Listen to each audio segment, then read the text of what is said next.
The following is an audio interview between law enforcement and those who witnessed the tragic incident at the 2021 Waukesha Christmas Parade when Darrell E. Brooks drove his mother's red Ford Escape through the parade.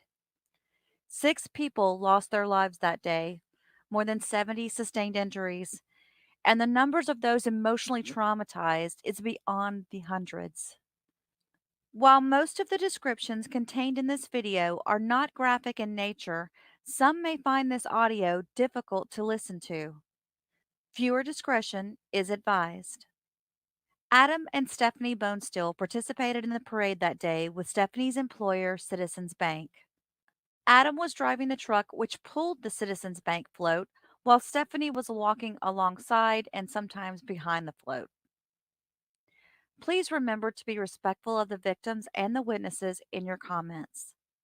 The good moments are starting to just get more of those. Yeah, what do you mean by that? Just trying to. Both our kids were there. Trying not to think of the what ifs. Yeah. How, whys. Just look forward and. So from what I understand, you were pulling the float for Citizens Bank? Yes. Okay. And Stephanie, were you in the vehicle with Adam? I was walking, You were walking. and my kids were also.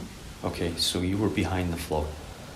Yes, I was on the side the car came through, but not up. I was lagging behind a little bit. Okay. And what are the ages of your children? Our daughter is 13 and our son is 10. Okay. Prior to everything happening, do you guys remember anything that seemed out of place or unusual or? The one thing I remember when I was driving, I heard sirens. And all I thought to myself was, that's odd. Yeah. And I'm like, I don't think, we've done a lot of parades. Mm-hmm. So I'm like, well, I don't think we were by the fire engines, and usually they're usually in front. So we were probably, 2/3 of the way back as our number was. Mm-hmm. And I didn't think it, other than, I'm hearing sirens. And my driver's window was down. I had another woman who was volunteering with us. Her 6-year-old daughter was in the passenger seat. Okay. With me, so I kept her window up. Usually I do have, so I can keep an ear on things and an eye on things. I'm basically looking backward more than I'm looking forward in these, because I have people walking up, pulling things off the trailer. And, Right. And so that is the only odd thing I heard that I did say to myself that, I'm hearing sirens. Yeah. That was it. Who was in front of you in the parade? The dancing grannies. Were they directly in front of you? Mm-hmm. They were directly in front of us, but there was probably, I would say, a good 20 yards between us at this time. Okay. So as the road's set up on Main Street, and I don't know the crossroads where we were, Yeah. but they were basically at the first crossroad, and then the dance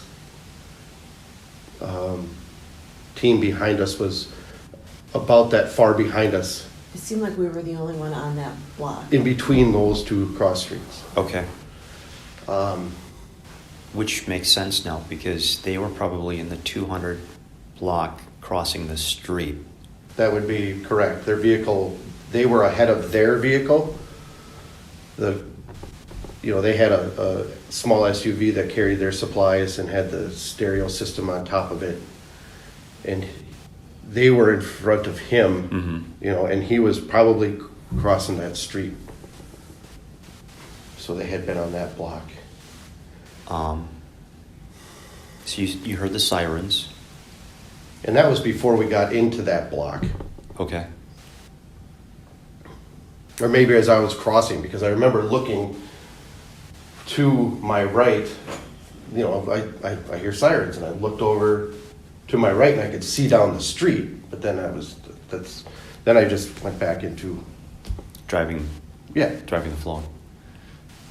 Do you remember hearing or seeing anything, Stephanie, prior? The first thing I saw, or that was out of place, was when I looked. I heard commotion behind me on Yeah. the parade route, and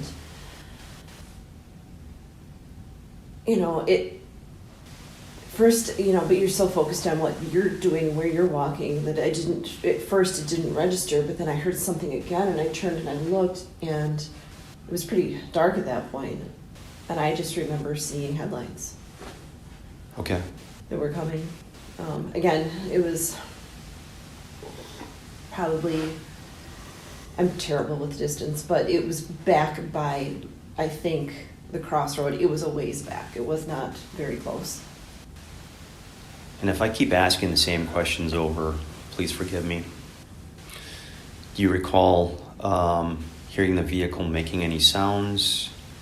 Do you remember hearing any horns honking? Not No. at all. Do you remember the sound of a vehicle accelerating? It felt like as it passed me, it seemed like it was speeding up. Okay. And I would have to think that that's because of what I heard, and maybe just because it was zipping by also. Yeah.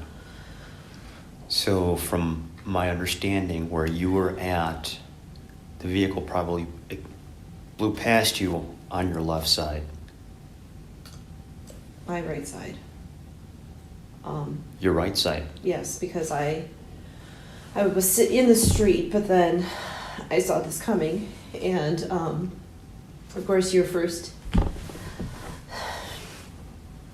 inclination is to get out of the way, but I didn't know where my kids were. Right. So I was kind of moving out of the way, but also looking and there's just so many people that it was packed. Just the sides of the streets were packed with people watching the parade, and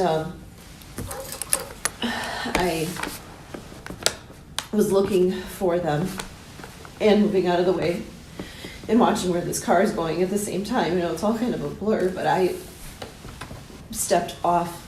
I don't know if I made it up on the sidewalk, but I was certainly on the side. I guess that would be both directions.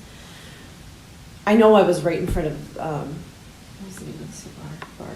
Nice Ash Cigar Bar is right where we were, because that's, they ended up pulling us in to the bar. So yeah, I had stepped off. So the car passed between me and the float, which was kind of in the middle of the road. So there wasn't much distance between you and the vehicle, if I get this right. No, not at all. Probably less than an arm's length. No, it was a little further than that. Again, bad with distance.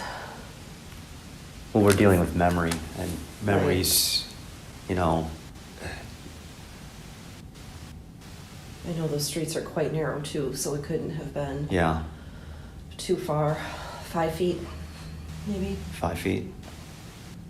Could you feel the vehicle pass you on the right side? I can't remember. I can't recall if I did. Okay. I bet you were more surprised, if anything. Yes. Just trying to process what's going on.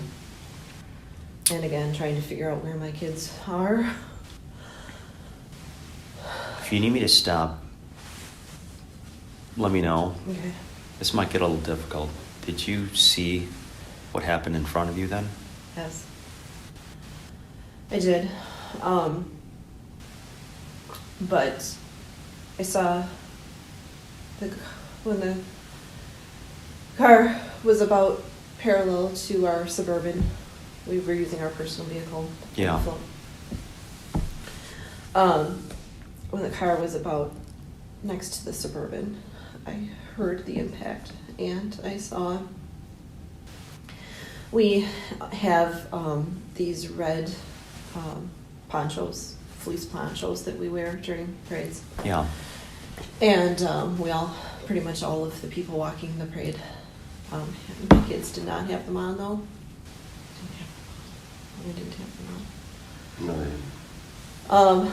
But I watched where this car was going, and about next to the Suburban, heard the impact, and I just remember seeing a red poncho go flying in the air.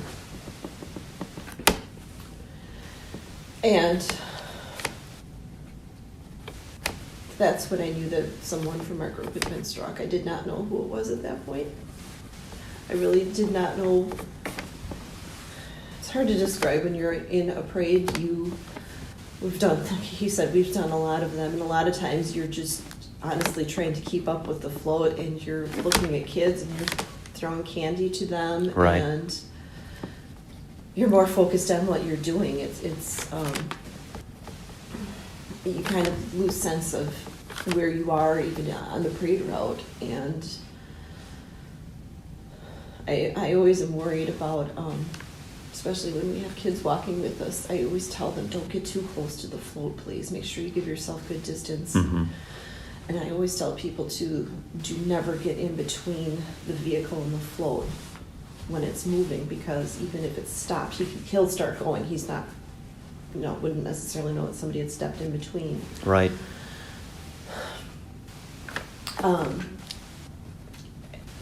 Yeah, and then shortly after that, and the car kept going. I don't think it slowed down at all. If anything, like I said, I just got the sense that it was going faster. And I found my kids. I don't remember even which one I found first. But it was pretty quick that I found. Thankfully, I was able to find both of them. Pretty much, one right after another. Just grabbed onto them, and then he came. So you didn't know where your kids were? No. So that. I knew they were on the side I was on, Okay. but I didn't know if they were where, how far up or down they were.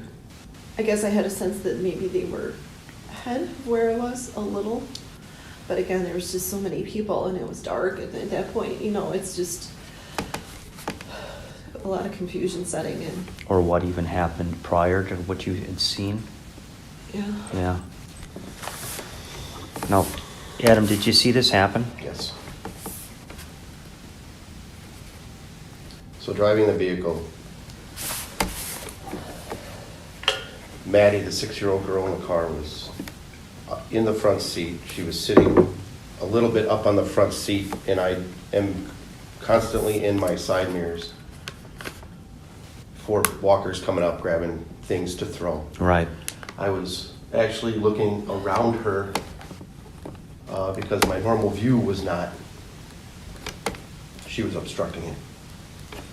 I checked my right side mirror, and a walker was grabbing some things off the trailer. I checked my speed. I looked at my speedometer. It said 2 miles an hour. Mm-hmm. From that point, I went to my left rear view mirror, and I saw 2 headlights to the side of the vehicle, and I thought for a split second that it was the dance vehicle, the club's vehicle behind me. I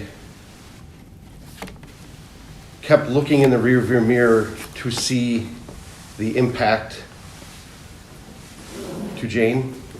Yeah. Hearing it and seeing it, the vehicle hit her. She went up on the hood.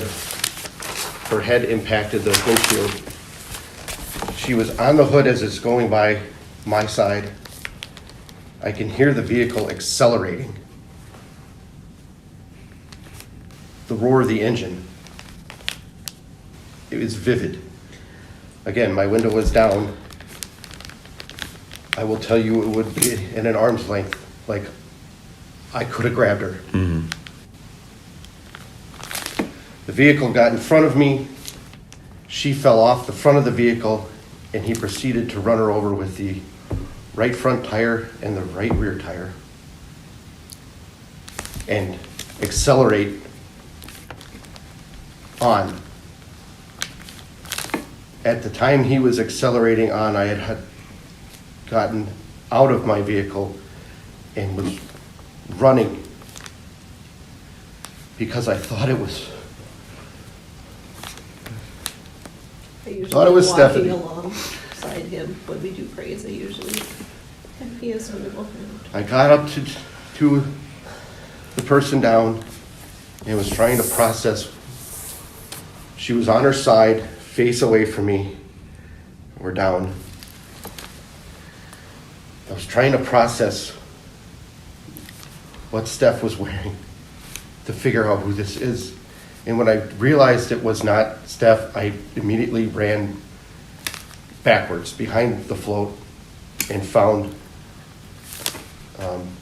Steph and our two kids on the sidewalk. And immediately ran, once I knew that they were okay, my daughter's best friend was in the dance team behind us. She was in the parade as well. Is she okay? She is okay. She is. Her other friend is at Children's right now, and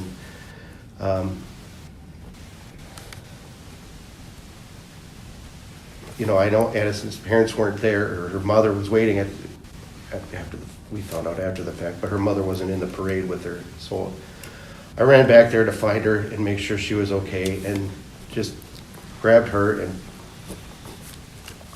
she was telling me that their friend Sam is down and was hit, and I just told her to stay with me and stay on the sidewalk. And then some other parents that were in the parade, they stayed together on the sidewalk. Mm-hmm. And I went back to them, and at that time the cigar bar, the people in the bar had opened their doors to let our group in and get them off the streets.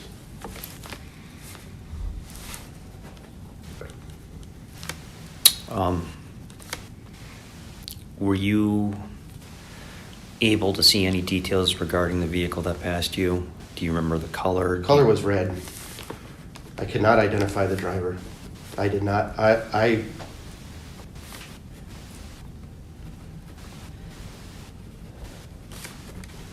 just watched the person on the hood.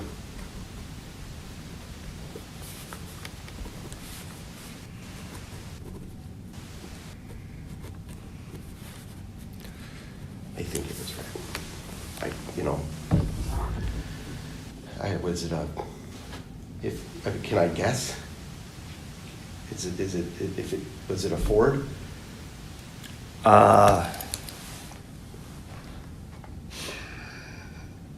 It's a red vehicle. You're just not sure what type. Yeah, it was a Ford. I mean, just based on the back end, it looked like a Ford. It was a smaller SUV, Right. correct? Yeah. Yeah. You didn't see anything about the driver, though? No, sir. Okay. And at this point, it really doesn't matter. We're sure who it is. And yeah, have you seen anything? No, sir. Okay. We have not turned on the news. We're not social media people. So I've been keeping what you have. I don't have any Twitter, Facebook. You're better off. I know. Yeah, you're better off. Well, that's the story on its own. Yeah. Yeah. So, I do know some information about the gentleman just because of my brother is in law enforcement, and Mm-hmm. he called me on Tuesday, and he was up deer hunting. He had no clue any of this. He didn't know that we That we were. He knew what had happened, but he didn't realize we were there. How much we were involved. You guys were like at the epicenter. Yeah, Yeah. yeah, Block behind you and a block in front of you. yeah.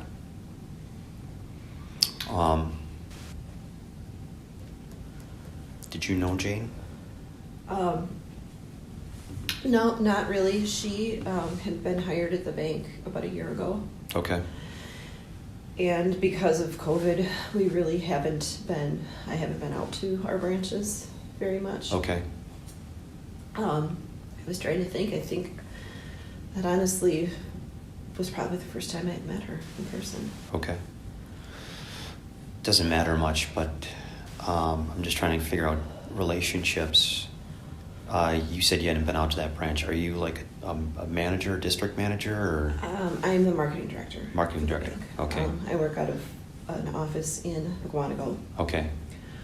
And kind of the one who always organizes the parades. Okay.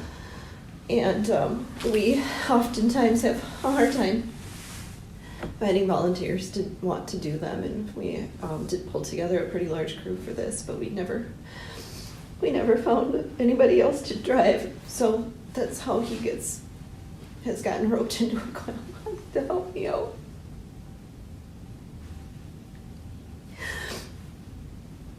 You guys had about 12 to 15 in the parade? I think sick thing is I have a group photo on my phone that we took before. I would say about 12 to 15, I think 13 was my count. because there were 8 of us that left. 8 of us left together. Alyssa. And there's 12. There's about 15. Okay. Those are 15. Mm-hmm. Some people have brought their kids. Mm-hmm. The little one was in the car because her mom said she's slow, she wouldn't keep up. I'm so thankful she was in the car.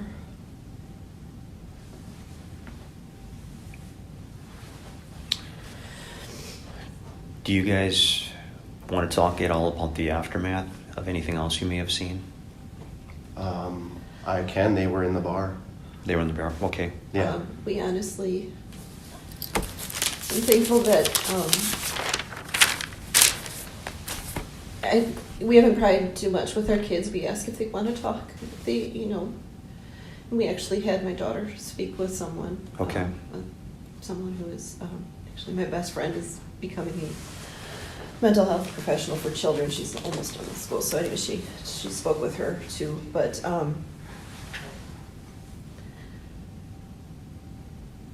I don't think they may have seen Jane be hit to a degree, maybe as much as I saw, maybe more. I don't know if they were a little further up, but they didn't see as much as I'm sure a lot of other people did, and I'm thankful for that, at least, that we did. We'll let them talk about it on their own if they want to bring it up to us and what they saw. Yeah. Okay. Yeah, I'm not going to pry. I don't want to ask them questions. They have not heard this story from me as far as what I had seen. Mm-hmm. So I don't really have much more to offer beyond that because, unless there's anything specific you want to talk about again, but we pretty much just took shelter in the bar at that point. I was on the streets and had gone back to where the dance team was, and saw the 4 girls on the ground, and just, not that I can help, I'm not trained in any of this. I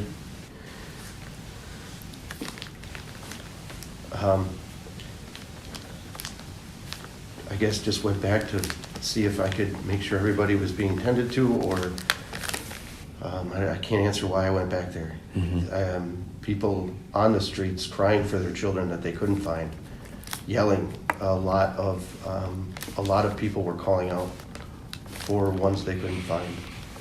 I went back to where Jane was lying, and there were people doing CPR on her, chest compressions, I remember.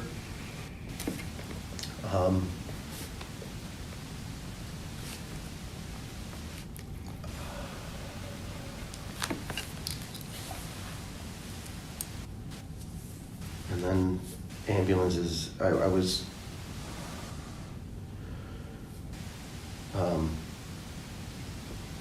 doing all of this extremely numb, not comprehending a lot of what's going on, Mm-hmm. trying to kind of just at that point, I just started packing everything and trying to get us home. Get the float wrapped up. I wanted to get out of there. Mm-hmm.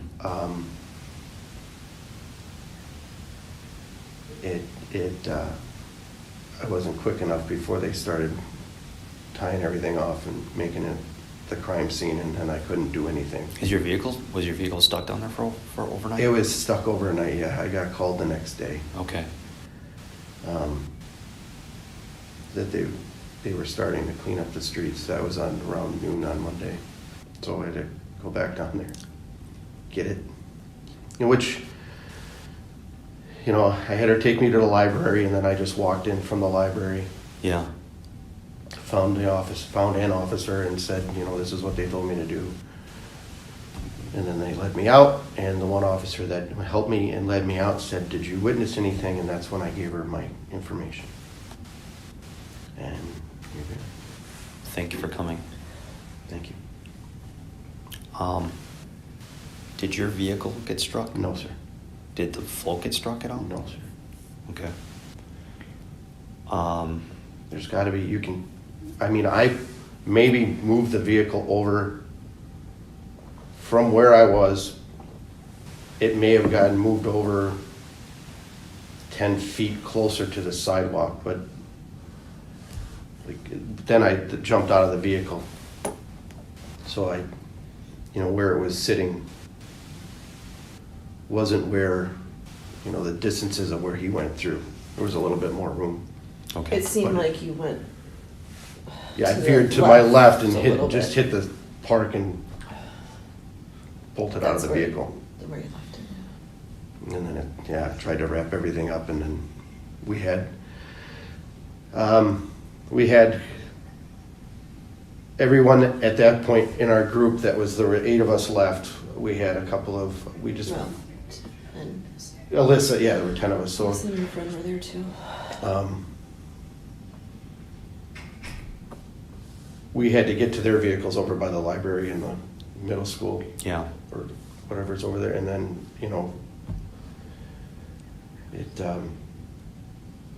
we just all walked as a group. I've talked to a lot of people. I keep hearing about balloons popping. I can't answer that, sir. Do you recall anything about balloons popping? Okay. I do remember as we were going into the bar that there were some people saying that there were shots fired. That message was, I did hear after the fact that was an officer trying to stop the vehicle back earlier in the route. But that felt like it was coming from the, back meeting, behind us on the parade route. It felt like that rumor was kind of coming up the street a little bit. Like it was happening in front of? No, like people that were coming from behind, like where the dance team was, from that direction, Okay. coming towards our where we were on the street. People were saying, somebody was saying that there were shots fired, but I don't recall hearing. I'm sure if I had heard any popping noise of any kind, I would have freaked out about that, but I don't remember hearing anything that would have been gunshots or balloons or anything like that. Okay. It is pretty loud in the streets, especially at this parade. Mhm. There's a lot of people, Music. so there is a lot of crowd noise. There's a lot of music. Right. So you hear things, and there's a lot of. It's a parade. There's a lot of odd things that happen. So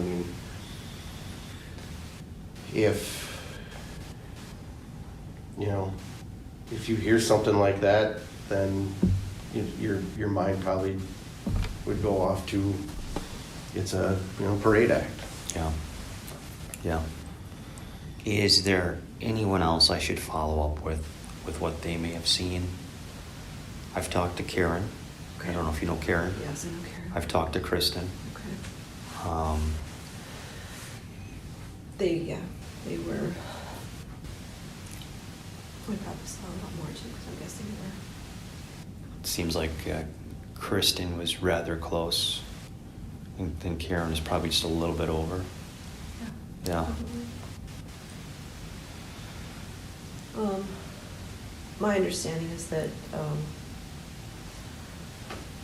basically the head of our HR, who was also there, has, I don't know if it's your card, or she said she has a card. I gave a card to Karen. Okay, maybe that's what she gave to Sarah. Okay. then. So, as there were a few more adults that were there. Okay. If anyone's willing and has anything else they want to share, I am more than willing to meet them. Okay. I don't know if I made that clear with you. I could have went out to McWanago. So, No, no,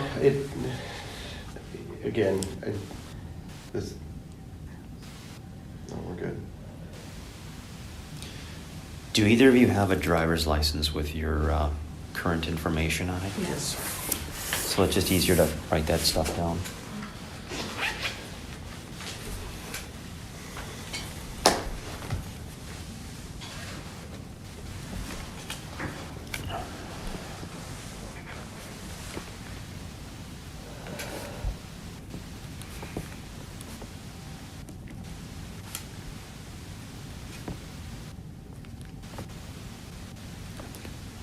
Did you stay home for Thanksgiving, or did you go somewhere? No, we were home. Okay. Yeah. I don't think we've done a lot of leaving home. That was the plan anyway. Yeah. We just have a few people over.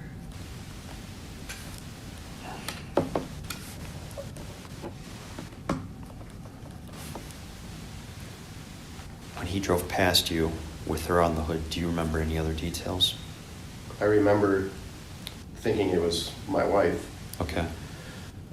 just because of the red sashes, so it's hard to identify. Yeah. I remember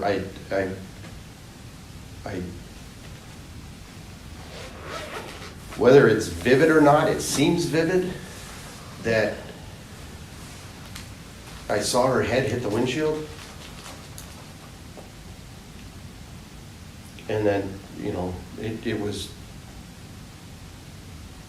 like I could have grabbed her. It was that close. And, because, yeah, he hit her with that side of the vehicle. Mm-hmm. And she went up she went up onto the hood, like, on her back, and it smacked right here on me. And you think you could have, if you wanted to, you could Grabbed her. have grabbed her? Okay. It was a flash but the sound of the vehicle accelerating at this point with someone on a hood that's very vivid.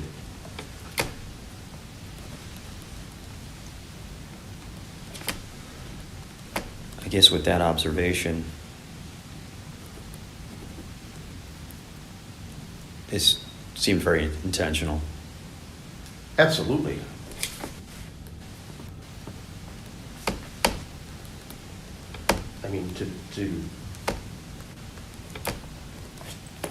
Yes.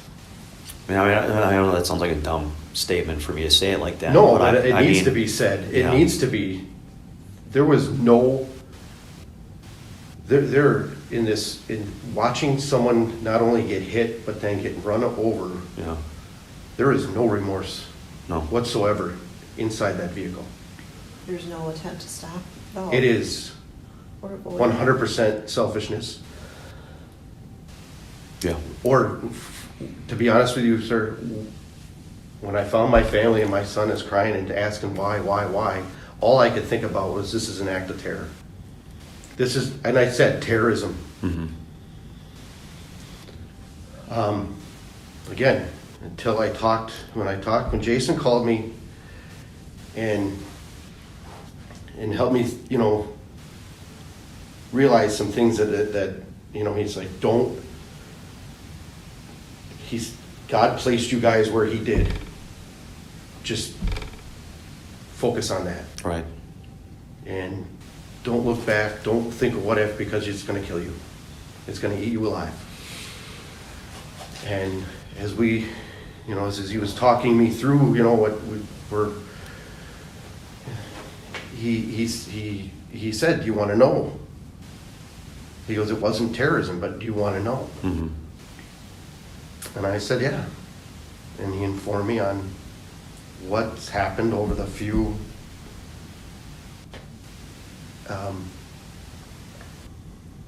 basically this guy's history. Yeah. Yeah, he's a selfish individual. There,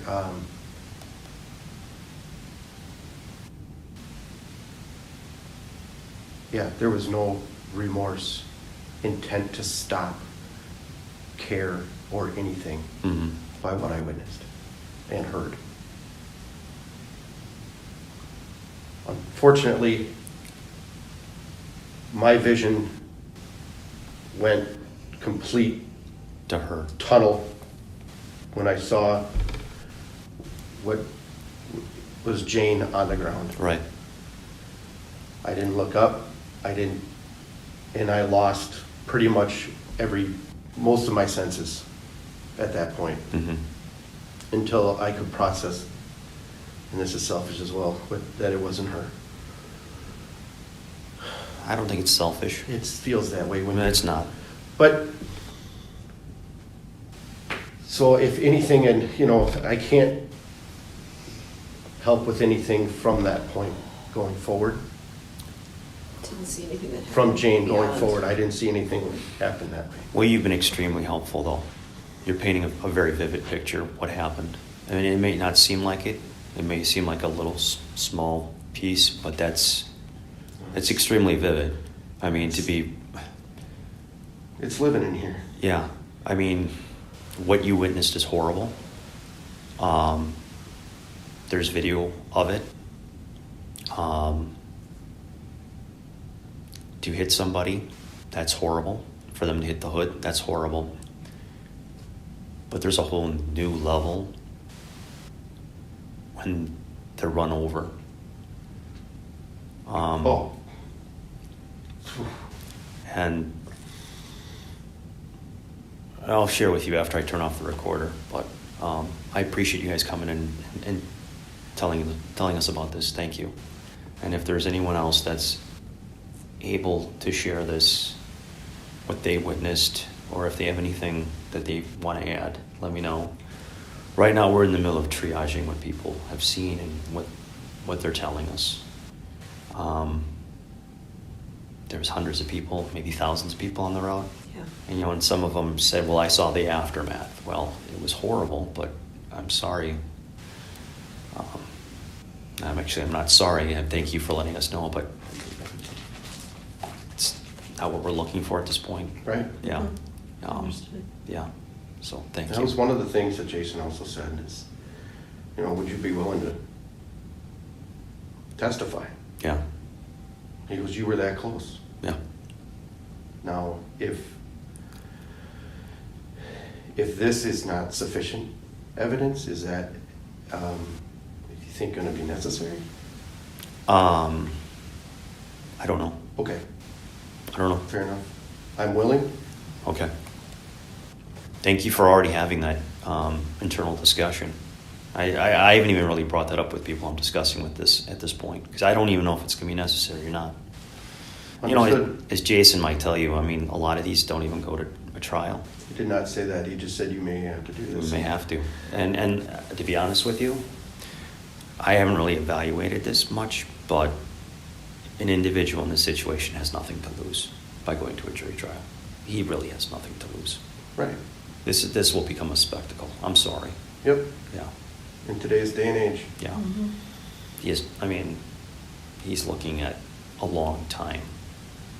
And I don't think anyone's going to negotiate with him as far as time off. You can't. I mean, what he did was completely ghoulish. Yeah. Yeah. And I'm now sharing too much, but No. You know,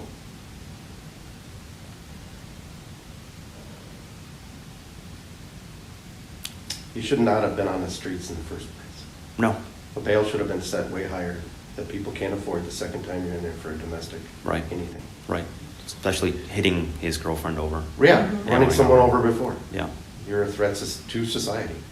But that's the thing that I've dealt with my whole career. My whole career is horrible things are not. People don't stop being bad people. Well, yeah, but crimes aren't perpetrated. Horrible crimes aren't perpetrated by citizens of Waukesha County on other citizens of Waukesha County. Right. It's never the case. The majority of the people I deal with are from Milwaukee County. Sadly. You know, sometimes it's the domestic related incident, yes. You know, but all of the homicides we've had, generally, I'm speaking in generalities, have always been a Milwaukee County resident. I'm a Waukesha County resident. Yeah. Yeah. Welcome in, everybody. So, I want to do a really quick rundown for anybody that's not familiar with this case, because I find that to be important. Darrell Brooks is the one who was ran through the Waukesha Parade, Christmas Parade, in November of 2021. He's been convicted of homicide and, 76 counts of intentionally endangering the safety of others. His ex-girlfriend, bless her heart, had an altercation with him right before he did all this with the parade, right? And everyone says that this is what made him so angry. We do not think that she is at fault. She's just another one of his victims, basically. But it was really important to listen to her interview with Detective Guth immediately following the incident that same day. And then also, I have a video of the following day when she got in the car with him and they kind of drove the route as to where she went the day that all this went down. So, buckle up, you guys. I've got about an hour and 20 minutes worth of audio here for us to listen to. So, grab your coffee, put me on speaker, whatever you need to do, and let's get to it. But I think he's going on okay because when I was 15, I did lie about my age until I was 18 at first. So, but 2 weeks after that, he found out how old I really was and was still messing with me. And my mom kept seeing us together. She kept seeing him in jail. Then he went to prison for about a year and a half over me. So he's registered as a sex offender. Oh, okay. All right. So, How long have you guys known each other?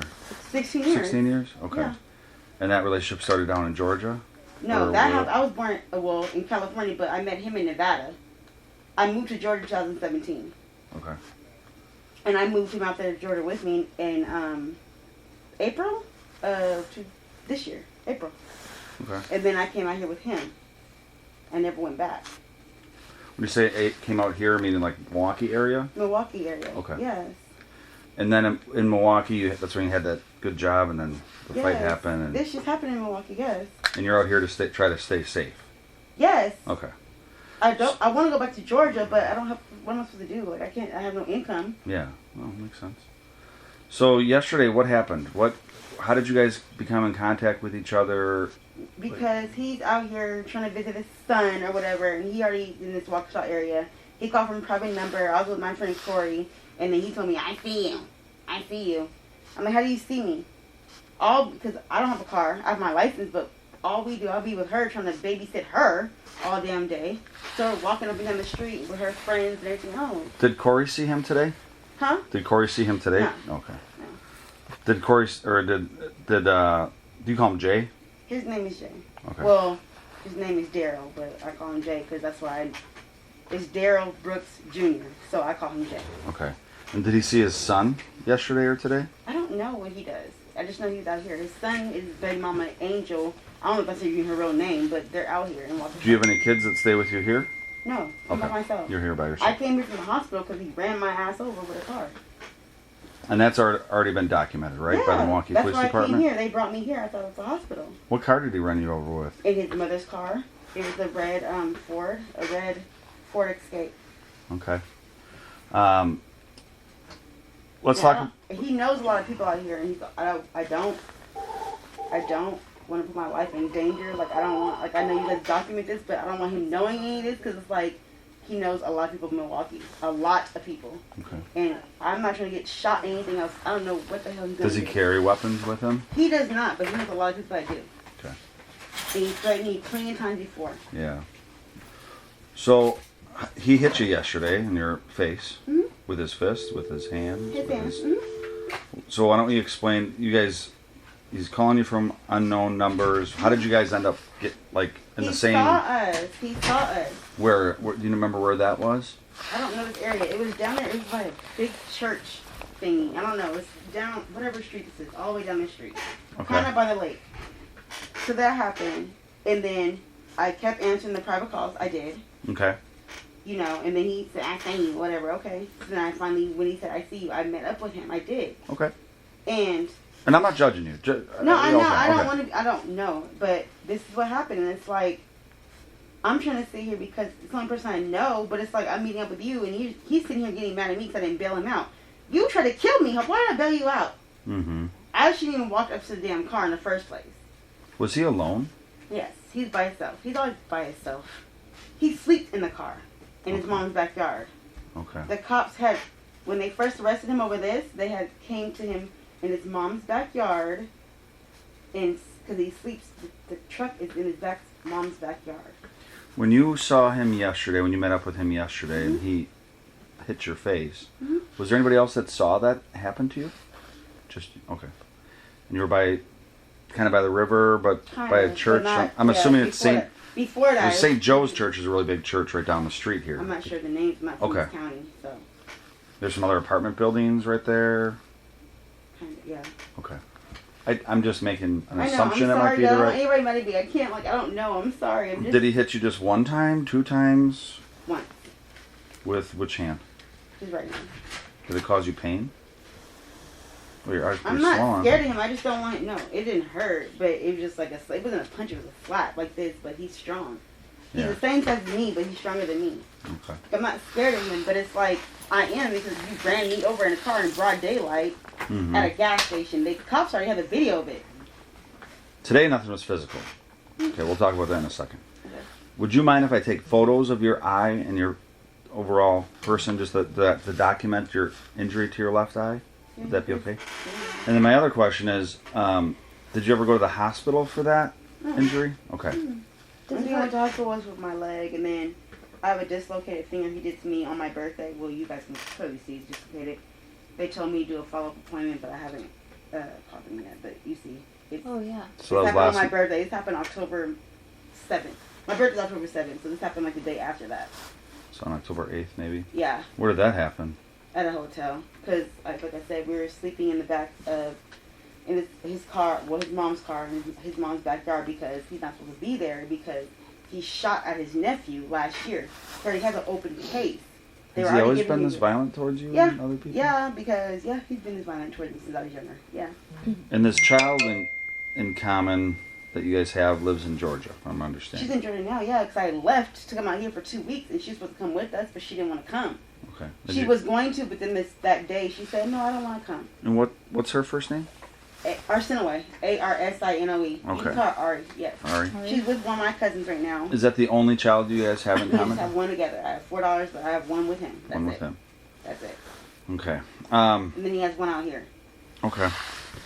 Let's take a break. I'm gonna take a couple of photos of you. Does your eye hurt now? Now that everything's kind of, I mean, I'm sure adrenaline at the time and maybe you didn't. It doesn't hurt. No, it doesn't hurt. But Really? Okay. All right. It just looks like it might. I know, it looks fun, but it doesn't. Yeah. Okay. You don't, like when you touch it, you don't feel like it's bruised or anything like that? Because it's It like probably red. hurts just right here a Okay. little bit. Okay. Because I know sometimes when things are happening, adrenaline's going and The main thing hurts is this. Like, this is Did you not have healed. surgery on that? No, I didn't have surgery. It's broken. I have the paperwork. It's fractured right here and right here.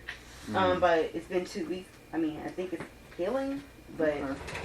I got my paperwork. So. Are you okay to stand? Yes. Okay. Yeah, of Let's course. just you stand right here. I think maybe that would be best. Okay, that's fine. I'm just gonna grab an overall picture of you. That's fine. I got a dirty phone, of course. I'm sorry. I don't want everybody mad at me. I'm sorry. No, you're not. No, one's nobody's No, mad. I'm sorry. No one's mad I at don't want to bring this drama here. you. It's not drama. He just. Can you put your mask down? I didn't know she wasn't from here. And then can you turn your head all the way to the side? And then turn your head all the way to the other side. Okay, just look at me one more time.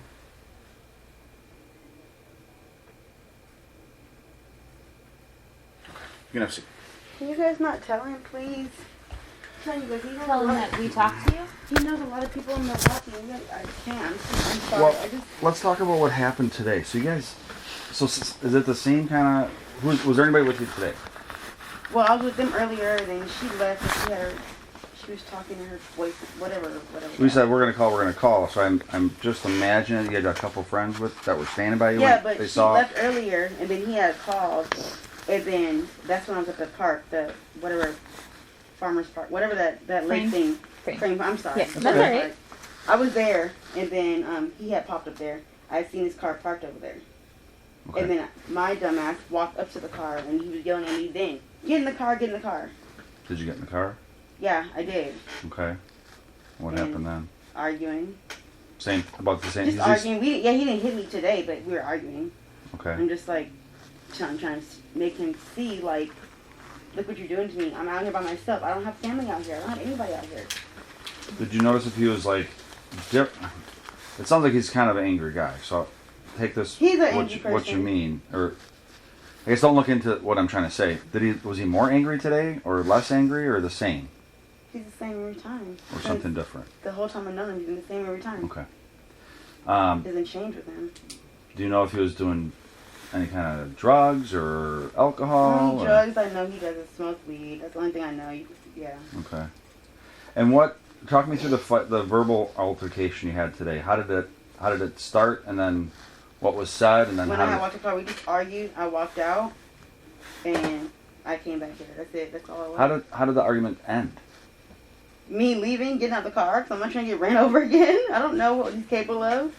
He's telling me, like, he knows all these people that will, like, if he threatens me, he knows too many people. Did he threaten you today? He didn't threaten me, but he makes, if you want this to end, I'll make it end. Something like that. That, to me, that's a threat. I don't know what that means. I don't either. But That's what I'm trying to say. I don't know. okay. I wouldn't have came out here for this BS. This is too much for me. And what did you do after you left him? I walked back here. Okay. Have you heard from him since then? No, I'm not. Is that common, or do you normally hear from him like No, throughout the day and night? he's not gonna call. I don't think he's gonna call. He's probably scared that he's gonna go back to jail because he knows that we still have an open case. He knows he got bailed out.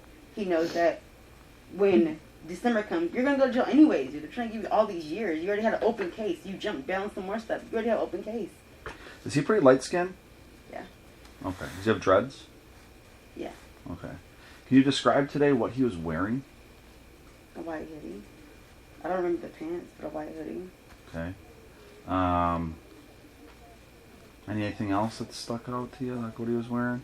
I know you said you don't remember the pants, so does he always wear the same pants, or does he always wear the probably same I don't know if he shoes? had the slides on, like some blue slides, Blue slides? like slide shoes, Like flip-flop or whatever? like slides. Yeah, Yeah. white socks. I don't remember the pants might have been light blue. They might have been light blue. I think they were. Okay. Did he change clothes from yesterday to today? Or were they the same yesterday? They were the same yesterday. He was the same clothes. He was in a freaking car. Yeah. Yeah. Okay. Did you notice if he had if he had an undershirt on, what color his undershirt was? I didn't see that. And did he have any weapons on today? No. He never has weapons on him.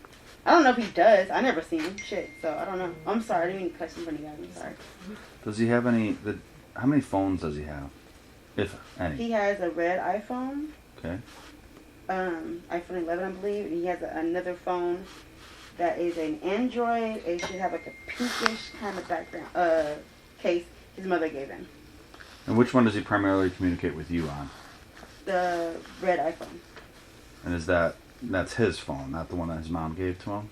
Mm-hmm. Okay. Well, his mom buys it. She pays his bill. Okay. So it's, And and you know that he primarily communicates with you with that phone because of why or how? do that. Like he has apps. He has a text now app on the other phone that he communicates me through. The pink one? Yeah. Okay. He hasn't done that. Text Me Now app? Yeah, the text now, whatever it's And called. you can Yeah. change numbers. You can change number. Mm-hmm. You sure does. Okay. Do you know his passcode to his phone? I don't. Does he keep a password on his phone? Yeah. A fingerprint, I believe.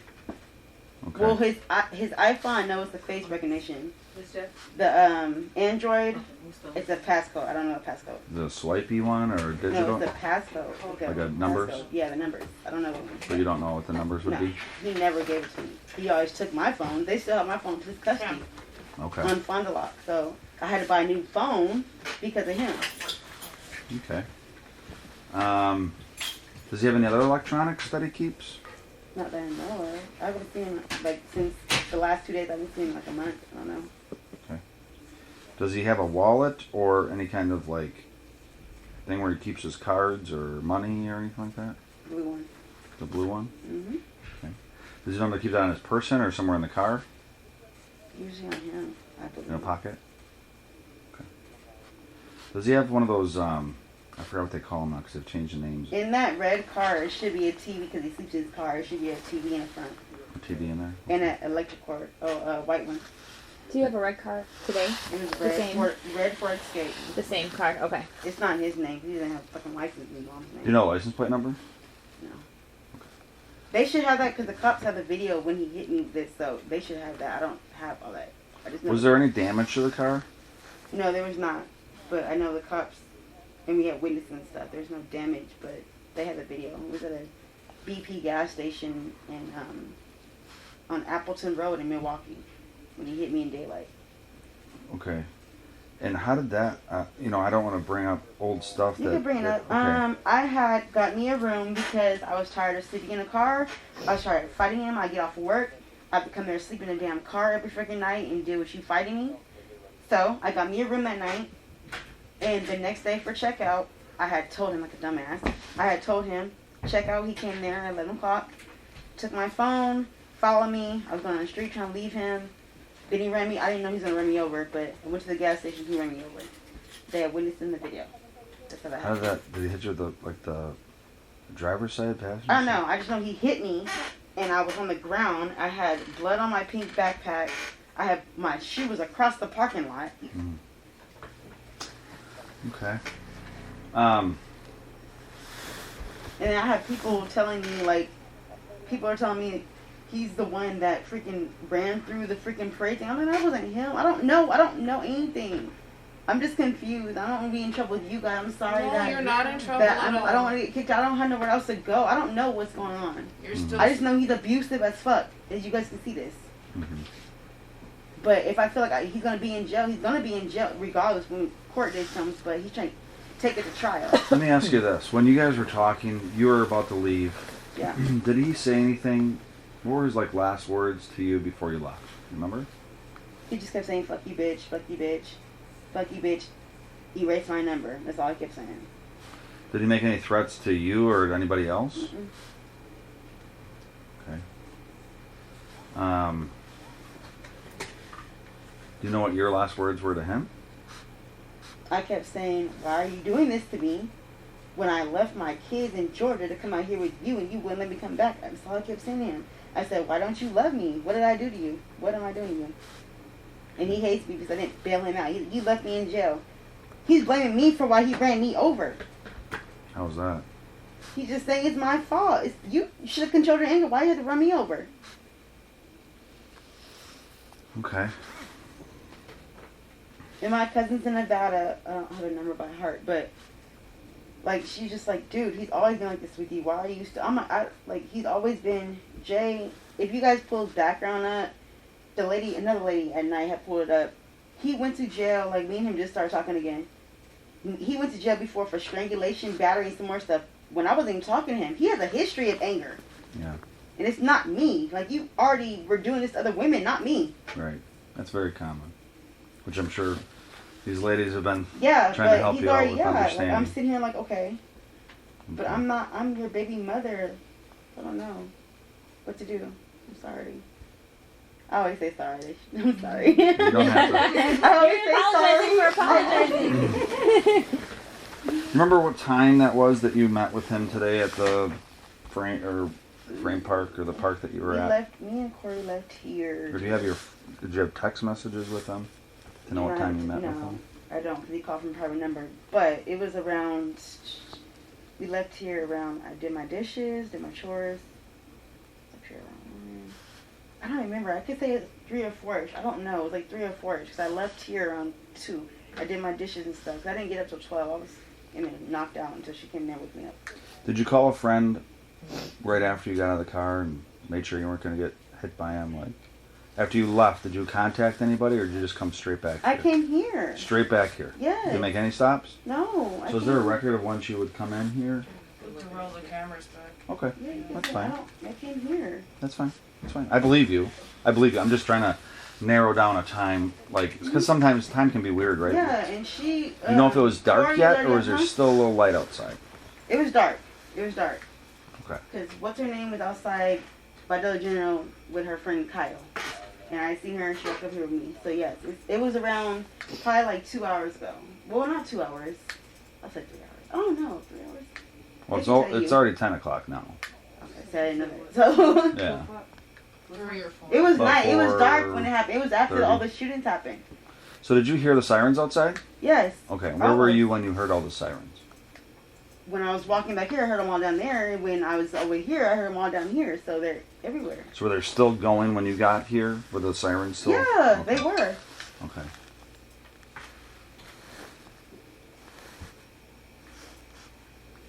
I would say 4:30 probably. It was dark though. Yeah. So it would have been It's- it would have been dark at 4:30 It's getting already. dark. I think it was. Daylight I think it savings. was later than that though. I think it was like 5 maybe. Check 5. I don't think it was 4:30. And so I assume, again, I make assumptions, right? But you know, I don't know unless you tell me I'm wrong. Did you walk in the roads back to here? I know you have to The back right road, here. the back road. Or did you walk like in the park? There's like a trail. A trail, I believe. It was like a trail. It wasn't like the main street. Obviously, the road was closed. So. And then when you got to where you know you need to come to here, then you walked the street. Then I imagine. Yeah, it was. Yeah. Okay. You had that on all day? Hmm. Okay. Yeah. Just like Did you have a coat on? Yes, I had a gray one and a blue one on. Okay. Well, blue one over the gray one. Okay. So I don't know what time it was. I walked in with her. Who'd you walk in with? With Corey, because I told she was outside with her. Okay. I walked in with her. Did you tell her what happened? You had an argument with Yeah. Jay? But like I said, I'm trying to be Dr. Phil to her and her She's got her own thing. relationships. She has like 7 dudes trying to be in love with her. So they all call my Popular phone. lady. Sounds like a lot of work. It's a lot. Some days I But can't Cor- even handle one guy. I don't know. Something, Right. That's too much work I'm for me. trying. I'm trying to steer me. Where was Corey when you were in the car with him? Huh? Where was Corey when She you? was with her friend Nick. And where were they? I don't know. Were they watching from like a distance? No, they were gone. I don't even know where the hell they were. When did you meet up with them? Just outside the building or somewhere I else? met them in the morning and I left them and they went somewhere else. I don't know where they went. When you saw her tonight, before you walked in this building, where's the first time you saw her before you walked in here? Over here by the Dollar General. By Dollar General? Yeah. General? Okay. She was dropped because she knows she has 3 violations. She couldn't be back. She has to be back at a certain time. And And so she wasn't with you at the park? No. And she didn't see you get in and out of the No. car? And is the guy that she's with, does Corey, is he white or is he black? Or? He's like, Okay. And do they know him or have his phone number? no, I don't know. Do we have, what's Corey's last name? gray. Gray? Like Yeah. the color? Yeah. G-R-A-Y? Yeah. And is it her first name Coraline or It's is it just Corey? Mm-hmm. So was it later than that? You said 3 or 4. I'm almost thinking. No, I said it was later than that. It couldn't be 3 or 4 because it was dark. I said it was dark. So what time? There, right Right there. there, It was like 5:09. 5. Like I said, 5. Five. That's exactly what I said. 509. That's Corey. 509. hmm Okay. Is that about the time you're supposed to be back then, or No, I we're don't know gonna if be they're back at supposed to be- 8:30. Oh, 8:30. okay. It's late. So that's okay. But it's still the time. It's for the, I came back over. Okay. Something bad happened. I feel like, I don't know. Do you have any like, questions?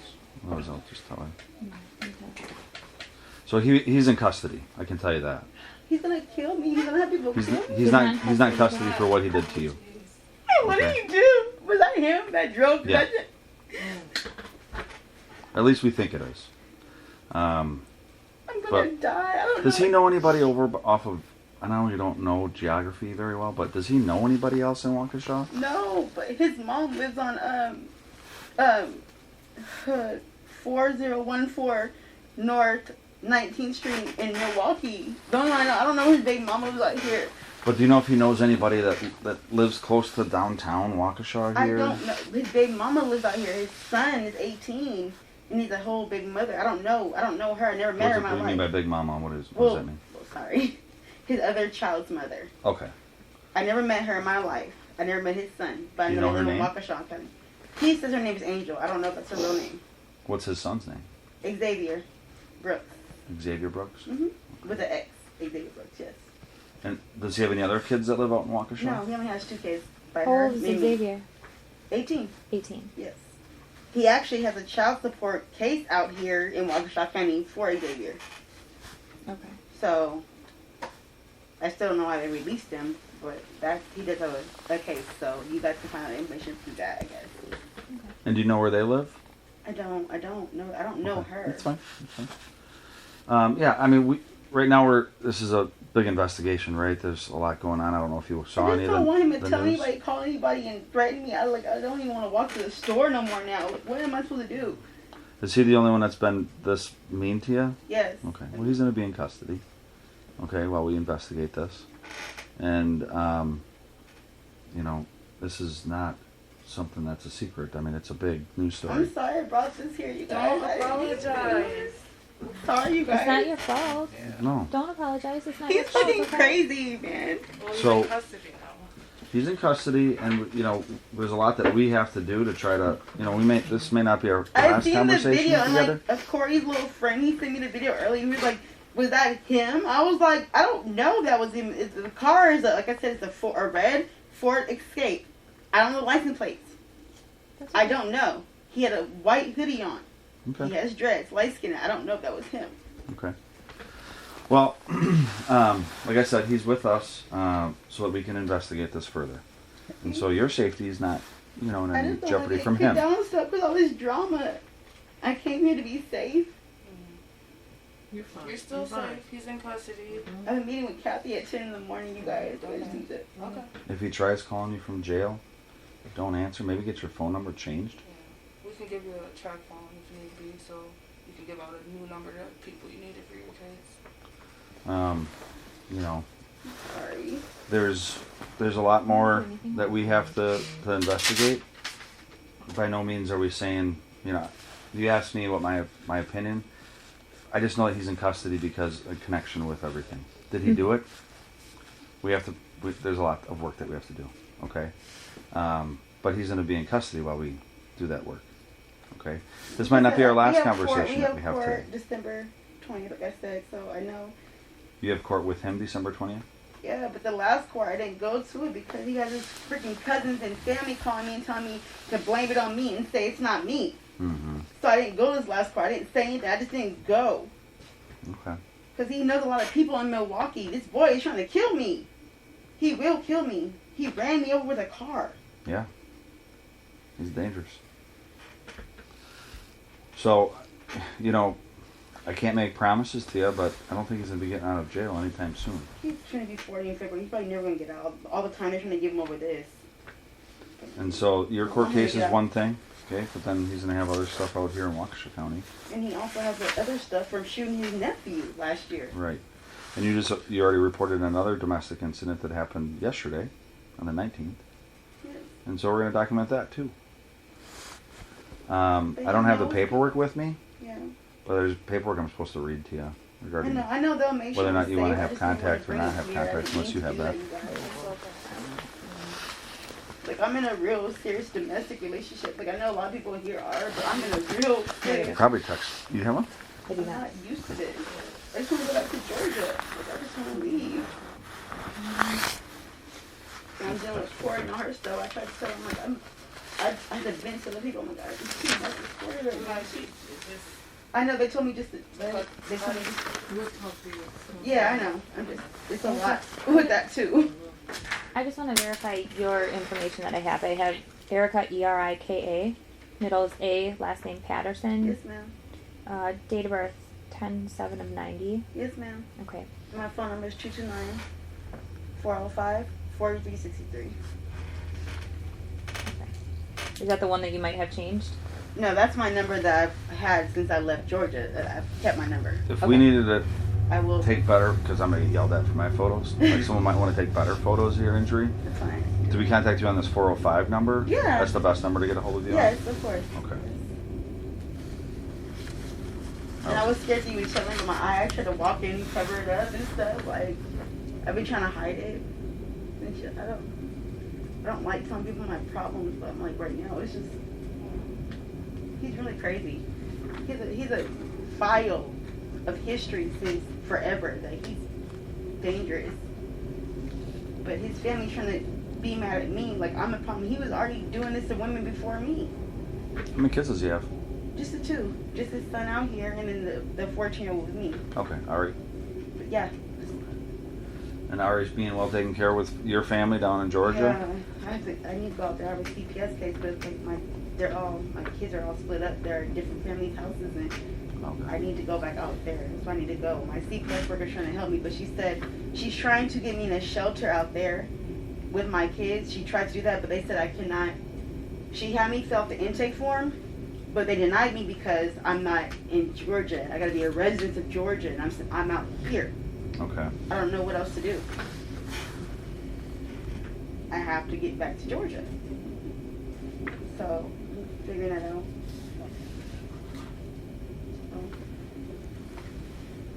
I'm sorry. I keep saying sorry. It's just a lot of drama. Do you have any questions for us? Hmm? What questions do you have? I don't have any questions, but now that I know he's in custody, I'm kind of glad about that. Well, that's why I figured I'd probably tell you that, so you... Thank you. I Maybe give you mean, a- I'm glad, but then I'm scared because I know he knows a lot of people in this whole fucking state. He always tells me, this is my city, this is my state, this is this, and he will really, like, have somebody do something to me. He really will. Does anybody know you're staying here? No, they don't know. I didn't get nobody the address for here. I won't do that because this is my only safe place. Mm-hmm. But I know he knows people, probably his baby mama out here, out here, out there. Where else am I going to hide? He already threatened me, telling me if I get on the Greyhound bus, the planes, like, you can't go nowhere, you can't hide. Where I was going to find you. He already told me this. Okay. What am I supposed to do? I mean, I can't guarantee, but he's probably going to be a little preoccupied for a while with everything that's going on. Like I said, I can't guarantee. I don't know him, but Yeah, the situation. with this, He With knows this a lot of incident. people, and that's just my thing. I just want to leave from there. Let me ask you one other question. Did you see him drive off after you left him? Yeah. And which way I did seen you... him drive off. He went straight. Okay, so the park thing, I'm on this side of the park. Park right here with the lake, right here. He went straight. I thought I saw him make a left. That's why I thought I saw him. I don't know if that there was two red cars. I don't know, but I thought I saw him make a left. But I don't know. How was his driving? Fast. Okay.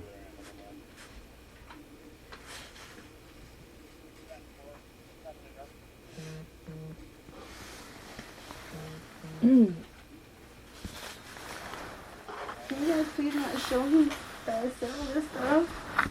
I don't know. Well, you're a witness of many today. Okay, that we've talked to and are talking to. You know him better than most Well, of yeah, no, any I of us. understand. I don't. And like, so our goal today is to talk to you about why in the I don't world, care if he's in why jail. this would all I don't want him to happen. be in jail, but I'm saying, like, I don't want him to know that I said it because I don't know what he'll send after me anywhere. Has he ever talked about his love or extreme hate for Yeah, he the hates- country or the world or No, you? only thing he says is that he hates me, he doesn't love me, I'm not his girlfriend. He don't care about his daughter. I asked him to be in his daughter's life. He said, no, I don't care. I don't deal with disrespectful ass kids. I said, well, you never raised her. You ever notice that he says anything derogatory towards maybe white people or No, any he- other race? He pretty much or- just hates me. Okay. It's just me. Because he went to prison over me when he was younger. Well, 16 years ago. Okay. It's just me. The hate. I don't know what his issue is, but he hates me. I mean, I know the issue, but even if you found my age, you still mess with me. You're messing with my friends after that too. Mm-hmm. So he hates me. We have someone with that form that's going to be coming here, so we can fill that out with her. Right now? They're on their way. Okay. So I don't know. Okay. I'll just come to Within the a few intercom like minutes. they did, okay. Yeah, they'll buzz us and then. Just for my kind of information, is there something besides shelter or witness protection that information you guys could have? for Well, her? let's take everything. I mean, right now, she's probably in one of the safest spots there is. I'm Right, just she's with concerned you about guys. her being concerned about Overall, people he may know. down the road, Yeah. let's just say there's a lot of resources that are being thrown at this today. Mhm. Not just with our department, but the FBI is involved, and so there's a lot of other entities that are all, you know. I knew where y'all were going with this. I'm sorry. I didn't mean to bring that shit You here. didn't bring it. You didn't bring We it. gonna talk to you afterwards. We gonna have just talk to you. There's a lot of processing for a lot of people in this community. Yeah. Dude. Okay. And we're just at the beginning stages of that. So, I just don't want to get killed. I know people got hurt. I just don't want to get killed, you guys. You're safe here. I know. and don't answer calls that you don't know where they're coming from. I'm not. I have it on my phone. But 'Cause- if I go to my settings, it has a thing on where I can't answer numbers I don't know, or the blocked numbers either. Don't. And I've been These to that. ladies will probably tell you. They're definitely don't do that, especially now, Well, I know. because there could be lots of different people trying to get in touch with I you. know. Don't tell Media. anybody else. I'm not. Yeah. I'm not. Media. I mean, all sorts of scummy people that are just going to try to get information out of you. You're not going to give them anything. If you get those phone calls, don't answer them. I'm not saying like anything. I just want to make sure that I'm safe and everybody else. You know, I wouldn't talk to other people in the house about the only people that know about this that are in this room. Okay, and then whoever they need to contact to let them know. I'm not gonna say anything to anybody. I'm not gonna get in trouble. So since she's not going to answer unknown numbers, how will she know you guys are calling? You My guys number will call. come up. Okay. My number will come up. Okay. I'm Well, gonna the give number, you because on my phone, like I said it to where my. I it's ran out of numbers. business cards, so you get a Okay. you get a very I'll save it. you're gonna get a very Because you'll fancy tell me. business Do you card. want to do this Oh, sure. online? I'm like, it will tell me, like, it will, like, block you guys. You can call either one of us. Okay. Okay, thank you. I'll save it. Yeah, we've been giving away a lot of cards tonight, so Thank you.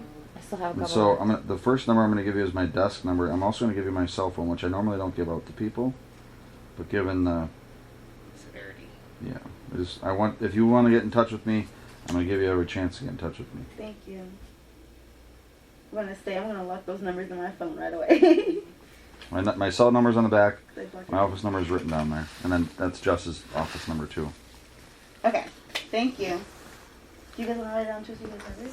Not You need my exactly. copy? No. Okay. Meeting with me. So this that'll be assessment, which I don't normally fill out because usually our patrol guys do. It's just tons of information about past history of abuse. His name, your name. And so there's a few questions on here. Has he ever tried to choke you? Yeah, he's done that a lot of times. Even when I was 15, he was kicking me in the head. He pulled a gun on my stomach when I was pregnant with our daughter. When I was 15. Okay, so that was a. Does he have a gun, or can he easily get one? He could easily get one. I think his friends have one Okay. for him. Is he violently or constantly jealous, or Yeah. does he control most of your daily activities? Yeah.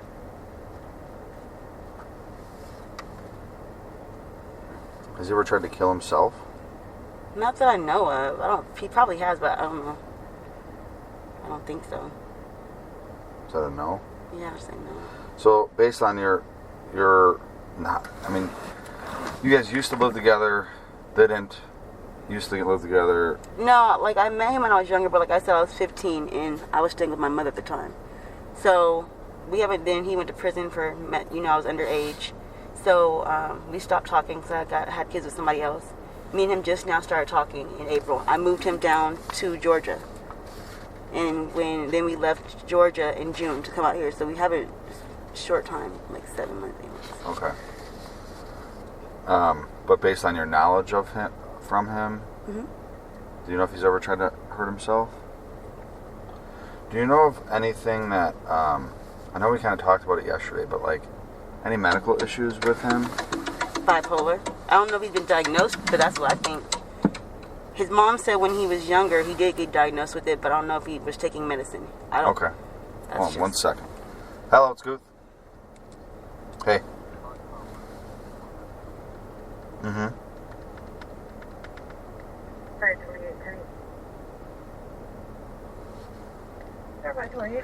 Okay, the one that Van Els took when? Where would I find that? I'm with Erika right now.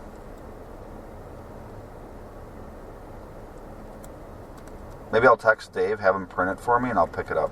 We're on a little field trip to figure out where they were arguing yesterday. So, sure. I'll. Is that the one that Stern just sent out?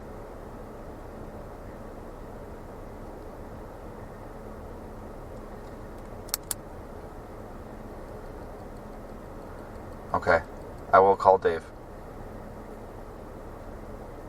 Okay, I'll call Dave. Thanks.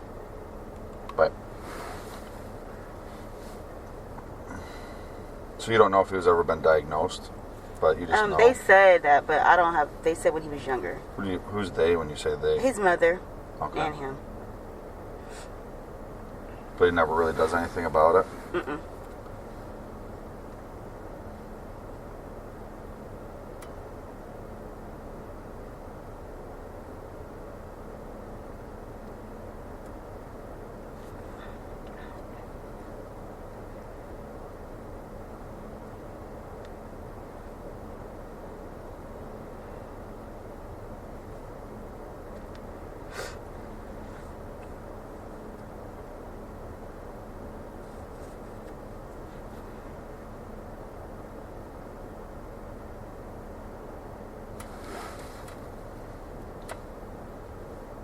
Sorry. Oh, you're fine. Interrupted, but that's very typical when we're doing these things. It's just That's like fine. somebody comes up with an idea. If I showed you a picture of him, you'd be able to identify him, right? Of course.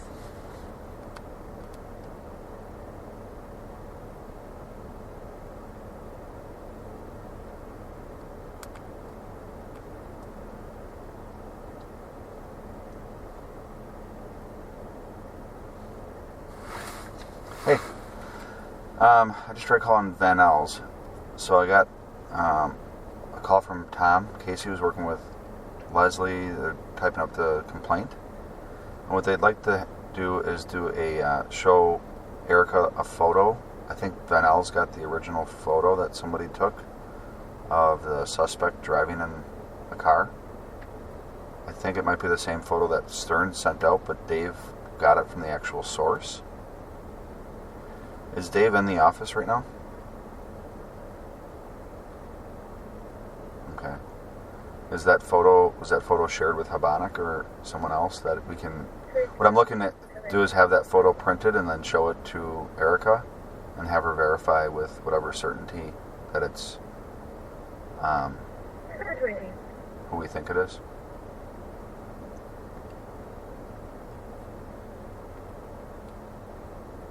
Okay, and then, so we're on our little field trip right now. Just give me a call back if you get it printed, and then I'll swing by and pick it up.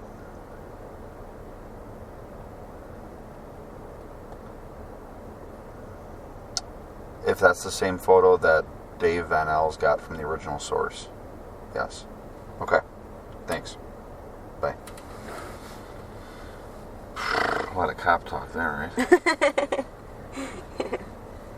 Just doing that. Okay, so, and the reason I'm saying that, I don't want to put any ideas. I want you to tell me who, if I'm going to show you a photo, I want you to tell me who the person in the photo is. I will.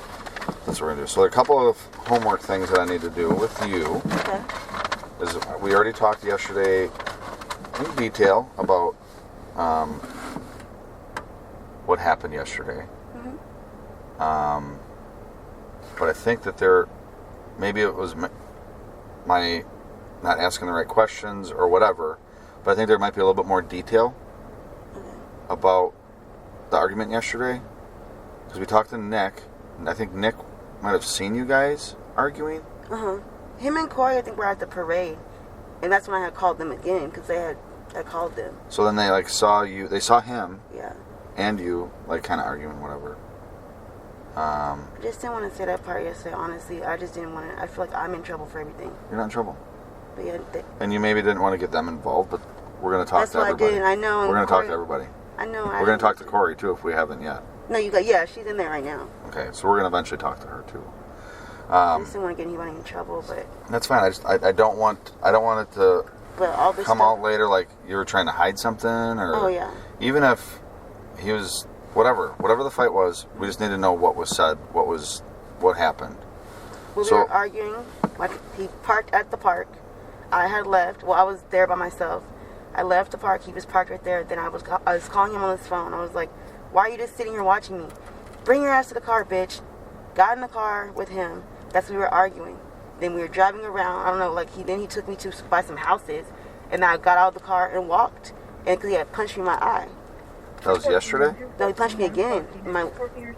See? Okay. So, yeah, he punched me twice, Saturday and yesterday. So, then I got out the car. I walked back to Farmers, or Frame Park Lake, whatever, that lake up there.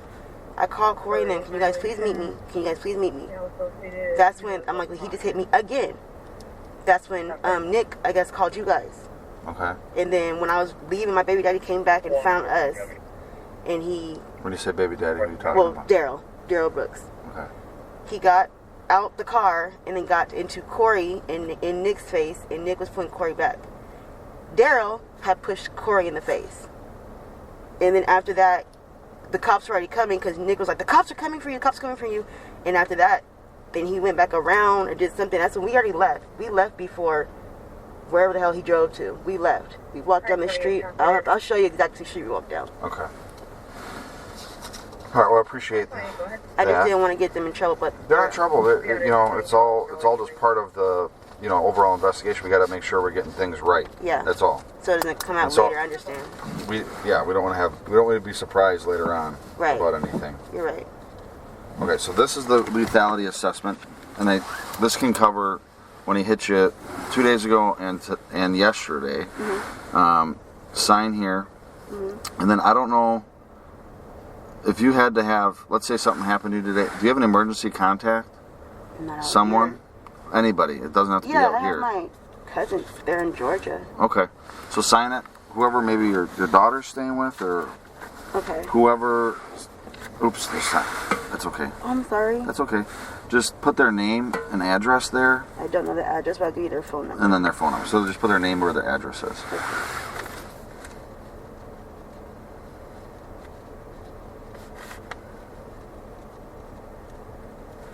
The number is 775. I do not have it by heart. That's okay. 775 762 84.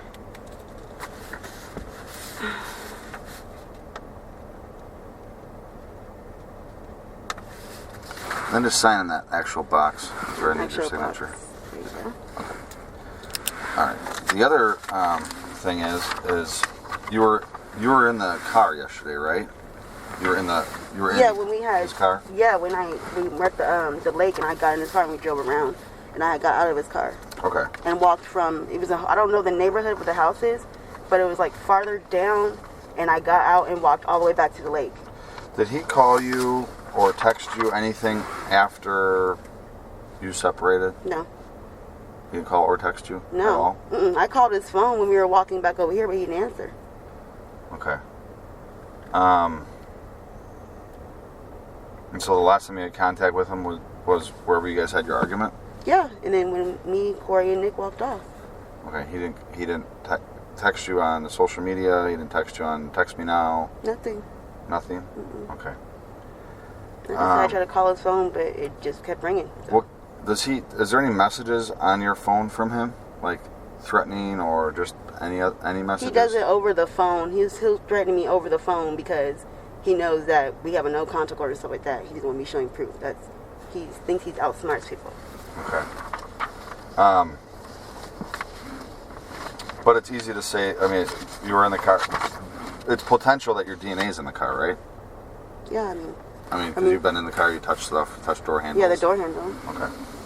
And so it'd be okay if I got like a DNA swab just in your cheek from you today? Of course. Hey, it's Goof.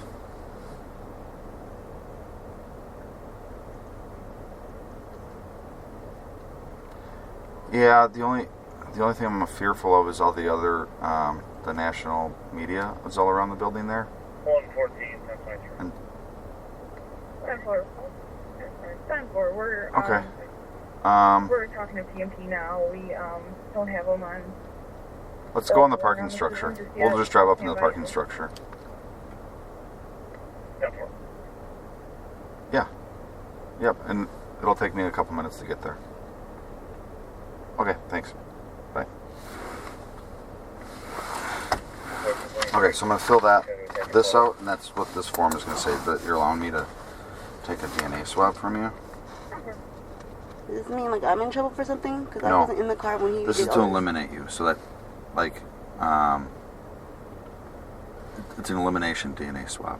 Okay, so I'm like, So when they find DNA in the car, we can say, no, we know that DNA was going to be in the car because we took Erika's DNA and we can compare it to that DNA. Because it's basically to if you got to think like a defense attorney, okay? Mm-hmm. So they're going to say someone else maybe did this, right? Mm-hmm. And you weren't driving the car. No, Your DNA I wasn't a won't be on the passenger. steering wheel? No. Did you guys have a physical confrontation in the car? Is that when he punched you? Yeah. You can check the window thing. I was trying to roll down the windows and the locks before I got out. So yes. But you never operated the car. No.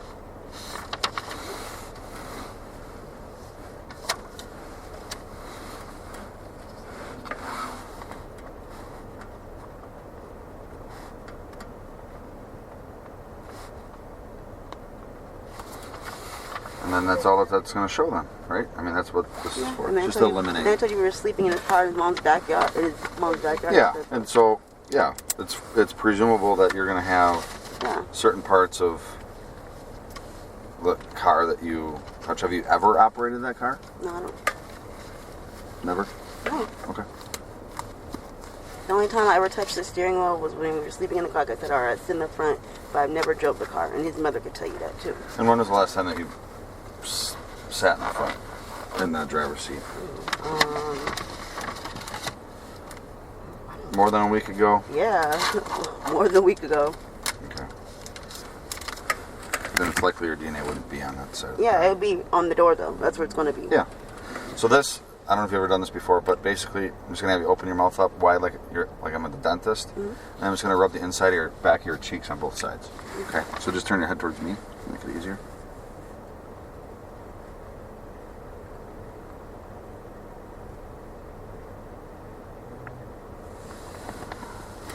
We're looking at a transfer picture. We're still trying to get the actual hard copy on most of them.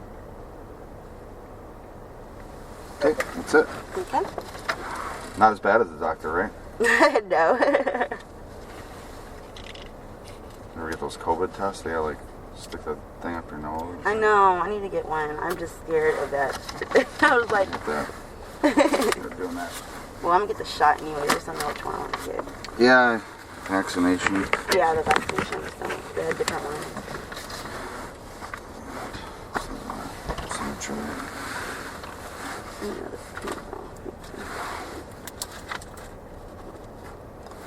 Today's day. Oh, Oh, I just looked at the date. What are we on now? 22nd? yes. Already. Almost Thanksgiving. Okay. Well, let's go get that photo. Okay. So I'm gonna have you look at a photo Okay. and see if you notice or recognize anybody in this photo. Okay. We'll do that first, and then we'll go on our little field trip to see what we can see. Okay. Where maybe all this started. Okay.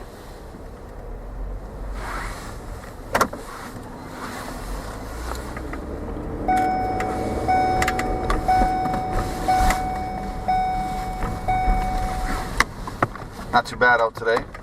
Yeah. I'm sure Georgia's much warmer than we are here, but It's about the same in the summer. It's both really humid. yeah. Winters are much different here, though. Yeah, it doesn't snow in Georgia. Well, not as long as I've gone there. So where did you grow up? Nevada. Oh. And I moved to Georgia 2017. What part of Nevada? Reno. That's where I met him. He's from Detroit, but when I was younger, he was in Nevada. That's where I met him.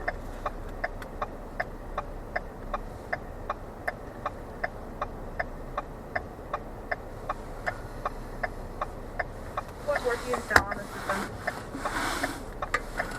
Yep. 112, 10-8.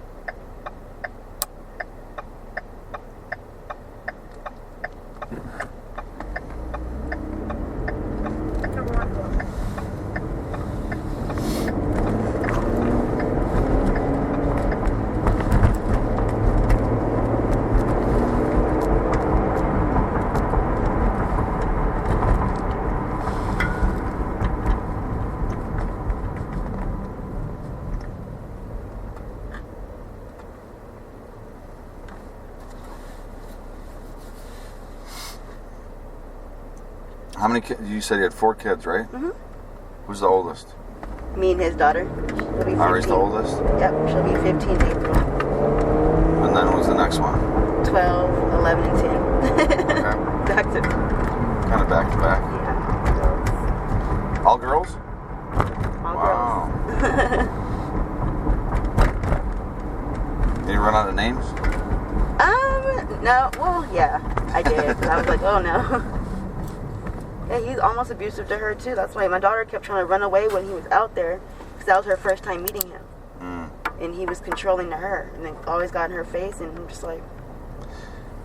And so how many dads are there? Is it? It's just 2. Oh, just 2 dads. Mm-hmm. So 3 kids, 3 Mhm. daughters with one Yes. other guy. Yes. Does he live in Georgia? He's in Nevada. Oh, in Nevada.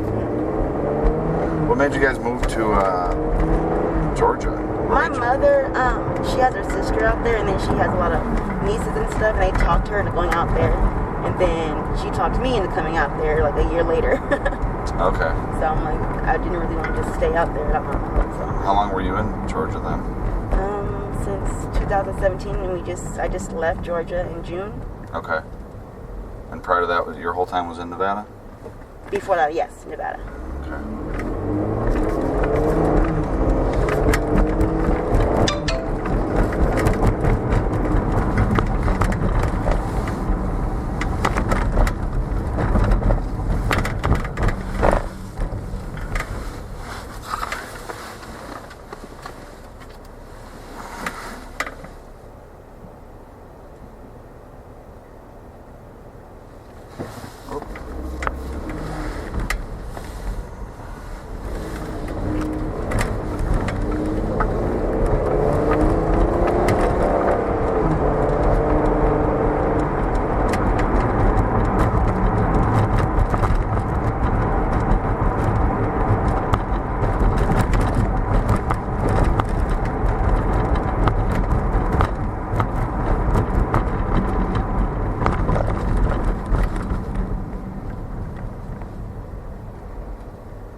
Waukesha's kind of confusing when you said you didn't know the geography very well. I can't blame you I'm because trying to see, was this a direction?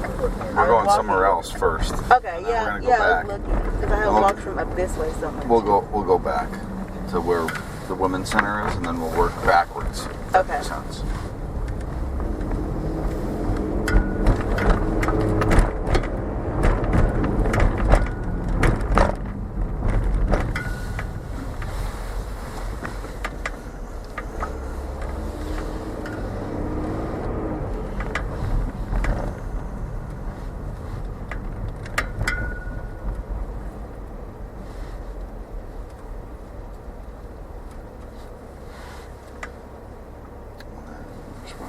dress to come out. The same girl that you met last night. Oh, okay. She doesn't come out with that picture.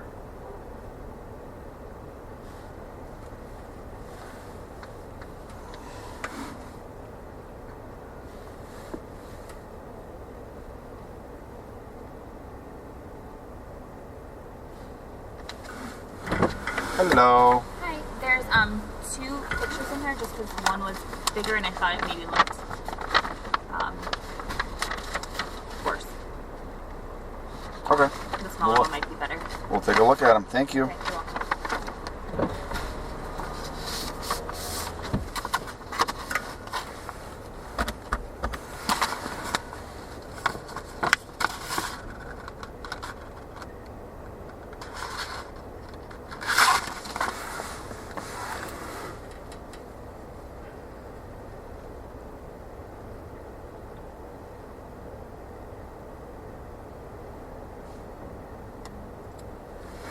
All right. So remember, with photos, I'm gonna try to get in some area with for the lighting. We're not getting with this bright light right here, Okay. so you can see the photos better.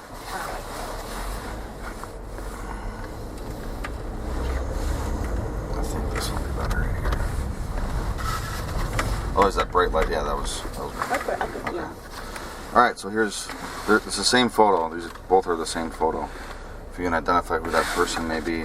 That's him. And how certain are you that that's when you say 100%. That's Daryl Brooks. Okay. So go ahead and write on there 100. I'm 100% certain that's Daryl Brooks, and then you can sign your name and the date.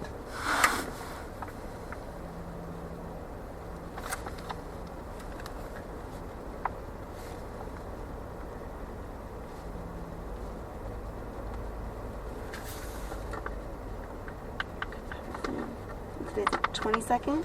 It's the 22nd at 12:35 p.m.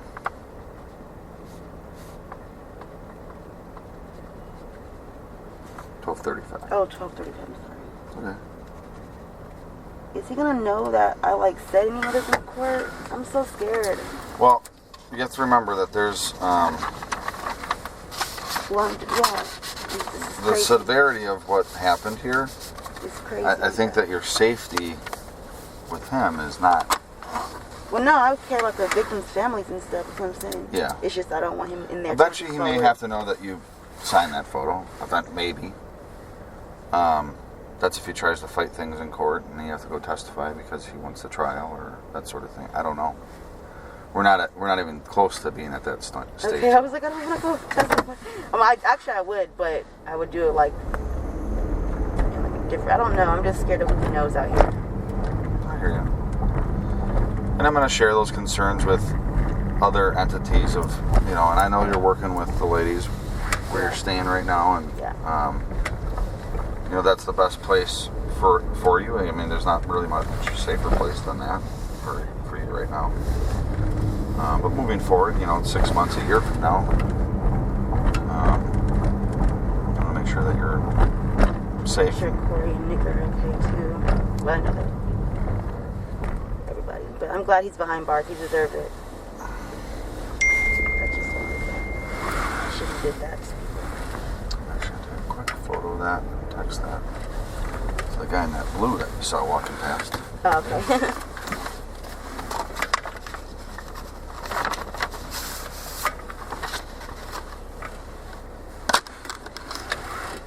Of course. All these shadows.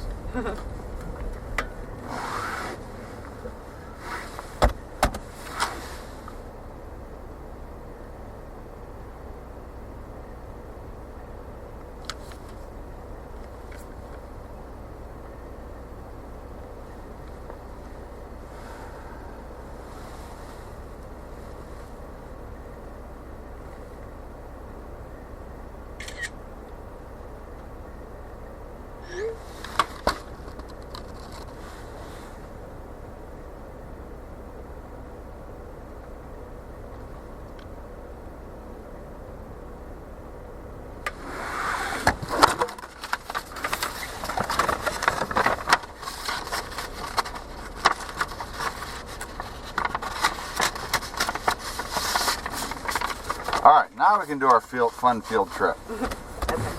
All right.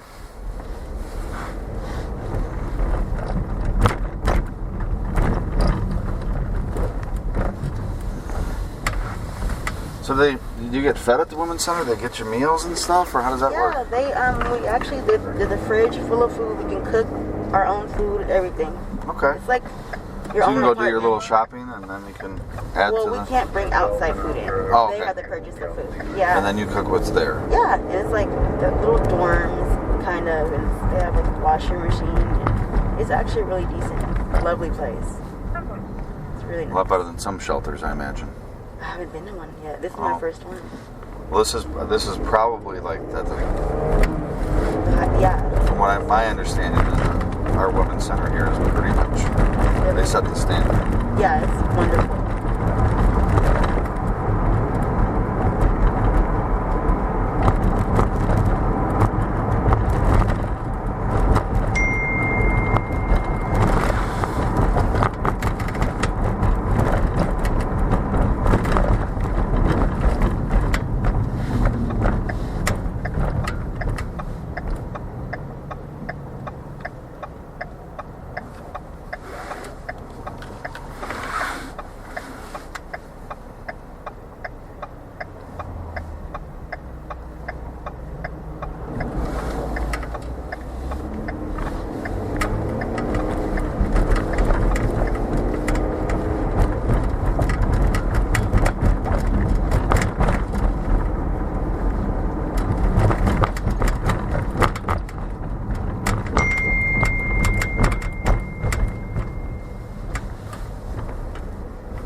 I'm normally not this popular.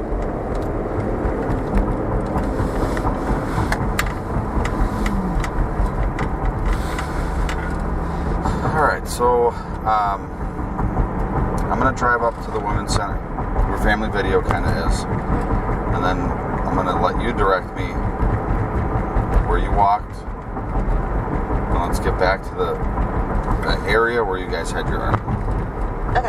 And that might have changed, but like, No, it hasn't just changed. work backwards in time. Okay.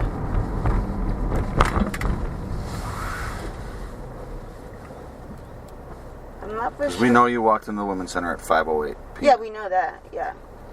So 5:09 or when whatever it I was. think because I had left Corey and her friend Kyle at first, and then we met up with Nick later. We walked from the women's shelter. I'm not sure what time it was though. And then that's when we walked to the park. And then I Well, let's start- Corey. Huh? Let's start back. So what I mean by backwards is, okay, 5:09, you walk into the women's center. Now hit the rewind. Oh. Where are we going? We're rewind. So what's 5:08, 5:07, 5:06? It's down the street, was it? It was down this street. I walked back. So this way? Yes. So now we're probably at around 5 o'clock. Now we're working backwards, 4:55. We're All the way straight. okay.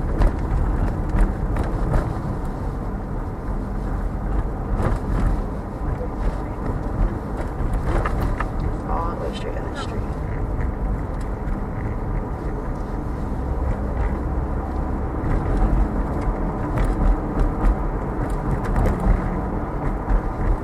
And who is walking with you right now? Corey. Corey and Nick are both walking with you right here. Yeah, we crossed. They had started blocking off what street? I think it was this street or another street when we had crossed the street going back that way. It might have been blocked up here. They let us cross though. Okay.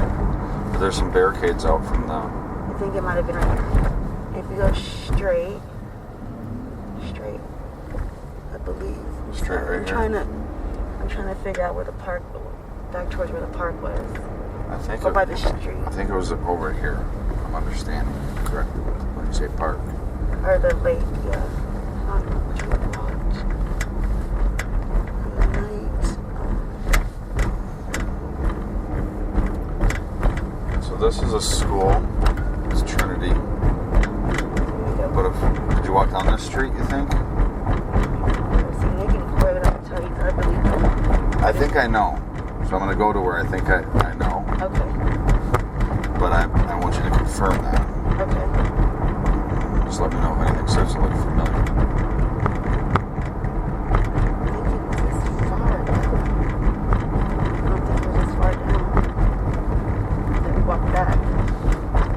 We might have cut through somewhere, too. Yeah, I think we cut through somewhere because it was not this far.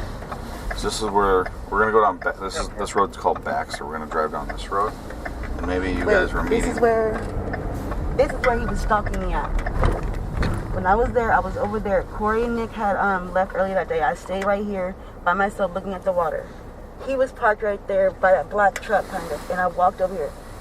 Okay, so when me and him, when I had first got in the car, we drove around this way. There's houses somewhere down there, and he was just driving around. Then I got out the car because he was acting crazy, and I walked down this long street. I walked back this way. So you get in the car in that parking lot? Yeah.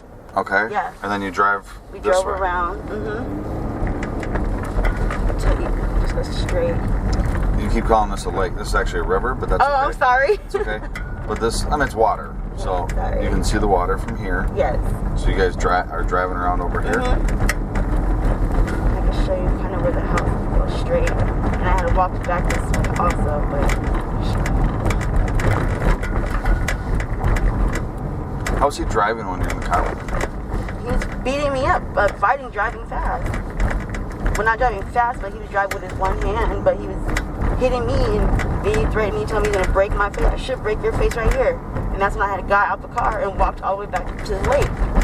And I had called Corey and them to meet me, and they met me. Okay. So where did you get out of the car, do you think? Looking around here. It was farther than theirs. It wasn't these houses.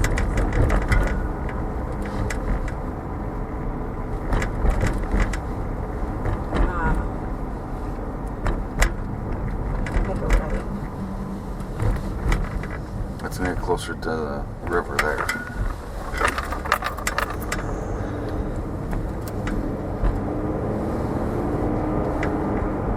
I'm sorry, I'm trying to remember. It's okay. I just remember we were arguing now. I know it was probably down this way. It was, so I walked past this stuff. It was down this street when I had walked back, so it was straight.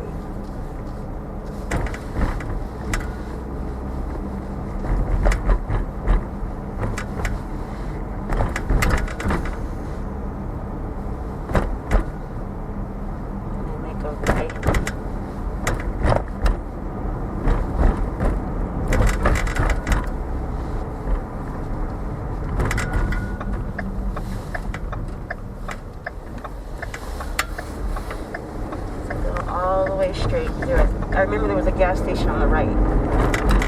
That gas station. So the house is up this hill where we were up. Okay, that's a one-way up there. I can't take a right up there. That's the only issue. No, not right here. The next one? The gas station. I remember the gas station. We can't turn right there. That's a one-way. Did he go down the wrong way? No, he went straight. When we left, we went up this hill. Oh, he did. The house is up that way. Okay. But when I was walking back, I remember passing the gas station. You had a long walk. Yeah, it was a long walk. On this broken leg. And I remember by the gas station, he kept saying, "You're making a scene." He pulled back over and followed me because he followed me the whole way back there.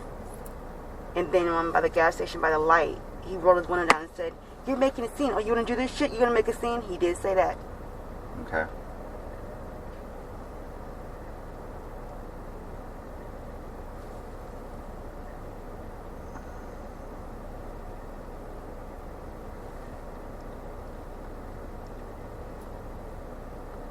What'd you say back to him? I said, "Jay, why are you doing this?" I called him Jay. I said, "Jay, well, Daryl." I said, "Why are you doing this to me?" I said, "Whatever." Because he was trying to take my phone from me again. And I'm like, "You're not taking my phone." And he's a really jealous person. "You're talking to God. You're talking to God." I said, "No, I'm not talking to God." So I walked across the street. Right there on this side is where he was yelling at me after the car moved up. Over there? Yeah, I was on this side. He was right here. Okay. But he drove up this hill? Yes, he did. So I remember me coming back down this hill. Did they keep going straight here, or did they turn? Yeah. straight. I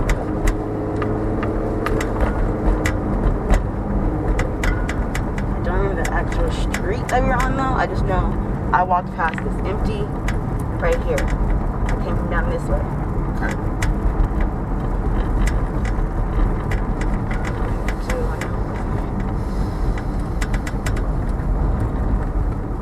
It was on the street. I just don't know which house I got out by. But it was on the street. So Did you go up this next hill? No.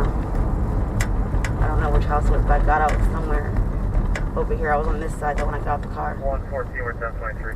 So then I went back all the way down the hill. What did he do when you got out? He drove off. He went down another direction. And then when I got by the gas station, he popped back up again. Okay. And so you get out somewhere around here? Yes. And then as you're walking, all of a sudden he starts. Is he like slowly driving next to you? Yeah. When I got by that gas station, I don't know which street he turned down. When I got by the gas station, that's when he was by me, and that's when he said that. Does it say Bidwell? Bidwell Avenue.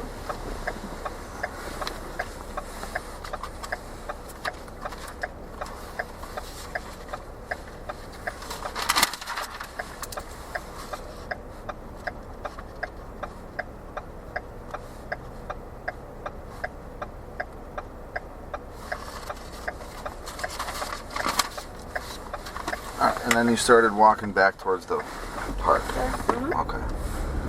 The So- same way we just came. So you're just walking I'm just walking in. on that side?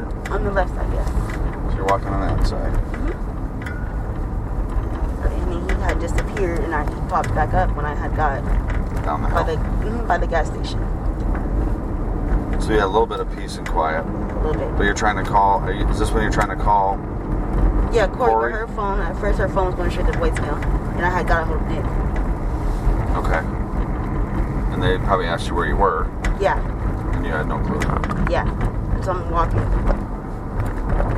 right. They eventually met me by the lake. They were coming the way from the where the parade was, so I think they were already there. I'm not for sure. Okay, so you come down at this intersection. You're on that side of the street. Mhm. You said he was trying to take your phone, but No, he was not trying to. At that moment, he tried to take it before I got out the car. gotcha. Right here, he was yelling at me. In the car when he was hitting you and stuff. Yeah, in the car, he was. He's like, using give me your phone. You're talking to guys. There's two other phones. The cops still have my phone in Milwaukee County that he took. They had got it from him, but I never made a way out there to get it. All right. So as you're walking down this way, is he just like slowly riding next to you, or does he speed off? He sped off. Did he go straight here? He went straight. I didn't see him again until we got back by the lake. I don't know which way he went.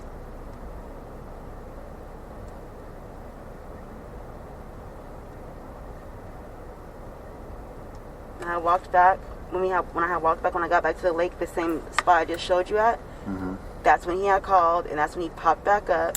I'm like, just leave me alone, and then I'll show you the other location. It was to the right, where I had called Corey and them, and they had called. And then he got out the car. He did a U-turn and got out the car. There was a confrontation between Nick and. No, Nick was trying to hold. He was just like, leave her alone. These are females. Leave her alone. And then he pushed Corey in the face. Daryl pushed Corey in the face. So where do you walk from here? Left. You go left again? But you don't see him at this point? Alright, so then you're going up this way? Yes, straight.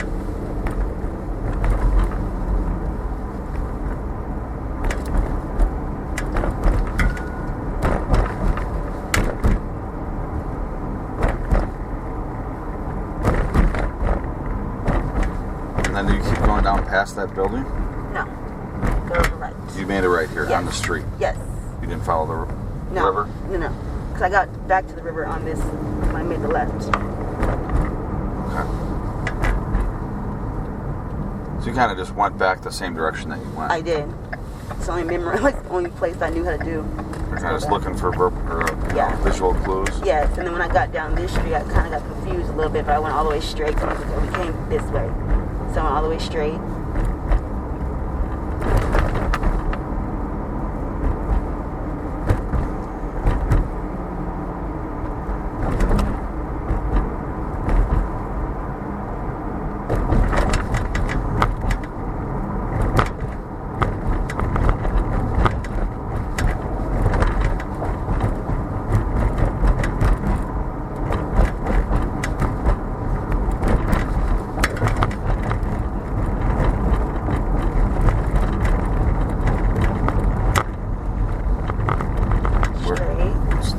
straight? Okay. Then I went into the parking lot, and I went back to where I was, and then back here. Okay. And then I walked towards, kind of like by these green things, and then that's when he comes back in here, and I was arguing with him, and then I started walking back this way, and then that's when I caught Corey and them exit the park, or the lake, the river, sorry. Corey and them met me down there. Then Jay came out of nowhere again, and he pulled over, like did a U-turn. He got on this street. He did a U-turn right in this parking lot? No, Or out I'll on show the you. street? I'm in the street. I'll show you. So this is where you met up with Corey and Nick. And then as you guys are walking out this way, I'm just trying No, to... Corey and Nick met me on the street.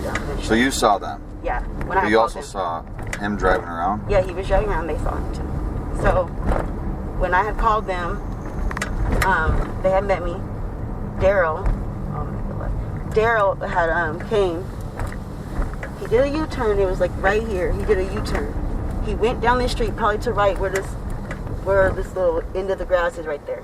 Came back around. Me, Corey, and Nick were over here. I'm not sure. It's like probably like right there where that pole is. He made the U-turn, and that's when he got out the car and got into Corey and Nick's face. On the side of the street? It's right here, yeah. A little bit past the sign, yes. And after that, after he hit her, whatever, he got back in the car. Me, Nick, and Corey went down this street and made that left where that in-house is right there. Okay. And went down that street and went back to the shelter.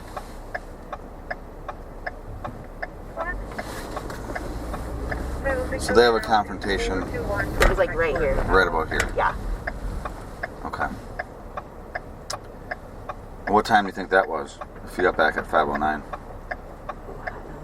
I wasn't really checking my phone, sorry. However long it takes you to... Did you walk straight back to the shelter We then? walked straight back, yes. So you said you walked down this way and you made a left. Yes, it was down the street. Okay, there's a street up here. Yeah, the street. This first street. What did he do after he pushed Corey and you guys started walking? He got back in the car. Which direction did he go? He was this way. But he got back in the car, but they stopped. Did he go past you guys? He went past us, yes. But then because like 3 cars had stopped right there. I don't know if there was something, it was blocked off, but 3 cars had stopped. So I thought he just stopped. We all thought he stopped, but we were just walking. We seen that when we were crossing the street already. There's like 3 cars parked. I think they were waiting for something. I don't know if somebody was crossing or what. And so he kept going straight right there? Yeah, but he had stopped the car. Okay. The So you 3 didn't... cars stopped. After you went down this road, you don't know where he went? Mm-mm. He just went past you? We just kept walking. Yeah, and we were just all... And did he squeal his tires when he took off or anything? I didn't hear that, no. Was he driving like fast? Did you hear the engine roar? Or the muffler? Well, when he got in, he started driving fast, yes. Okay. He pulled off fast, at least. I don't know how fast he went with that, but he did pull off fast. He pulled off fast, but you don't know exactly where he went after that. Mm-hmm. We just kept walking. And right here is where the police officer let us cross, actually, so I do remember it was right here. So a police officer let you guys walk over this way? Yeah, and after that, she started blocking the roads. Right here? Yes. So you guys went down this way then? Yes. I just remembered. Sorry. That's okay. My memory got back now. But yeah, this is the way we just walked all the way back to the shelter. Do you know how to get back to the shelter from here? Straight, I think. Straight. We just kept walking straight, pretty much, so. Okay. I think. No. Or did we turn? Corey dropped her hat right here. Okay. She turned back around and got it. I think we made a right and then made a left. I think we walked to the train tracks. I remember she did drop her hat right here. Okay, so she picks up her hat. Yeah, and then we walked, and I believe we made a left to the train tracks. So you took this little... Yeah, the little Did thing. you take this Yeah. gravel road? Yeah, because all the way straight, we go that way is where the shelter is at. Well, where Dollar General and stuff is at. So you ended up walking on this gravel? Yeah. Is this right? Yes.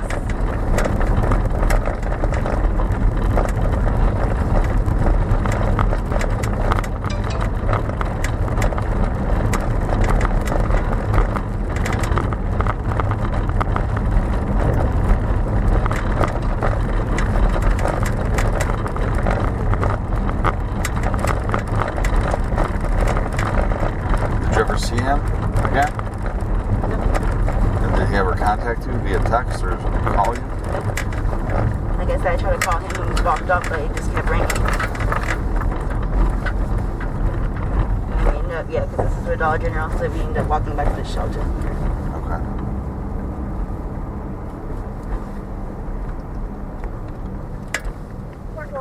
And then you can get to the women's center just by going straight here? Is that what you did? You went Yeah, straight because there's a across little the parking lot? fence. Can't do that with the car. Well, I suppose we could a little bit, but you still have to walk back. Alright, I think I got it. Sorry, it was so confusing. No, it's fine. That's why it's better to probably sit in the car and just drive it. Yeah, I could not give directions if I wasn't in the car. So he caused you pain and made you scared yesterday too, right? Yeah. Okay. So actually you had a domestic incident where he did domestic battery to you 2 days ago and yesterday. Yes. Okay.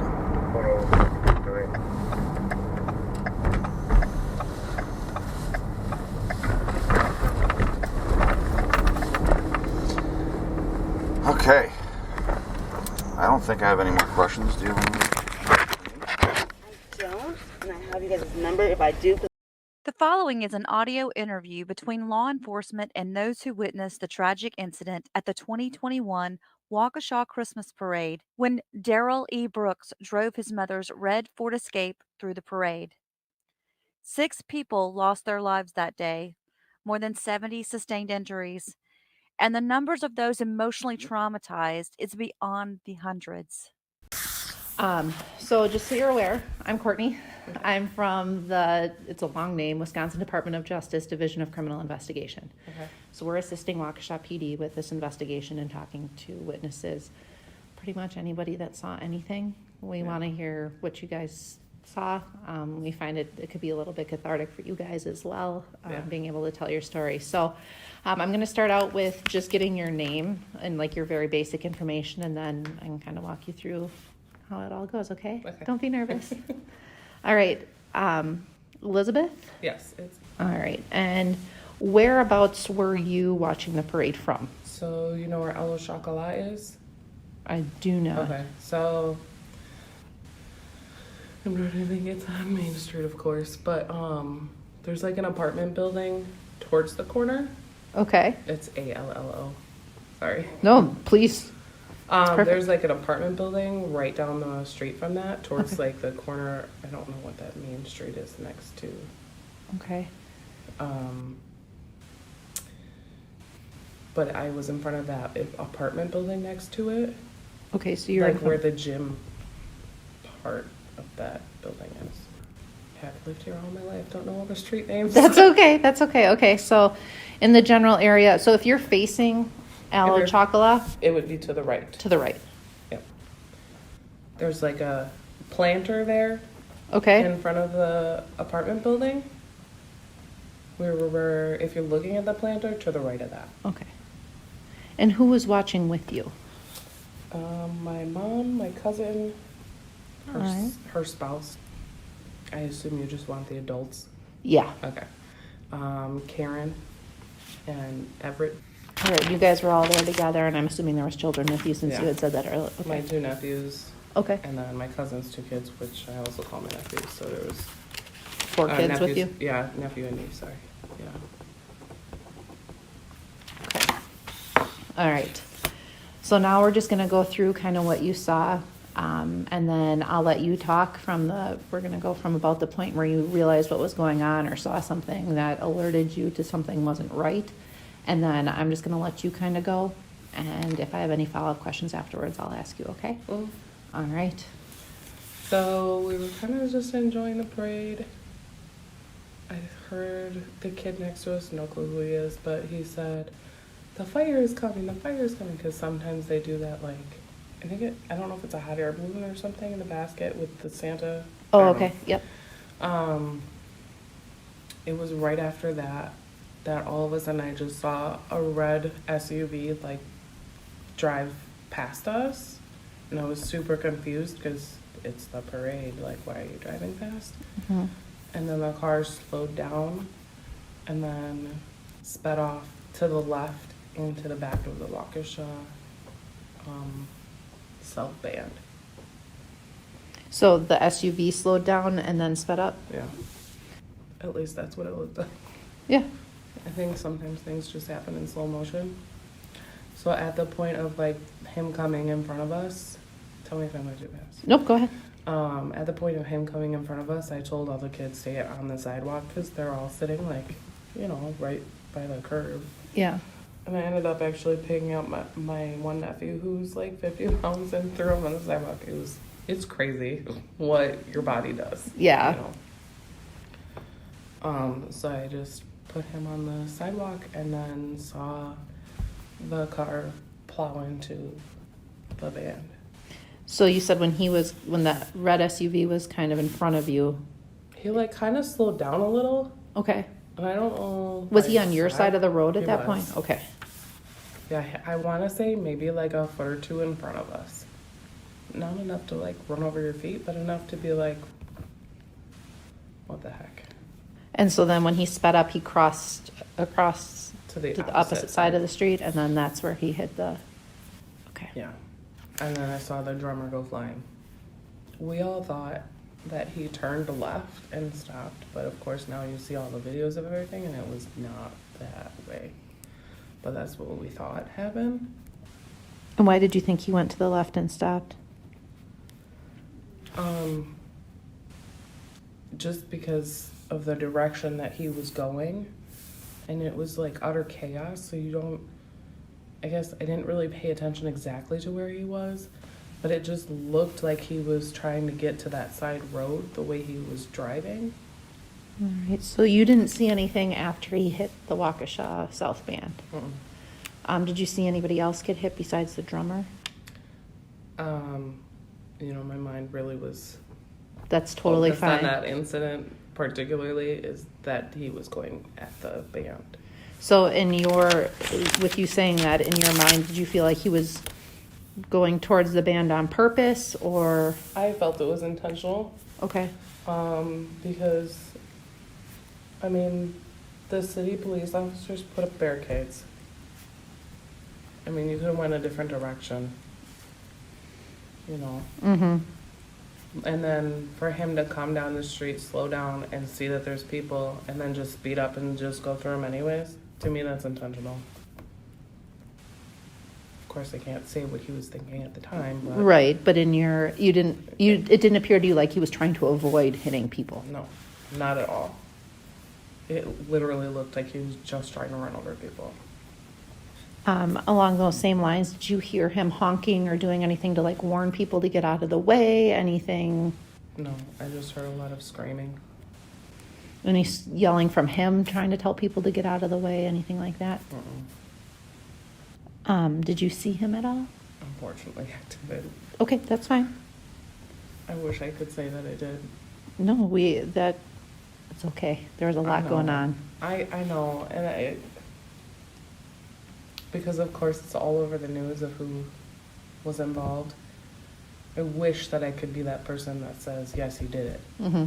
You know, just because not only for my family's sake, for the community's sake, but also for those who are injured. You know, it would put a lot of that to ease, I guess, to be like, yes, that's who did it. But I can't just say that because I see him on the news, you know. Right, and we've been very specific in our in our interviews, just being like, okay, well, we know, even people that did see the driver, okay, well, we know you've now seen him on TV too. Right. Can you try and describe him from that night, not what you've seen on TV? And it's kind of hard to separate that for some people. So for you not seeing him, that's totally okay as well. I watch a lot of crime shows, unfortunately, so no. Same. But no, that's okay. What happened after that, after you saw the band get... So my mom and the kids were kind of huddled towards like the apartment building, because I said get them back as far as you can. And then my mom said Elizabeth gun, because she heard somebody say gun, which now we know what it was. Mm-hmm. But in that particular instance, you freak out because you don't know who it is. So I yelled at her, get the kids to the car. Luckily, we were only a block away from the car, so she ran with the kids. I grabbed all her stuff and we left. Okay. Unfortunately, in that type of when you have nephews, you do not wait to find out what's going on. No, and I would not question anybody, especially anybody that had children there that just got out of Dodge. That would have, yeah. It was a very intense night. I ended up taking off 2 days of work Yeah. because my body was like still shaking the next day. I can't even imagine. Can I ask you a question? Absolutely. So just hypothetically for court, like how are they gonna like find a jury that doesn't know what's going on? That's a great question. That is probably going to be a lot of questioning up front. Because my mom and I were talking about that. Because, of course, because I watch crime shows. Mhm. Not that it's like the same, but like I know that you can't have seen anything. They prefer if you haven't. Some things you can't Control. I mean, control. This is like national. That's Yeah. why I'm like. But I'm gonna both have to go out of attorneys, state for both it. attorneys would have an option to question. So it might come down to, okay, can they agree on anybody here, even though you may have seen it, may not have seen it, whatever, what your background is, and kind of go from there. But yeah, they try and get people that haven't, I'm just don't know curious. much about it. Yeah, no. You guys must have had my phone number from when I asked where my phone was. Quite possibly. I'm not sure. So we've been getting a lot of witnesses, kind of like you, through other, or like how we got your family's information through your interview. So if somebody else maybe saw you there, knew that you were there, that type of thing, if you gave it to any kind of an officer there or I anybody did. like that, yep, So- then they're just adding you to the list. The next day I went, because I lost my phone that night, I Mhm. had put it on my car when we got to the car, because my aunt kept calling me, asking me where I was, and I was like, I can't talk, I'm trying to get my kids in the car. Right. And forgot that I put it on the hood of the car. To add insult to I your know. crappy night. I know, and then I got to my brother's house, because we took them all, we took the kids back to their house and stayed there for a while until things calmed down. And said, I think I lost my phone. And then I went the next day to see if I could get down there because I didn't know if they still had it closed off. And the officer said, go up to, I don't know, whatever the building is across the street. Okay, yeah. And I asked the officer, and she's like, no, we haven't found it yet, but if we do, we'll call you. So Did they find it, or is that a new they one? did. Oh, but I okay. had already gotten a new one, and she's like, yeah, it looks like somebody ran it over. And my mom was like, it probably was me because she was driving. I was like, it doesn't matter who it was. It was chaos. It could have been anybody. Even if like it fell off the car, Right. it could have been anybody. Right. Absolutely. And that's a good way to look at it. Just I was like, I can't blame you if that's for the it. loss from That's what I said like, too. I was it's a like, weird way to think about it, but absolutely. my poor 4-year-old nephew was like, Auntie, you lost your phone. I'm sorry that somebody ran it over. And I was like, buddy, you're safe. That's what matters. And they had nightmares for like 2 days. Yeah, I don't know how the kids that saw all of this too. I mean, as adults, it's hard enough to process because you don't understand. And I had one person who said their kid just kept asking kept saying, I don't understand. And it's like, buddy, the big people don't either. Yeah. Like, nobody gets it. So it's tough all around. How are you doing? Better now. Better now? I have a counselor. Okay, personal good. Counselor, so I called her immediately when we were on our way home from my brother's. Okay. Told her what was going on, and she's like, all right, this is what's going to happen to your body. This And she is was what right, you need to wasn't do. she? Oh, yeah. Yeah. it was crazy. Yeah. But yeah, Um, I'm much better now. Like, Good. I think talking about it at first too really helped. And at first it was I don't understand, like, why did he do this? Was this a terrorist thing? Like, you don't know, right. you know? And then, of course, you start watching everything and start learning that it's not a terrorist attack. They're not coming after your county or whatever. Yeah. So that kind of eased it, Yeah. you know. to That it know was just a fluke. Yeah, just a Unfortunately, one it time. sounds bad, but it's makes you feel safer. Because there's not going to be follow up. Right. Yeah. So that helped. That makes sense. Yeah. It's still crappy, but it helps. Yeah. I mean, yeah, it's crappy. That's Anything a else? nice way to put it. Right. That's a nice way. It's recording, so That's I can't my say what way. I was going to say. Right. Do you have anything else that you can think of that might be I helpful? don't think so. Anybody that you gave me names and phone numbers for that you would say like really didn't see anything, or Just Jean, but Just Kyle Jean. ran into the people to try and help. Okay. So he might be your best option. Okay. Um, I'm guessing we'll probably call everybody. yeah, I'll give him a heads up if you're okay with that. Well, yeah, Maybe like, absolutely, absolutely. And we're not trying to pull extra information out of people. What you saw is what you saw, and what you remember is what you remember. And I've been telling everybody, like, what you think is insignificant might be one of the little pieces that we were missing. So, yeah, absolutely. You can let them know that we'll probably be calling in the next couple days. Okay. Okay. Do you have any questions for me? I mean, are you calling all witnesses to court? You don't know yet. We don't know yet. Okay. And I think the police department, so we're just assisting the police department in this. The police department will kind of go through, and because a lot of people saw a lot of the same stuff as well, and probably go through and kind of, I don't want to say pick and choose from there, but No, that's pick out of right. there. Yeah. Because it's a lot of witnesses, but that's Well, not to say that it wouldn't get to the point where they were like, you know what, we need everyone. Let's pull them all in, yeah. So. Well, and the ones like myself who didn't see, it's not really going to help. I mean. Yeah, but you never know. You never know. There might be something where the PD's like, she said something that we needed to know, and that's great. So I don't want to promise that, yes, you would be called, or no, you wouldn't be called, because there's always a chance, but yeah. Yep. So.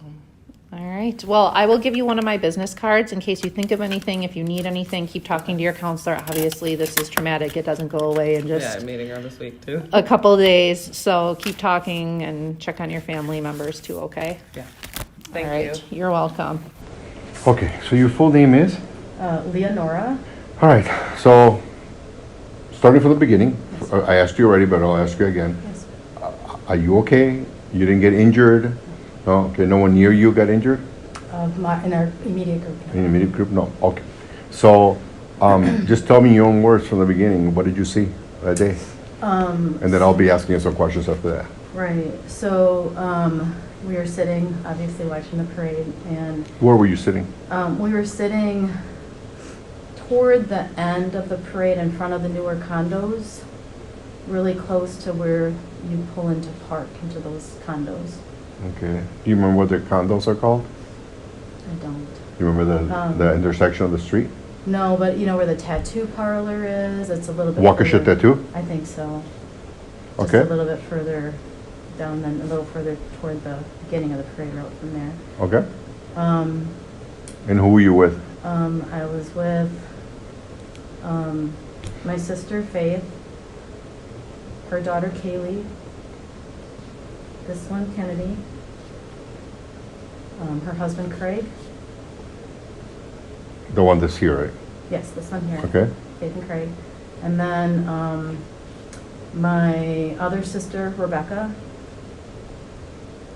and her two daughters. Okay, so you're standing with And all then these one people. other person, a cousin. Oh my that I don't know goodness, that okay. name, so there's 15 of us. Yeah, Okay. Anyway, so we are, you know, like sitting, and some are on the curb sitting, and some are in chairs, and we're all set, and we're right by a fire hydrant. So we're just on the other side of the fire hydrant, and then all of a sudden we see this, you know, so then my niece, one of my nieces and her were taking a picture in the road, and my sister took the picture, but it was just before, it was like 4:28, so just before the truck came. And then in the distance we see this red truck coming toward us, SUV type vehicle, you know, coming, and we're like, what the heck? You know, you're kind of stunned, trying to figure out what that is. Is it coming right at you guys or just in your direction? It's coming down the road, yeah. Okay. It's just coming down the road at that time because we saw it pretty early. And then as it got closer to us, saw it hit somebody out of the corner of my eye. I saw it hit a man, and then I heard a bang. My sister thinks it was hitting a van, a vehicle, but I don't know if it was the body or the vehicle it hit. So saw it hit a man. My sister saw it hit somebody before that. So I think she saw it hit one of the dancing grannies. I did not see that. I just saw it hit this man and on the passenger side front. It hit this man. And that was probably 30 or 40 feet from us. Mm-hmm. And then it was coming toward us. So it didn't stop, it kept going? No, it kept going. Probably So slowed down a little bit because it hit somebody, right, but it just kept going. So My this- impression at the time was that it didn't care who it was hitting, it was just trying to get away from there, right? And then my friend Sarah, who was sitting on the curb, she saw it and she knew she couldn't get up fast. So then my sister came screaming, "Get out of the way, everybody move!" And she's screaming because she had seen the first hit further up. And then I stood up and I went and tried to get my family to move back, and we all tried to move back. And at this point, the truck was coming at us. And my impression was that he didn't care if he hit people.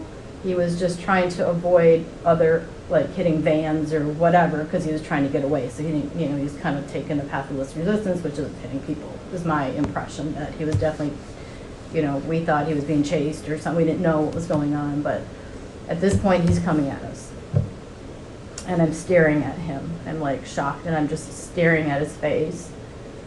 And Okay, so now that you're staring at his face, how far away was he from you at that point?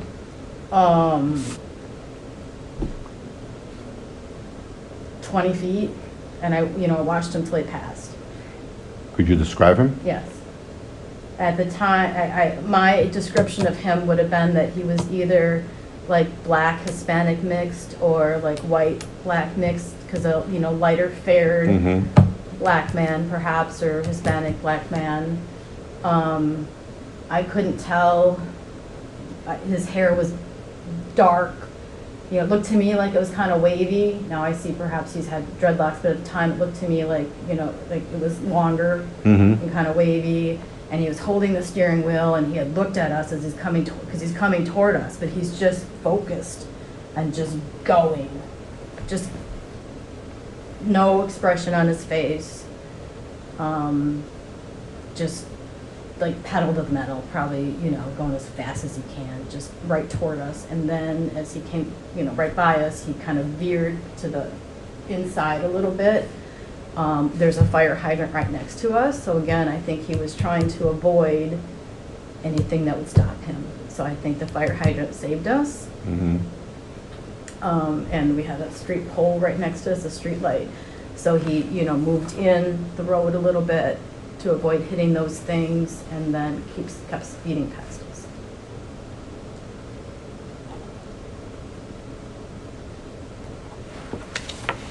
So then, go ahead, I'm sorry. No, and then at that point, we're all stunned, and we're looking at each other, and we're making sure we're all okay. My sister took off. She just ran up the street because she had seen, more people get hit than me.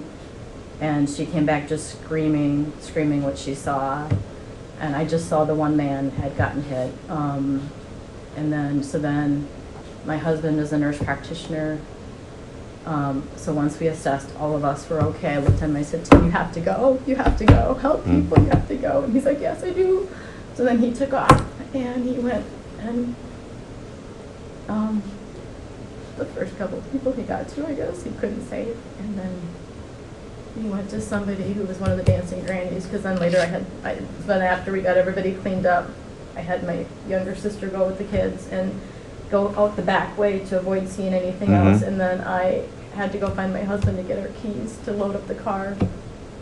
And so from the point I was at I walked up the road to try to find him, and I'm looking at everybody that's on the road, and I counted 15. 15 people injured. 15 people that were either injured or dead.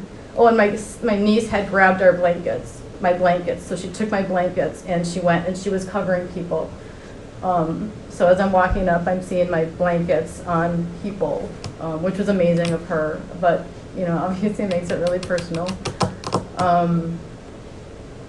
So then I'm going up and I'm looking for him, and then I go up to the corner of where the bright Christmas tree is, before the steaming cup, right, before People's Park. I I get up to that side of the corner and I hadn't seen him yet, and I had counted 15 people that I didn't look, like, couldn't describe them because I was trying not to look. I saw one woman trying to do CPR desperately, and so I got up there, counted 15 because I just couldn't believe what I saw, and then I came back a little bit and then found my husband, and he was with a woman, and she was laying still. He said that he thinks maybe she broke her skull. She just kept saying my head hurts, and but she wasn't talking a lot, and she was laying very still, and he was just trying to keep her very still. He was an ER nurse for 20 years, so he, you know, obviously had good training. And then he stayed there, and I left with my family. Okay, so let me ask you a few questions to back it Yes. up a little bit. Yes. Okay, take a deep breath. Yes. I know you're getting emotional, which is perfectly understandable. Yeah. Okay, and there's water too here if you want one. During the time that you see the vehicle coming, do you think he was trying to avoid people? Do you think he was aiming at people? What's My your opinion? impression was that he was trying to avoid things that were going to allow him to escape and didn't care if he hit people. That was my impression. Okay, so when you say that, so I don't want to put words in your mouth, right? So correct me if what I believe you're saying is that he's avoiding inanimate objects such as fire hydrant, other vehicles, floats, Vans. items that could stop his vehicle. Yeah. So he's avoiding those things. Right, and he doesn't care if he's hitting people because he's going up by curbs and stuff like that where people definitely are. He's not avoiding people. Okay. I think if he was intentionally, like, just trying to take out as many people, he would have just gone right up the curb. But I don't think he cared if he was hitting people because he was going for the curb if something else was in his way. That Well, was you my used an impression. expression earlier, the path of least resistance, and that's what you believe that that's what he was looking for? That's what I believe. Okay. That he didn't care what he hit, he just didn't want to hit vehicles that would stop him and get him caught. Do you believe that, was it your impression that he ever slowed down, that he speed up? He was going as fast as he could, and as soon as he got anywhere that he could, you know, like, go fast, he went as fast as he could. You could tell he stepped on the gas, you know, when, you know, like if he hit somebody, that would slow him down a little bit, right? And so he was going as fast as he could. I mean, as soon as he got past the last people he hit and it was a little bit clearer, he just stepped on it and went squealing around the corner. Okay. To be clear, you did not take any pictures? I did not. You did not take any video? No. Okay. Not before or after, I didn't know. Absolutely not. My sister has one picture beforehand of this one, but it doesn't show the vehicle in the background. Okay. I could show you that picture. All right. Could you, when you looked into the vehicle, was he by himself? I only saw him. You know, I couldn't say if there was anyone in the back, but I only saw him. I didn't see, I know I didn't see somebody in the passenger seat. Was somebody bending down possibly, but I only saw him. Okay. All right. I'm trying to think. Is there anything else that you think I should know, I should be aware of, that I didn't ask you?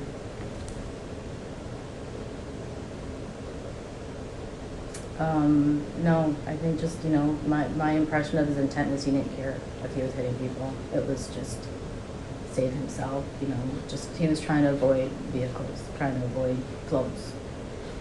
And just, like I said, he was coming right to us, and I think the only reason he veered in was because there's a fire hydrant next to us. Because my girlfriend, who has the two little boys, was sitting on the curb, and he was coming right at us, and you know, she knew she couldn't move in time, so she took her boys and she just tried to like hold them and brace them, knowing she was going to get hit. But then, like I said, he veered, and I'm sure it wasn't to avoid us. I think it's because there was a fire hydrant, right? And he probably saw that. Yeah. Okay. Anybody else in your group get hurt or? No, we're all fine. Fortunate? Okay. Yeah, even this one. She's You know? so tired. Oh, she's so peaceful. It's awesome. She's so tired. Yeah, oh, I bet. Let me just check. I'll make sure that I'm forgetting to ask you something.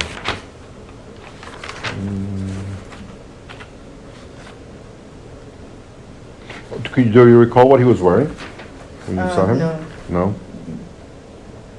Would you be able to recognize him off a picture? I think so. I'm quite sure he's ingrained in my head. Okay. Have you seen the pictures that they've shown on I TV have. of him? I have. Okay, And when I look at those pictures, I'm like, that doesn't look like I recognize that one. Doesn't that's him? You know what I Okay. mean? There's certain pictures of him. so that it he looks depends on very- which picture is being shown? Yeah. Okay. But you have recognized them amongst the pictures that Yes. they've been Yes, shown on TV? absolutely. I saw the one picture. I'm like, oh my gosh, that's him. Okay. Absolutely. Yeah. There was an older. He has a picture where he had his chin up, that in short hair. And then I didn't recognize him, but yeah.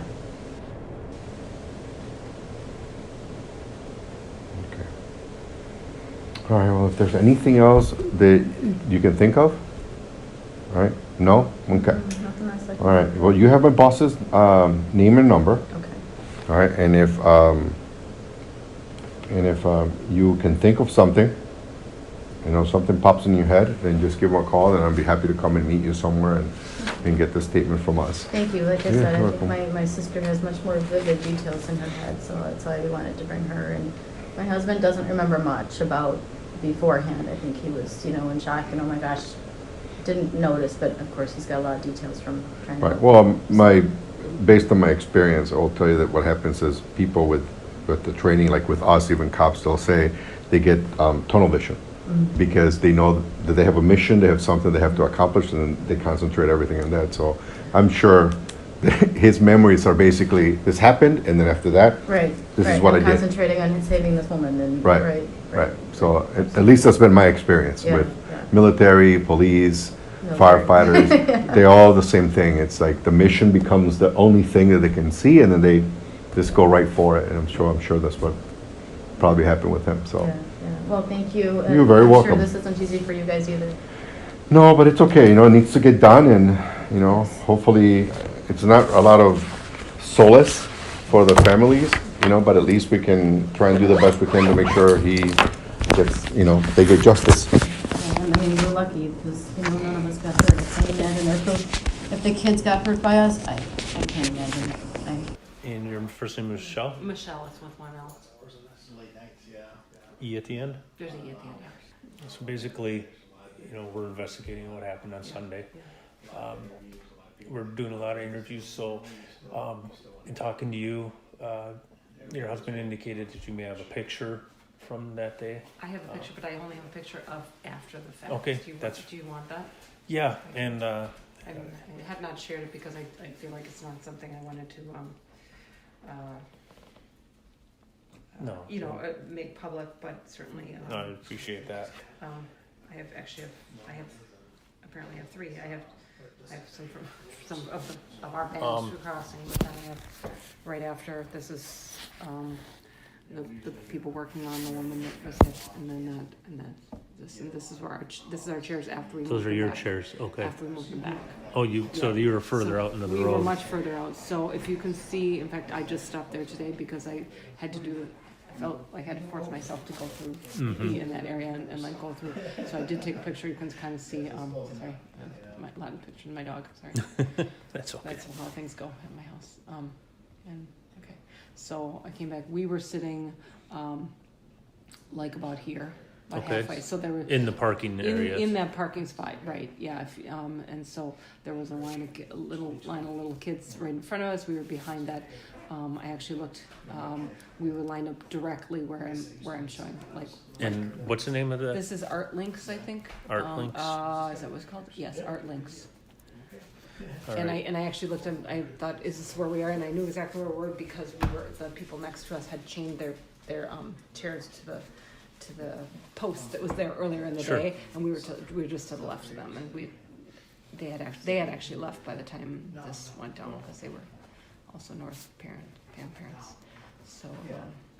So the pictures that you took that day, I'll get to those in a second, but would you be able to airdrop them to me? Yeah, I can. And then I just learned how to use that today, so.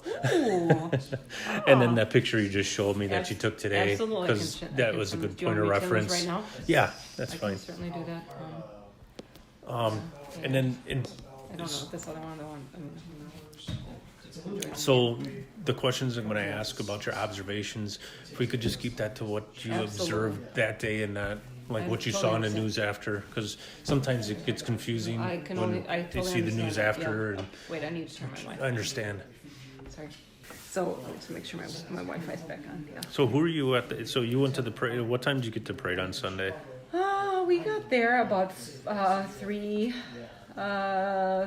maybe. 3:15, 3:30.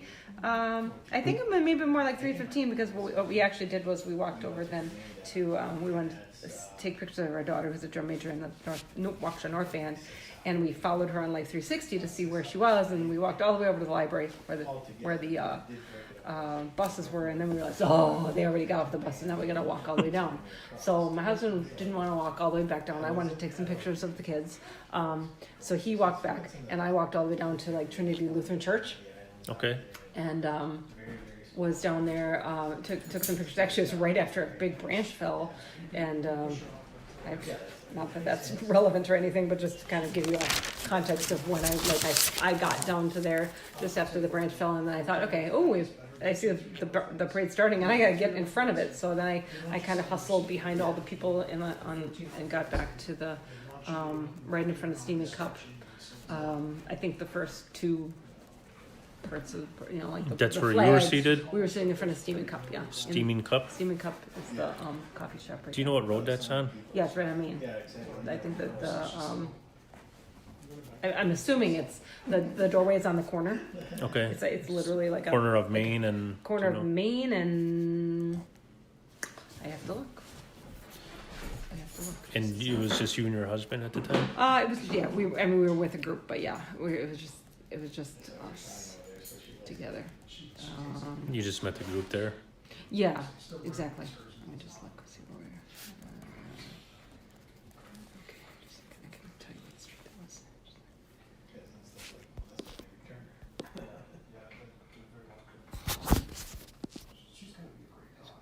Oh, I bet it was right down. Okay, so it was on the corner. People's Park was across the street. Steaming Cup was there, and so that must be Clinton. Is it Steaming Cup? Yes. Okay, so it's on the corner of Main Street and People's Park. It's Main Street and Main Street and Clinton. Clinton? No. Clinton, and you can actually see how the cars are parked diagonally there. That's where and you we were were. Basically sitting right in the middle of that black car. Okay. Yeah. So right in front of Steaming Cup there. Yeah. I can. All right. Watch. So what time did the parade start about? It started at 4. Okay. And it was pretty much on time because I was actually I was still in the queue where my daughter's group was. Sorry, that'd be my dog ringing the door to go out. You gonna let her out? I'll let her. You wanna go outside? So yeah, they started at 4. They started. And that's when you were kind of hustling back. Then I was hustling back. Okay. Yeah. And then the incident. What first drew your attention? What did you first see? Actually, I would say the first thing I heard was like us screaming, and I didn't know that it was. We thought, oh, something exciting is happening to our left, so like towards the direction that the parade was coming. So heard screaming, and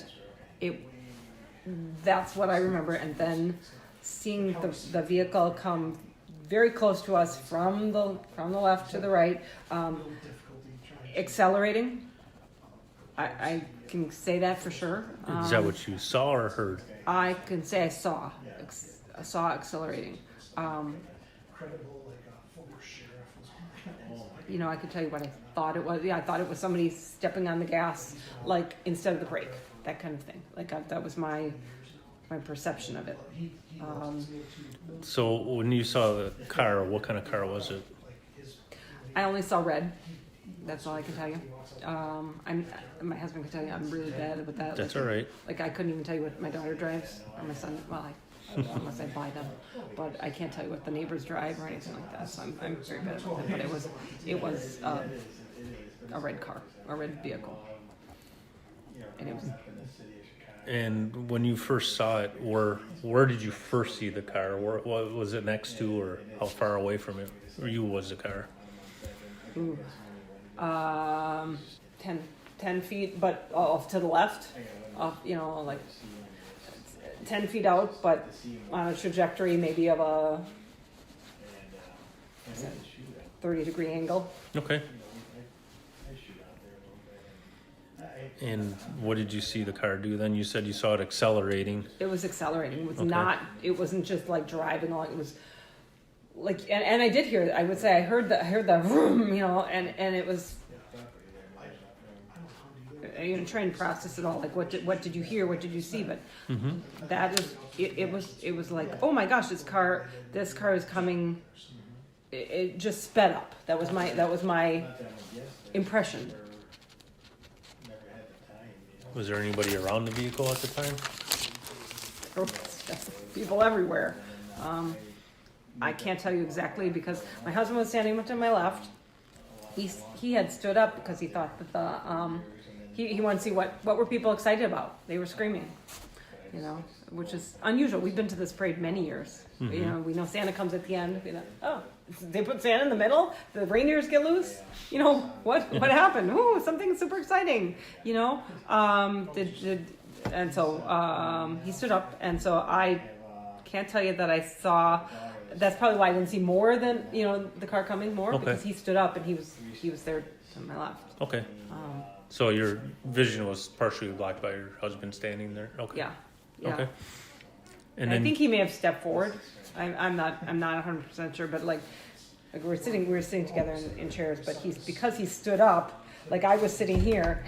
We were sitting here when he stand up. Suddenly, you know, it's not like he stepped forward, but maybe he was further forward because he stood where his feet would have been. And as a car is passing you, and speeding up, could you see inside the vehicle? I could not. Okay. I didn't. I would say the windows were up. I can tell you that. I could not see inside because the windows were up.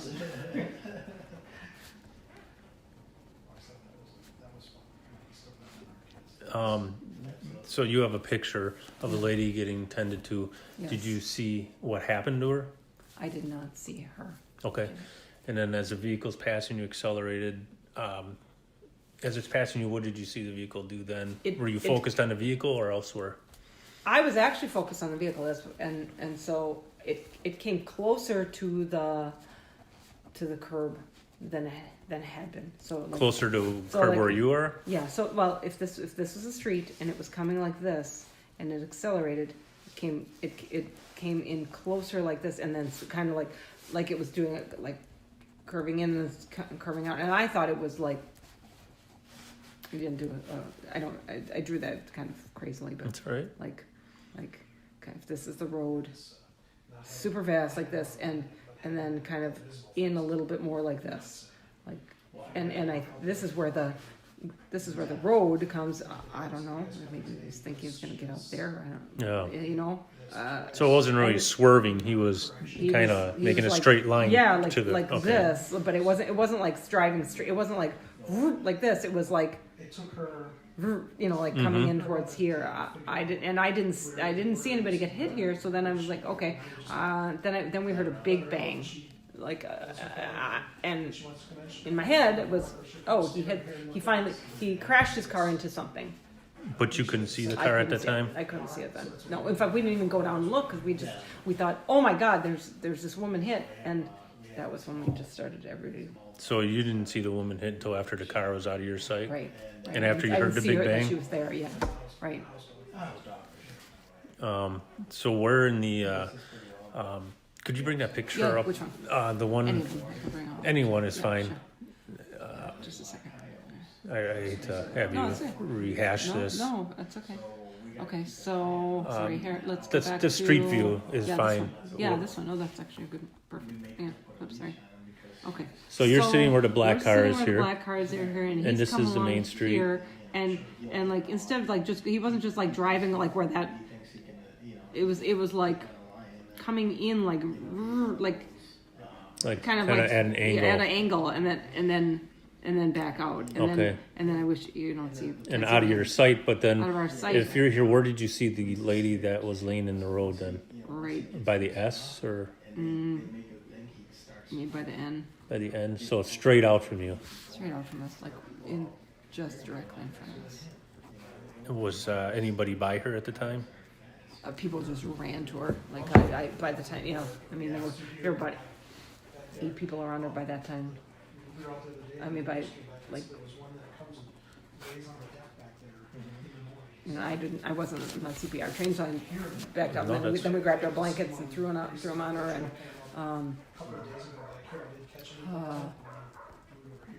I do know that there were people who, I know names of people who attended to her because it's. Oh, you know the people? I know people Who are they? And he was there with his wife. They were both tending to her? Dale was tending to her. Beer was not. Also, there was they were both there. Who was tending to her out of them? No, they were Oh, they were just there. They were witnesses also. And the other person that was tending to that was Michelle. And so when you said that when you see the car coming from the left and right, there were people. I mean, was he in the parade route itself, in the crowd of the parade, or? He was In the. I'm sorry, you asked. Was he? Yeah, definitely in the route, like on the street. Definitely on the street, not jumping the curbs.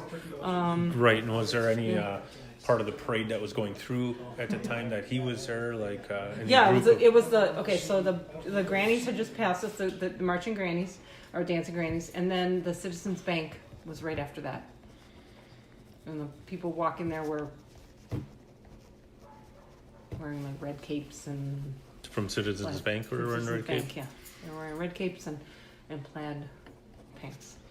And that's who he was next to at the time that you saw? That's where he. Okay. They were next. What time was this all about? Oh, I don't know. How long after the parade started would you, if you had to take a guess? I could see what time I took my pictures of my own kid, and then see what. Oh, here, Sunday, 4:49 p.m. Yeah, right there. That's what time you took the picture? That's the time I took the picture, and they were working on her for about 10 minutes, so I would say 4:39. That might be. By then, let's see. There's a car. What's this car doing here?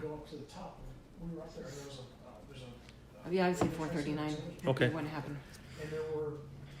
Because by then, all those other, like obviously the things that are left there are not all ours, and yeah. So everybody else kind of took their stuff. You could tell that the windows were up, that you heard accelerating noises, and did you hear people? I can't remember if you said you heard people screaming. People screaming beforehand, and then as it just kind of the screaming continued, and the whole time it wasn't like screaming and then stopped and gone. Sure. And the bang you heard was more. Was it like a gunshot bang or a car accident no, bang? No, it's like a car crash bang. Like a car hitting something. Did you hear any gunshots at all? I did not hear gunshots. Okay. Anything else that you can think of that we didn't talk about? No. One thing I did observe beforehand, and I don't know if this matters at all, but there was a big gap right before the grannies, which somebody pointed out to me today. Oh, well, maybe he, and this is speculation, but maybe he thought as he was like seeing an escape. Oh, like, oh, look, now I got a clear shot, because there was this big gap before the grannies in my head. Okay. Oh, that was the only other thing I was going to mention. All right. This is Detective Mandy Schwartz, Detective Nate Plennis. We're here with, state your name, please, sir. Dominic. Okay. And I know that before we started the recorded interview, you gave us a brief description of someone that had stopped up in your driveway and spoke to you. What was the conversation you had with that person? The gentleman walked up to me in my driveway and asked me if he could use my phone for an Uber, and he seemed like he was out of breath. He wasn't wearing any tennis shoes or any shoes. He was wearing blue jeans and a red t-shirt. I did hand him my phone, and he did dial a number. He was a black male gentleman, and he had dreads that were tied up either in a rubber band or some kind of tie on top of his head. Okay. He was, I'd say, either 5'6", 120, 25 pounds. Younger male, like mid-20s. Okay.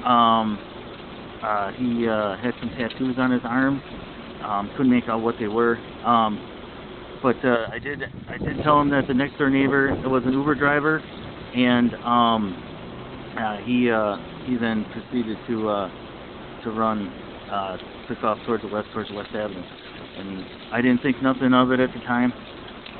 Just thought it was just another random person, and just thought I'd give you my statement. Okay. So other than him asking to use your phone, did you have any other conversation with this gentleman? Nope. That was it. He did. I did turn because he startled me and he said he didn't have any weapons. I don't know if that has anything. Okay. But other than that, no. And you said that your sons were outside with you? Yes. And what are your sons' names? Okay. Did he engage your sons at all? No. Oh, well, we're not on the track. So. Oh, that's great. Okay. And there was no talk with any of them, no communication? No, not with them. Anything else that stood out? I mean, you gave a relatively good description of him, but anything that stood out to you? I know you said he was out of breath, no shoes. Just that he was. He seemed really frantic. Okay. That he really needed that Uber driver. And he really needed. Let's give a second for the train to come through. It'll probably be a long one on a Sunday night, right? Maybe we can still hear each other here, but what direction did he come from, if you remember? My oldest son said that because I had my back turned to him, he said that he came from the downtown area or from the east side of Central, like more like Maple, heading west towards that way. Okay. Towards my house. Okay. And then when you said that he had left, and you told him that your neighbor was an Uber, did he go to the neighbor's house? I don't know if he really understood me, what I was trying to tell him. Okay. But he did take off running towards West Avenue on foot. Okay. Okay. At that time. And I know that he took a picture of your phone log, but do you remember about what time that was tonight? 5 o'clock. 5 o'clock? Yeah, okay. Around there. Okay. Anything else that you can think of that stands out, or? Not really. Like I said, it was. I guess I really wasn't looking for anything. Yeah, So I mean, I did notice, and then that's all I got. All right. Well, I'm gonna go ahead and end this. I appreciate you talking to us. The following is an audio interview between law enforcement and those who witnessed the tragic incident at the 2021 Waukesha Christmas Parade when Darrell E. Brooks drove his mother's red Ford Escape through the parade. 6 people lost their lives that day, more than 70 sustained injuries, and the numbers of those emotionally traumatized is beyond the hundreds. While most of the descriptions contained in this video are not graphic in nature, some may find this audio difficult to listen to. Viewer discretion is advised. So there's a lot of room. You can get in here. Yeah. We just have to do this. Don't push. File in. Move to the And it back. sounded like there was quite a bit of that. I mean, and I understand that I guess initial reaction to just go, but it sounds like there was quite a bit of kind of that trampling kind of thing going on, and so it's just unfortunately part of an event like that something comes up. So, well, as I mentioned before, my name is Special Agent Matt Anderson. I'm with the Wisconsin Department of Justice. Just want to talk to you a little bit about kind of what we discussed on the phone, what you saw, what you heard, and kind of just the initial aftermath of everything. So, but I want to start by just grabbing your contact information. So it's Normand with a D. And so at the time of the parade, it's my understanding that the store was open, and that was where you were located.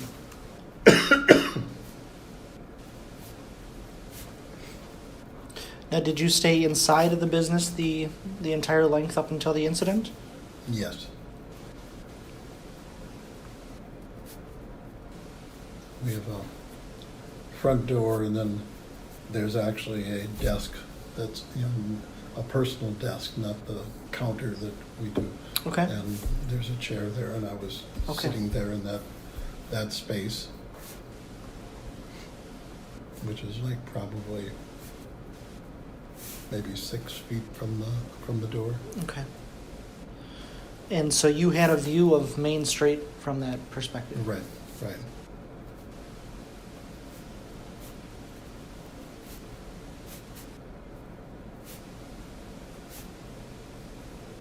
Okay. And so as you were in that location, kind of watching the parade go by, what caught your attention? What stood out to you as... Well, there was all of a sudden the big kind of, noise or whatever that you want to call it. Yeah. Like when the hot air balloon goes through and he pulls the thing and everyone goes, oh, Okay. And so there was all of a sudden that, but then following that right away was all kinds of people, and I mean, in my mind I was confused a little bit because that's sometimes what happens at the end of the parade when Sure. people are just dispersing, Yeah. but I knew that I knew which bands had already gone through, and I knew that this was a South High School band playing, and I'm going, they're playing, and then all of a sudden there's this big noise, and then there's the quiet, and when I first heard that noise, it really made my attention go to the door, and then people as they're passing by, and then I actually saw the red vehicle that went through, and then I from my spot I could see there was another window that's over here, and I could see the vehicle swerving around the float that was in front. Okay. And then when I looked back, I actually could see that there were at least 3 of the students who were laying on the pavement. So the noise that you described is kind of immediately drawing your attention. Is that crowd noise, or is that a particular noise that you heard? Like, No, was kind of- the crowd reacting to it? Yeah, the crowd reaction. And then people, and the screaming and the panic of some of the people that were, just like, I got to get out of the way. Sure. They're just, and people were, some people were just picking up their chairs and basically fleeing. Yeah.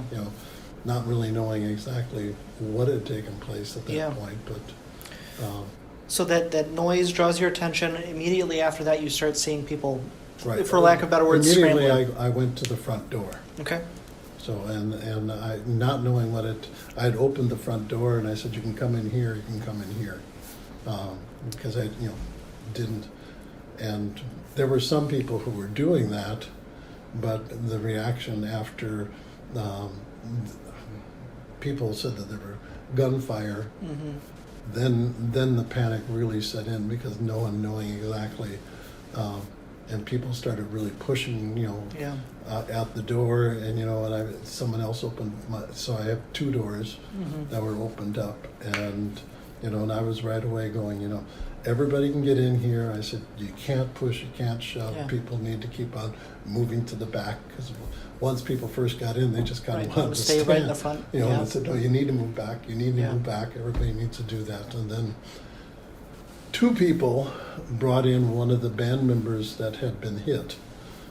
He was bleeding from his head, and and they got him inside the store, and they did that because they said there had been gunfire, so they wanted to bring him into. And so we got a chair, and they sat down with him, and they stayed with him. Was he conscious and He breathing? was conscious, yes, but I mean, you could tell that he was really hurt. Yeah. Pretty decently, and the 2 people, who I know didn't know him, Okay. just helped him Yeah. and stayed with him and Yeah. and calmed him and saying it's going to be okay, and Yeah.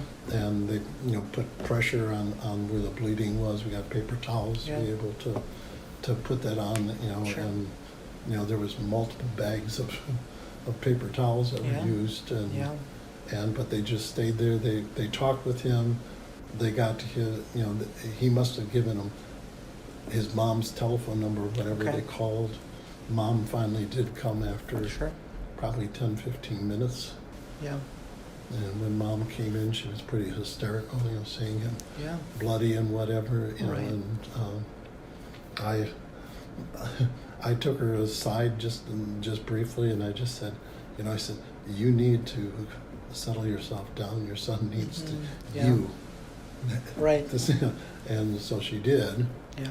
And that, because I've dealt with some of these kind of things because Yeah. I'm a retired elementary principal. Okay. All right. Yeah. So, I mean, it was not like something that... Sure. So, So, Norman, after you saw the people scrambling, you opened the door. When you open the door, is that when you're seeing that SUV coming by? no. that Prior was, prior that to? was prior. Okay. Yeah, that was prior before me getting the door open. Okay. So, I from your would- perspective, you're at the front door, but it's not opened yet. Is that accurate? Right. And now we see the vehicle coming from right to left? Through the door. Yep, yep. Yeah.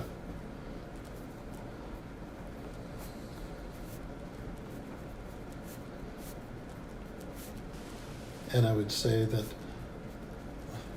from my perspective, I thought that the vehicle probably increased speed as it was going towards the float and went around the float.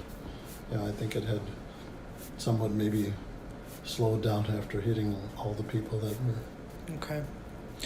Do you recall when you were looking out and watching the parade around the time of that noise in the crowd, what float was going past you or what segment of the parade was going in front of the business? Yeah, it was the high school band was Okay. just, like I think the color guard had just gone by. Okay. I mean, it was like right where the first instruments were playing. Gotcha. So right as the band is starting to pass your restaurant is when this all transpires. Okay.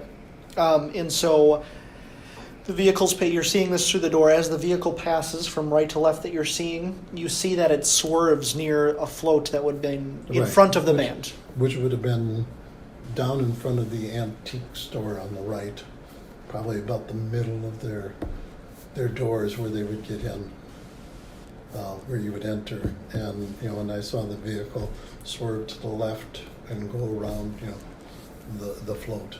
Okay. Did you see the SUV actually striking people? No, I did not.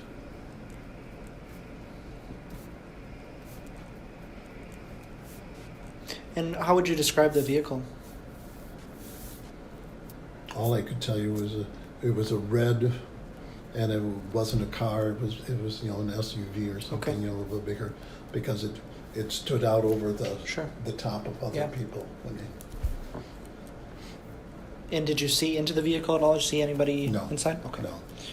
It was just a very kind of like scanned view that was like, Yeah, kind of over the tops of the head of the crowd is what you're right, seeing it go past. Right, just kind of, and then as I looked out the other, I could see the vehicle, then swerving around. Okay. As people were kind of scattering, I'd imagine you could finally see through the gaps and because of, Gaspar was a closed street, there was a lot of people that were just going down up that the way. street, Okay. So when the vehicle swerved like that to avoid the float, you think that was near the antique shop? Yeah, it was in front of the antique shop. Okay.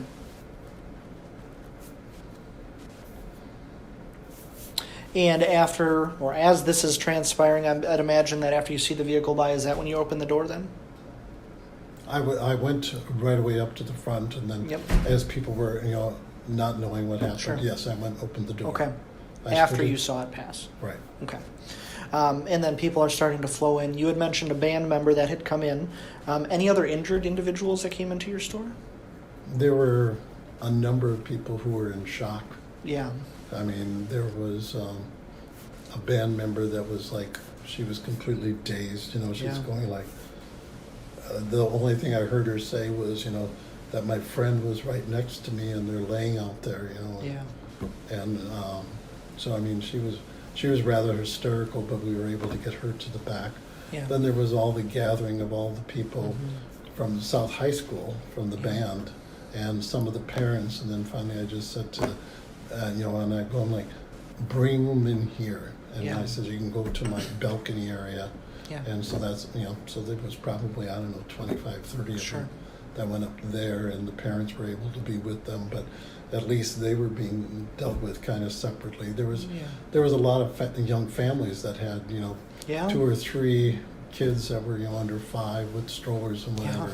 And we got them in with their wagons and whatever, and went further into the store. Yeah. And I mean, some of those young kids, I don't think even were basically traumatized as much because they got to the one corner of my store that had all the stuffed animals, there you and they go. started pulling it. Yeah, that's they were sitting there playing, and I mean, they were there they were there for a good hour Yeah. and a half. Yeah. Before they were getting, and I kept on talking with the officers who were outside, Yeah. and I said, people are parked on the other side, tell us when, and they Mhm. finally came and escorted those families over Yeah. to where their parked vehicles were. Do you recall which float was in front of the band by chance? No, I don't. Okay. Does your bookstore have any surveillance footage that would have captured anything? No. Okay. Did you personally capture any videos or images? Okay. My whole concern was helping the people. Absolutely, that- and I appreciate that. And it was like saying, no, this isn't something I'm going to pull out my camera and try to capture. It's interesting in today's day and age that sometimes that is the first initial Right. response is to because it's like, well, I can if I catch something, I could be quite the famous person. Yeah. And that's not, I look at it and say, I guess out of all of this, what I did see was people immediately not worrying about themselves and Right. going out and huddling around Yeah. people that were laying In there need, on the pavement. And I was just going to say I appreciate the fact that you catered your attention to the people that needed it. We'll recover whatever we can as far as terms of videos and pictures, but the people that needed the attention, I'm glad that there were people like you out there giving them that attention. Is there anything else that stands out to you, or think that I should know in regards to the incident, or other things that you witnessed that maybe we didn't cover? No, there was, the trauma became, really real for, Yeah. when I can remember a Hispanic dad who came in, who, started, people started coming in and shouting out names to see if their child was there. Yeah. And, and they're going like, they shouted out the name and we would shout the name out into the store. To see and if they anybody get, but this dad, just, his eyes were just filled with tears. Yeah. And Norman, even just with talking with individuals from various perspectives of this, there's definitely some trauma that occurred by a lot of people, and I'm Right. sure even residually for you to a certain extent, just having the experienced other it. day when, yesterday when I was at the working out and the television thing about in the court, Yeah. and then when it was announced that a child had passed away, as an elementary principal, That hits close. Yeah. and it was like going, you're sad that all those other individuals Yeah. that, but you're going like, here's a young life Right. that got snuffed out. That was there to see Santa Claus. Yeah, that was, and that was some of the things that we heard from kids who were in the store beforehand, because Yeah. they were out there for 2 or 3 hours. Right. They came in and used our bathrooms, whatever, and they're going Yeah. like, I'm here to see Santa. I haven't seen Santa in 2 years. I'm here to see him. Yeah, just a lot of emotions tied up in this. At this time of year, this type of event.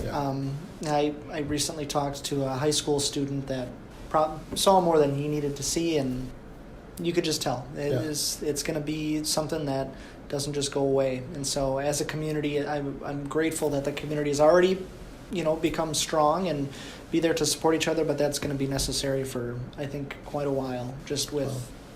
It's a typical, I guess, Waukesha response when I saw, videos that show, here are people who are injured and they've got 3, 4, 5 people.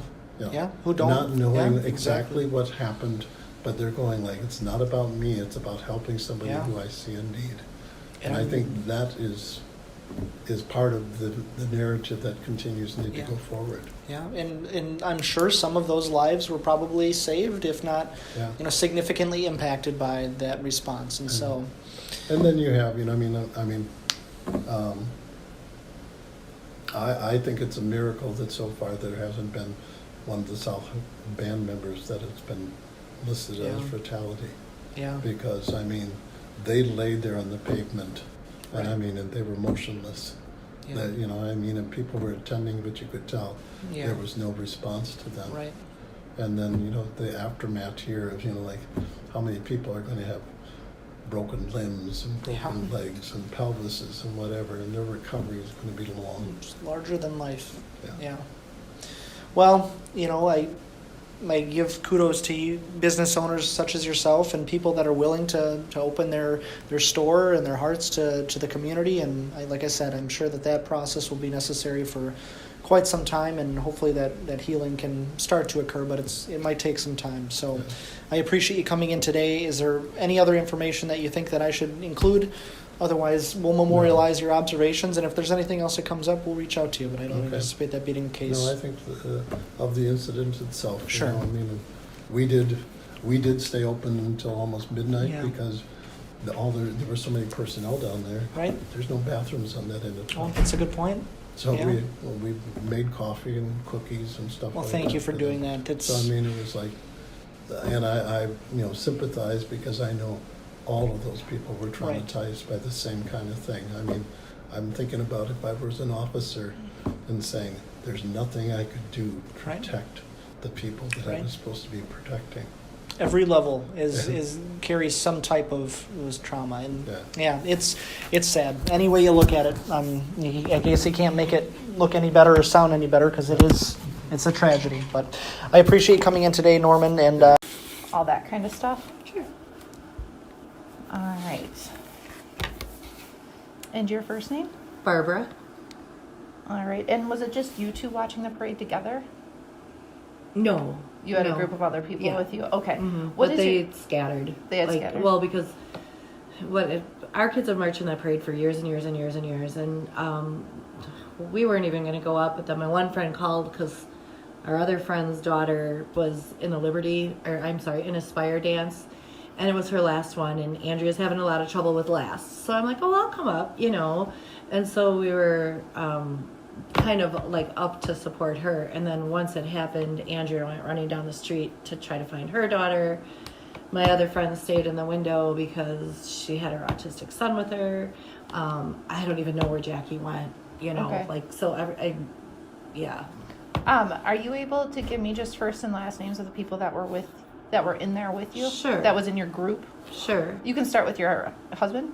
Brian. Well, Okay. he wasn't there the one, so he dropped me off and then he went back home to grab a quick shower because he was just going to come up, Okay. Yep. So I was ready before him and I'm like, the parade's going to start. So he brought me up and then he came up after. Okay. And I was outside, already, whatever. And then I'm like, I should call him and tell him not to bother parking, that it's, crazy down here. And I literally was running in the door and he was at the door, just going, what? I just saw a red car go by. What, so. Okay. So he wasn't exactly there. Yeah, he was, but not with me at the time. Fair enough. Yeah. Okay, so then I apologize. I keep interrupting you, that's so I will fine. let you, So, just like you would think, okay? and that was our group, Okay. as far as I can remember. And where were you guys watching at? House of I keep saying House of Harley. House of Guinness. It's a nice one. Oh, we were right in the plate glass window, nice and warm. And You know what's interesting is one of the couple other interviews I've done so far, they've all been inside too. Yeah. Places. I'm like, well, when we had genius. kids, we were always outside. Yeah. Because you wanted whatever. But Jesus, that one little girl got missed by such a little, by the grace of God. Yeah. Do you know the address of the House of Guinness offhand? I don't. Okay, no Just worries. on Main Street. Perfect. All right, so you guys got there a little bit before the parade started. Yeah, I think I got there about 3:30, maybe 3:45. Okay.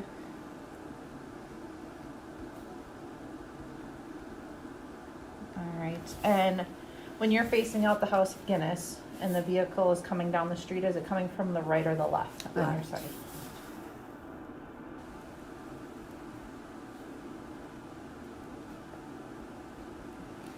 Okay. All right, so now what I'm gonna have you do is just kind of walk me through. I'm gonna take some notes. Perfect. But again, recording. Perfect. But just walk me through kind of what you saw. I'm going to try not to stop you and ask any questions and kind of just leave those till the end. Perfect. So anything you can recall, and then if I need a little bit more detail somewhere, I'll ask you afterwards, okay? Perfect. Love the dancing grannies. Me and my girlfriend were laughing. We're like, we're grandmas. We could be in there. Ha ha ha. The poor girl was marching her first parade. I just found out that got killed. And my friend Carrie was like, as she was saying, yeah, but my skirt would be a lot shorter, like laughing, like out of the corner, I saw this red car coming, and I was like, wow, that sound car, because, you know, my kids danced in so many parades, and I was like, they're really close, because usually there's a gap, and then all of a sudden, I just saw all these people fly up in the air like bowling pins, and literally just stood there going, what the fuck, what the fuck? And then we just ran outside and did what we could, which I'm not trained, so I threw my coat on someone and, you know, like, went over by some of the other ladies and asked if I could call anybody or if they needed anything or...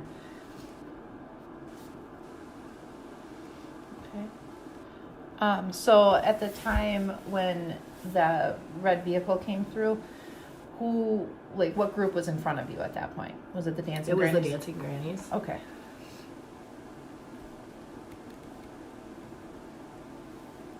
Right in front.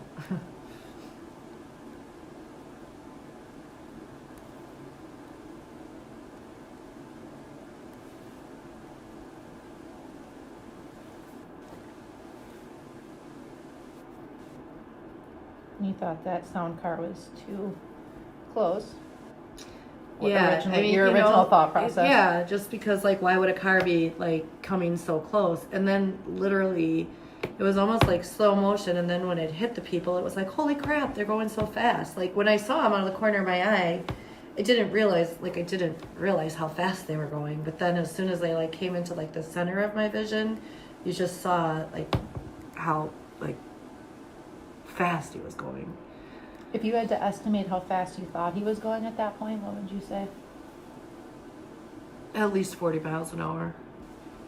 I mean, he was going fast for a city street in a parade. I mean, yeah.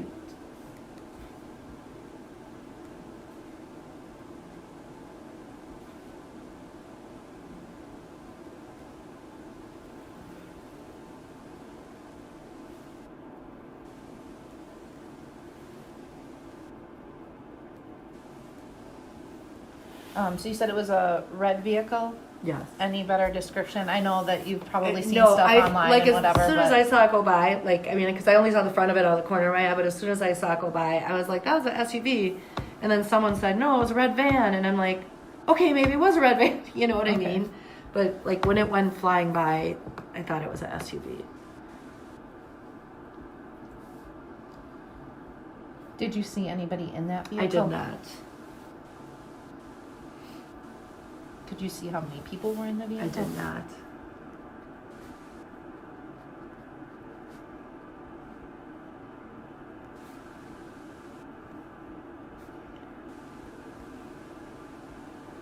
And I know you said that it sounded, or it looked like people were flying like bowling pins. Estimation of how many people you saw get hit? At least 3, but I really, like, it sounds terrible, but, like, my mind, like I've said, it was like people just got hit like bowling pins. Maybe it's because I used to bowl, but, like, now that's what my head is. Like, I'm not seeing people flying through the air in my head right now. I'm, like, literally just seeing, like, objects in the air, which maybe is good, better. Because this is fucking crazy. And you said you ran outside then and tried to just help where you could. Mm-hmm. The outpouring of EMTs and nurses, and someone's like, we need someone to do CPR. So I stood up. I'm like, who does CPR? We need someone to do. 2 people came over, said they knew CPR. A nurse came over, said, you know, I'm a nurse. What can I do to help? The guy that was holding the lady's head that I was by said he was an EMT. I mean, it was just crazy how many helpers there were. But I could do not. I mean, I'm not trained, so I just put my jacket down and, you know, went over to help the people that were on the side that were obviously still living.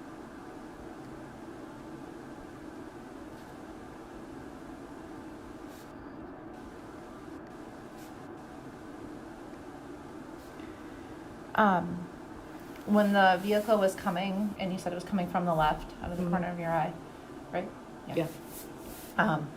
Did you see a pattern it was going? Like, what's if it was on the Straight. side of the road more so? On the far side of the road, so like the House of Guinness is here. It looked like it was on the opposite sidewalk going straight. On the sidewalk or on the road? No, Just on the like road. close. On the Okay. road. But like, you know, not on the side of the road I was on the other side, but it was on the road.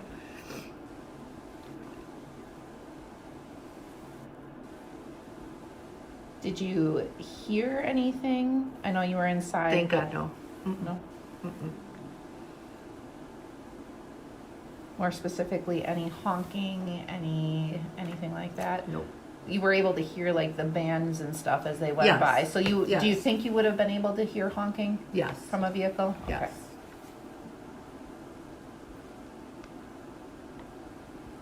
Because like you could hear, like even though they had their music on inside the bar, like you could still hear.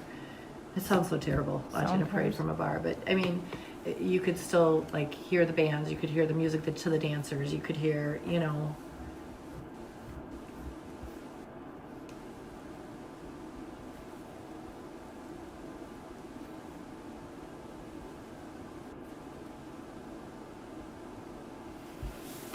Okay.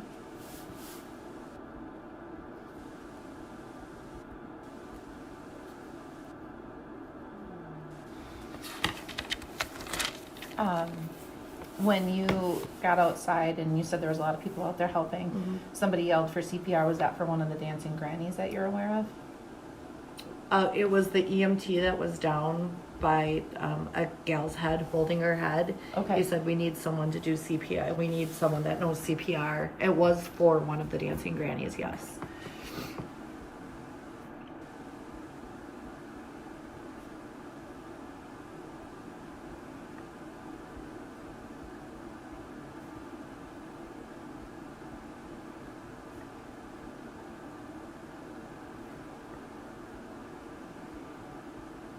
And I know this is going to be kind of blunt and a really crappy question, but did you see any other major injuries besides people just laying in the road?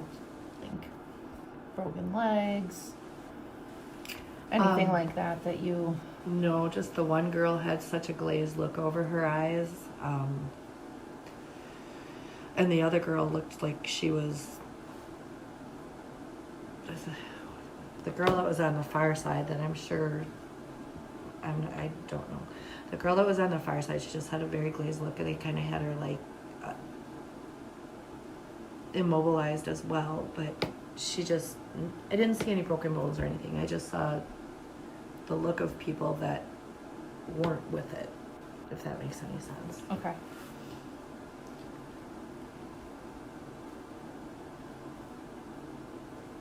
You said two of the women had the glazed look? Yeah.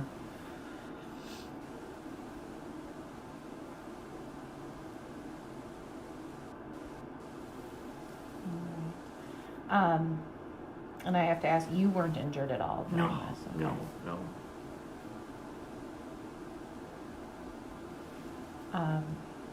Was there anything else that you remember that you think would be helpful or? No. I mean, to me, it just seems so open and shut. And I know you guys have to like investigate because it's what you have to do. But Yeah. It's just like, I know you're going to talk to a million different people, and it's like, I just don't understand it. Yeah. That's the hardest part. You know, like right away they said, the one that was up front, they said that she's dead, you know, and yeah. And my friend lost her sister lost her husband, so we ran down the street, and then I saw the South van. And my husband saw the kids, like, because he went down further and he saw the kids. He's having a really hard time handling it. Yeah. I just want to forget. Yeah. I get that. Sometimes it is better to talk about it, even if it's with each other or someone else. I know Yeah. I know all over social media and stuff there's resources, but Yeah, there are. make There are. sure that you take advantage of some of those, okay? Thank you. Yeah. I know I'll And be your okay. husband too, because I know sometimes it's even harder for the men to do that, Yeah. but Well, he just saw the little kids. He's like, there's nothing I could do. It's like there were people there tending to him, but there was nothing I could do. And I'm like, well, we're not trained that way. I mean, we're fine. We will be fine. Just think of all those people I love. Mhm. Yeah. unbelievable. It's just supposed to be so seeing them. joyous and Oh, it's such a great parade. It really is. It's like way better than the 4th of July, but it's just such a great parade. And, you know, the next day popped up a memory, like, of my daughter marching with Extreme, you know? And it's just like, and at the vigil last night, they had big trucks, and it's like, why? Why? We live in Waukesha. Right. So, it's crazy. It's just crazy. I'm sure you've heard worse. oh Sure. no, everybody's recollection is awful in its own way. And I mean, I could strollers imagine. tipped over, chairs just left. Like, you grab your kid and you leave your stroller and you go running. Oh my God. Like, I mean, people compare it to a war zone. I'm sure a war zone is far worse. But for a civilian that's never been to war, Yeah. that was, Oh, absolutely. It I was mean, crazy. It was just crazy. One of our supervisors, he was overseas, and he said when he came down here that first night, that's what he equated it to. Yeah. Was what he saw overseas. So It was just you're crazy. definitely accurate in that portion from someone who has seen it. I just don't understand, why would someone be so, I don't know. Yeah. I just say the devil was in our town on Sunday, you know, but I'm not going to let hatred win. No. Because that doesn't do anybody any good. No. You know. It doesn't. And I woke up good this morning, damn it. Well, hopefully talking Yeah. about it, getting a little bit of it out now, it can just kind of be. Well, tomorrow I have to go back. Yesterday I work at a hair salon. Okay. And I went in yesterday and I'm like, okay, I'm doing these people on my book and then I'm going home. You know, and tomorrow, day before Thanksgiving, I'll be busy. I just don't want to, I don't want to bury it, but I just don't want to talk about it. It's just like, I Right. just feel for those people, and everybody knows somebody, you know, like I did a haircut this morning, which I totally forgot about, and guy I've known for 40 years, but he like is knocking on the door. I'm like, shit, I'm in my pajamas. I'm like, let me change real quick. Because I work at a salon and I have a salon at home, but he's just like, yeah, he's like, our neighbor knew the one dancing granny. So out of the 5 people, and there may be more already, but it was the 4 people from the dancing grannies. And then the 5th person was a friend of my girlfriend's. I'm just like, come on, man, you know? Yeah. And I know that the children are fighting for their lives. Yeah. I mean, I've heard one is brain dead. I've heard. There's a lot going on, and a lot's going to probably change in the next few days. Yep. But Yep. So let's be happy about the right. It's I'm tough. sure you see it year round. Like you see awful things. Yeah, but all I the mean, there's time. just when you think you've seen it all, then the world gets just that much more evil. Yeah. And it's tough. Yep. Like I said, I'm just not going to let evil win. I'm just not. You know. No. The following is an audio interview between law enforcement and those who witnessed the tragic incident at the 2021 Waukesha Christmas Parade when Darrell E. Brooks drove his mother's red Ford Escape through the parade.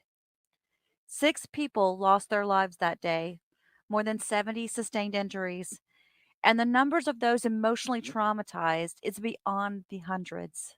While most of the descriptions contained in this video are not graphic in nature, some may find this audio difficult to listen to.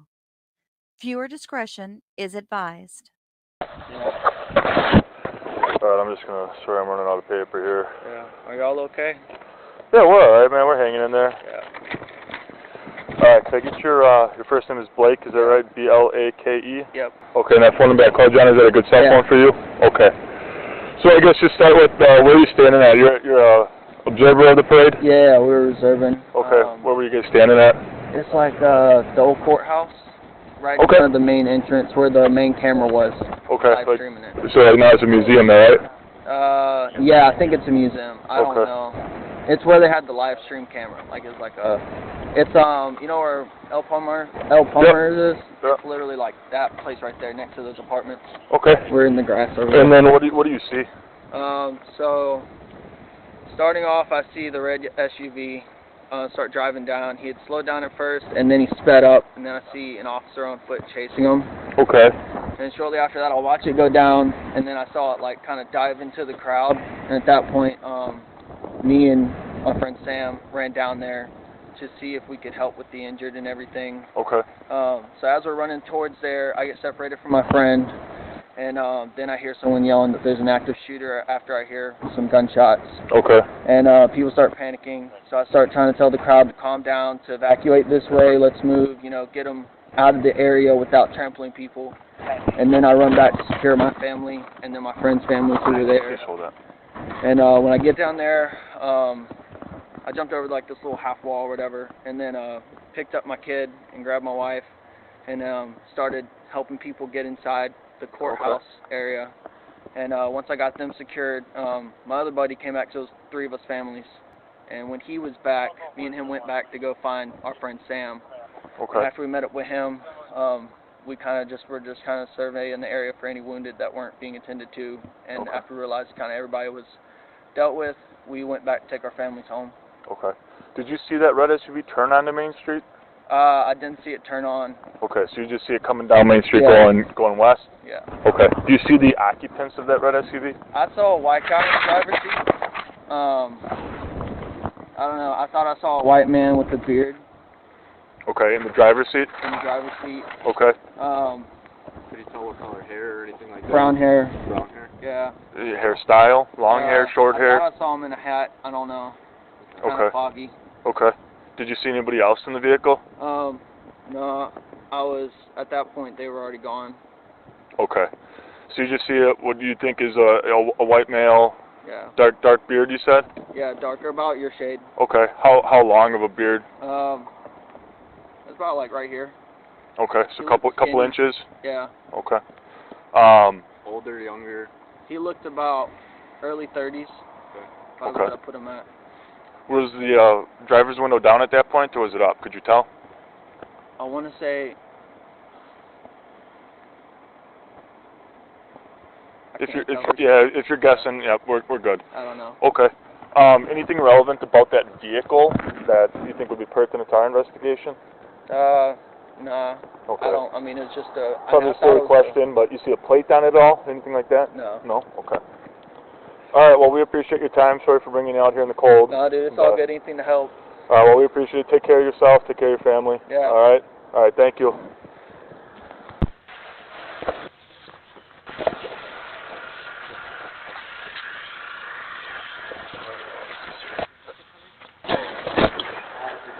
Good, you? Yeah. We talk for a shit? Yeah. Are you upstairs, downstairs, or downstairs? You're downstairs? Okay. Yeah, I just was wondering if you guys saw anything.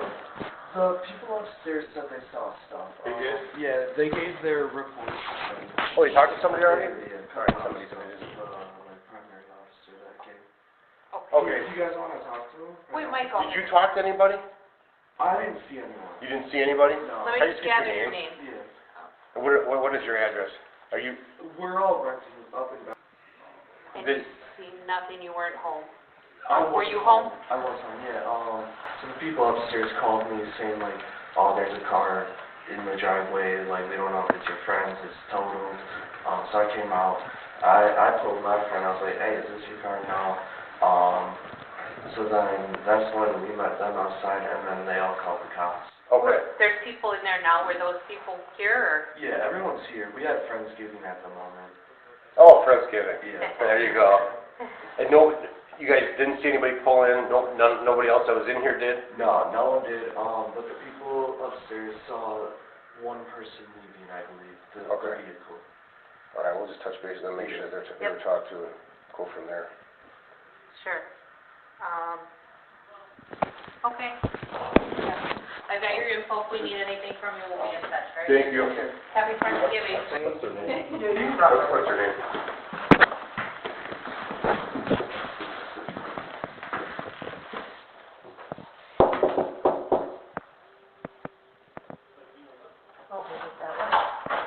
Oh, wrong door. We didn't know what door to knock on.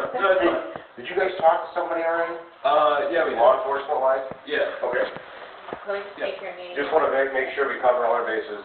But this isn't like any report stuff. I mean, I see you guys are sheriff, right? Yeah. But we already got a call from the landowner that there's media trying to get a hold of my mom, and like we're gonna get calls that we really don't want to be like. You don't have to answer them. Yeah, You're not gonna answer them. I don't know how they got my mom's like phone number or like name even because we just talked to a police officer. That's pretty incredible how fast they get stuff. Oh. Yeah. They're awful. Yeah. So what's your name? Oh, Carlos. C-A-R-L-O-S? Uh huh. Middle? So you gave a full statement to a cop already? Yeah. Okay. Ma'am, your name? Veronica? Is it Vernocia? Oh, he's autistic. He's autistic, yeah. All right. Okay. So then you guys, I guess, just so I have the information, what did you guys see? So, I can go first, I guess. I mean, I'm just gonna go through it so Yep. I can like kind of recall everything. When I was in the meeting, I kind of sat, I sat here on the chair, and actually from here, you guys can walk in if you want. Okay. From here, you can see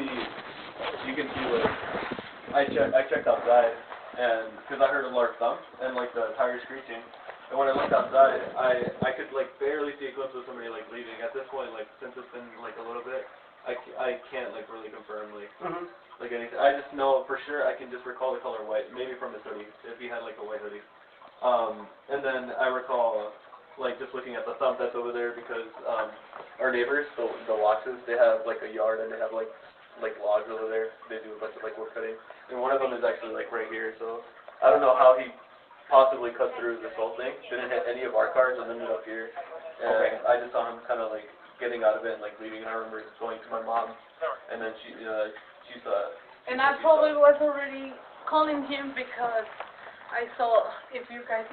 Yeah, she was on the other end and I was on it's this easier one. for me to Okay. see it. So I was my little boy was sitting down here. I was sitting down here, and then I heard the same he heard. But then I look through the window and I see the car, like right here. And then I see a white male in the 20s. You saw a white male? 24. And then he was already walking that way. So I sit here, like this.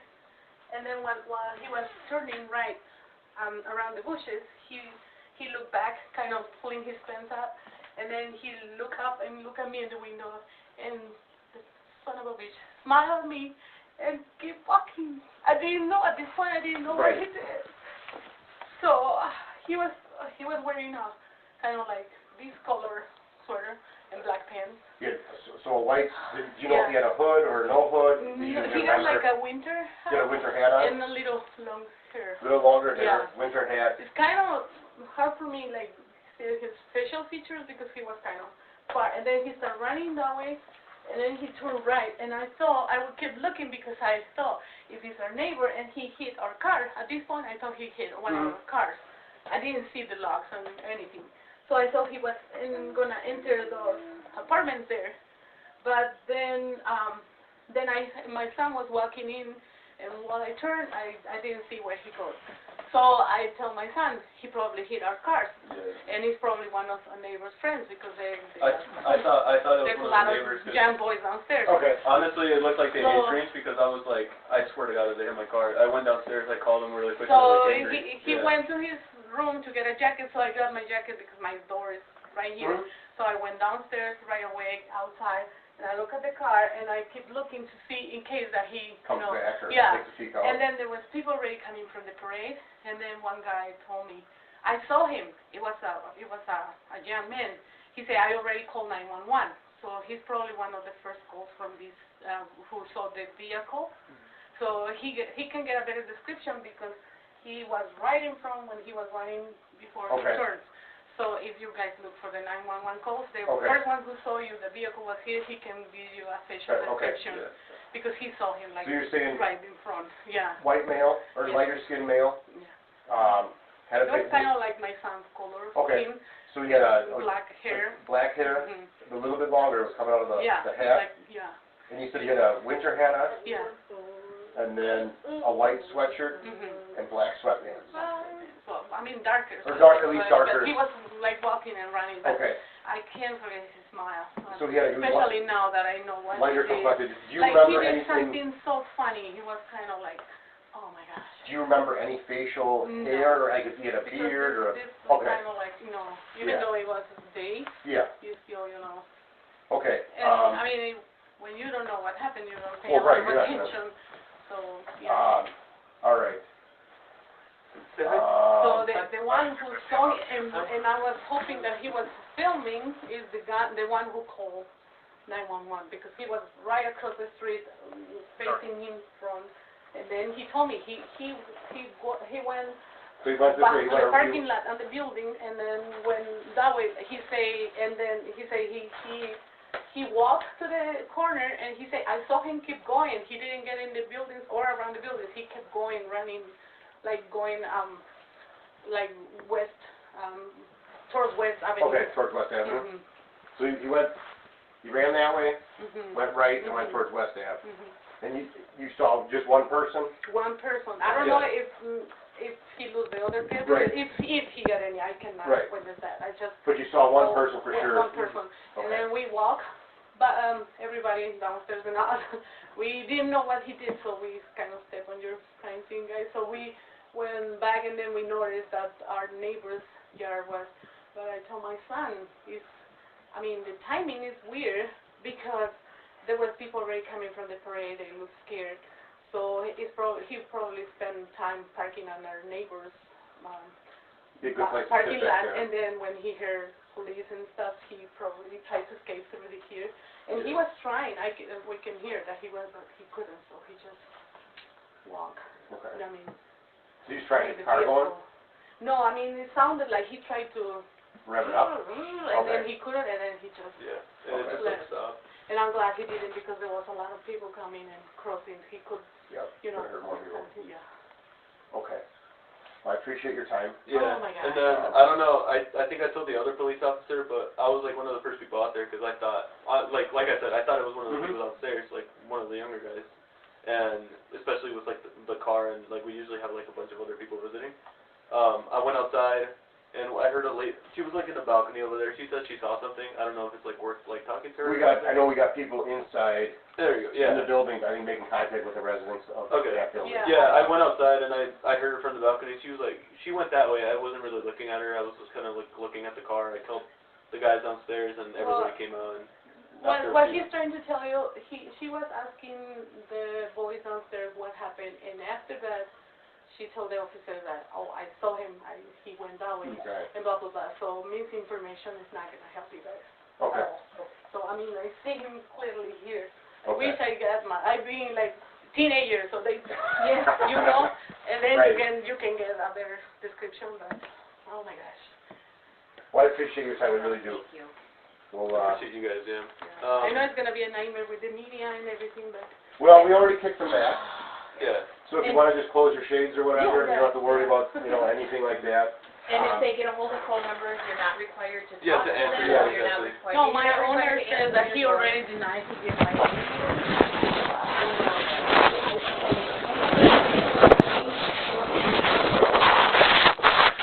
Hold on one second. Record the interview, do it one more so because your information was pretty key, so. Yes, sir. So, if you don't mind, so again, just so I have it, again, your first name is Samuel. Samuel, and what your last. All right. So, what I'd like to do is, like I said, I know you talked to Detective Hoppy on the phone. I'd like to just kind of get an overview of what you guys had talked about and maybe get a written statement from you, if that's okay. So, today you were at the parade? Yes, sir. And tell me a little bit about what happened while you were there. So we were located, I'm sorry if I don't know the names. As I said, we're still new in the area. It's Okay. I believe it's the historic church, the historic courthouse. It's a really big, pretty stone building. And we were facing the parade. Of course, it was moving from our right to left. Okay. We saw it going through. And I was standing there. I'd gotten close. I was standing, trying to stay warm. And there was some kids that had gone by, and I noticed a red SUV moving from right to left. He came through, I would say, doing about 40 miles an hour. It was an African-American gentleman. I could not tell if he had braids or dreads in his hair, but it looked like it was pulled up in the back. He was medium frame. He was bent over the steering wheel. And it looked like he had a beard, probably about my length, maybe a little bit less, 4 to 6 inches. So I saw him go by. And so I watched him go by. It was odd. I didn't know if maybe he had made a mistake and turned in, like panicking, because he was moving way too quick, a lot faster than the parade. And I have little girls, so it was panicking me like, dude, you're driving way too fast. So I was watching. I turned and I watched him go down the hill. And I know there's the liquor store right down there where the stoplight is. I was like, maybe he'll turn right inside there. My wife was telling me, she goes, he's going too fast, he's going too fast. And I saw him right, left, right, and then he just plowed through people. At that point, I told my wife and kids to stay here, and I went running down there to see if there's anything I could do to help. I worked on an ambulance for about 2 years, year and a half, 2 years when I lived in West Virginia. So that's what I... And when you got down there, what did you do? Not much. There was a bunch of people already helping, a lot of people, and I feel like that if you jump in and there's already 5 and 6 people there, you're just not going to do anything. There was an officer down there. I asked if there's anything I could do to help. He says, if you see anything, just, report it. He said they're doing the best they could, and I didn't want to get in their way because I know that sometimes your best intentions can impede people, so just kind of stood there, watched for a minute, realized there was not really anything I could do, so the next thing I need to do is just take my family home. Okay. So going back to the driver, when he was coming down, so when you saw him, were you able to get a good, did you see him before he was coming down, or as he's passing you? I saw him, okay, so they're right there at the courthouse, there's a driveway, and so we were standing right there to the, well, if the courthouse is to your back, right to the left of that little driveway area that pulls into it. And I was watching him come, and he came by. There was a group or a float, I can't remember which one, but I saw the SUV coming down the side, and I noticed it was moving fast. So I saw him moving from about this angle, which is about 2 o'clock, to going straight in front of me, and then by as he went by. So, real quick, not to interrupt you, but so this is the courthouse, the old historic courthouse. Yes, sir. That's where you're at, right? I was located right there in that grass. Okay. And then you saw him coming down possibly, and he made that right turn? I did not see this. I saw him. I picked up his vehicle roughly about where that blue dot is on the map. So like right there? Yes, sir. And I watched him go all the way down from there. And then I moved out towards the sidewalk and watched him go down the hill. But he was moving from right to left. Okay. So when you locked in on him, because you saw the vehicle going fast, and you said it was, what kind of vehicle? It was a red SUV. Okay. I'm not good with makes of vehicles, but it was a mid-size red SUV, maroonish red. And you feel like you're able to at least lock in on him and see exactly what he looked like? I felt like I got a good look at him. Was he doing anything when he was driving? Was he... He had 2 hands on the steering wheel, and he was super just like focused, intense, from what I saw. Okay. Did you notice anything else about the vehicle or anybody else in the car or anything? It was maroon. It might have had a silver trim or a gray trim on the bottom, but I'm not 100% for sure on the vehicle itself. I do remember the maroon because I panned in on him and I was looking at him. Okay. Anybody else in the vehicle that you can recall? I cannot recall that. Okay. And as he's going through, you're kind of just watching him go down the hill. Yes, sir. And you saw him actually strike. Unfortunately, yes. You did? Okay. Yes, sir. When he went through the stoplight, he was swerving, and because from that angle you can turn, you can see all the way down to where the stoplight is. As it kicks up, there's I believe it's an elderly or assisted living right there on the corner, and I saw him turn, and that's when he went through, and you could see the crowd, and there was no room for a vehicle to go through, and you saw the vehicle pushing through. Okay. Do you feel intentional or I felt he was moving at a rapid pace, and then once you got to the bottom of the hill, you heard acceleration. So you heard acceleration as you're going through. Okay. Okay. Because it was a distinct sound. I mean, most SUVs have a bigger engine, so you can hear it. And I heard him going by. That's the main thing that cued me. And I heard it because it's a parade, and then you can hear an engine revving, and I watched it go by. And that's why I said I thought at first he was maybe panicking, like, oh my gosh, how did I turn onto this street? But as I said, once he got to the bottom, I was watching him weaving, and then I heard the punch and watched him go through. Okay. Was there anybody else that you were there with? You said your wife, or my wife and kids, but okay. They were kind of they were watching the floats and the parades. And somebody yelled a car went down there, and that's. I don't think I even saw anything. Okay. Is there anything else you can think of that kind of sticks out, or anything? I was talking with Detective Hoppy. He said you were pretty sure about the description on him. I'm pretty positive. That's if I was like I'm like 95% sure. Like I don't feel like you can ever be 100% sure, but I'm. So starting at the top of the head, what do you remember about? You said you weren't sure if it was dreads or. It looked like dreads or braids, but from a distance I couldn't tell. But it looked like they were pulled back. Okay. Pulled back, and so he was a mid-sized frame. But I could clearly see, like from the side profile, because when you look at the side of the face, it's a little bit different. I could see the little bit of a beard right here on the bottom, so I could see that on the. Like a goatee or a. It looked like it was a more like mine, a little bit more of a full beard from the side of it, because like goatees normally just on the bottom. I could see the beard here. Okay. I mean, it's not. I was not like I could say, oh, there was gray in it or not gray in it, but I could see it was a shape like a rounded beard. Mine's a little bit more of a point, but it had more of a rounded look on the bottom. Glasses? No glasses? I did not see glasses, no sir. Okay. He's color skin. You thought it was African American, Yes, lighter skin, darker skin. A little bit darker skin, not like black, but he was a little bit darker. Okay. Anything else about the face or about anything he was wearing or anything? Does that come to mind at all? Anything that he was? It was darker, so like the way he was slumped over, I couldn't see as much. I could kind of see his shoulder. It looked like he was wearing something a little bit darker from what I could tell. But the way the light was coming in, I could see his profile. I could see his hands. That's what I saw. It was his head. That's what I was saying. Like he wasn't a tall frame. He seemed like he was, but he could have been slumped forward because where the window came, it was catching him a couple inches below the shoulder, so I could see that profile looking in. Okay. Okay. Anything else? No, and you said that you were there with your friend Blake, right? Yes, sir. He was there. Where was Blake? Was he with you, or was he in the area? He was in the general vicinity around me. As I said, I don't remember where exactly he was. He would have been to the left of me, and he's got a little one with him and his wife, so I don't really know where his whole attention was. And we give his number to another detective, and I think there are two detectives going over there too to try and talk to him today.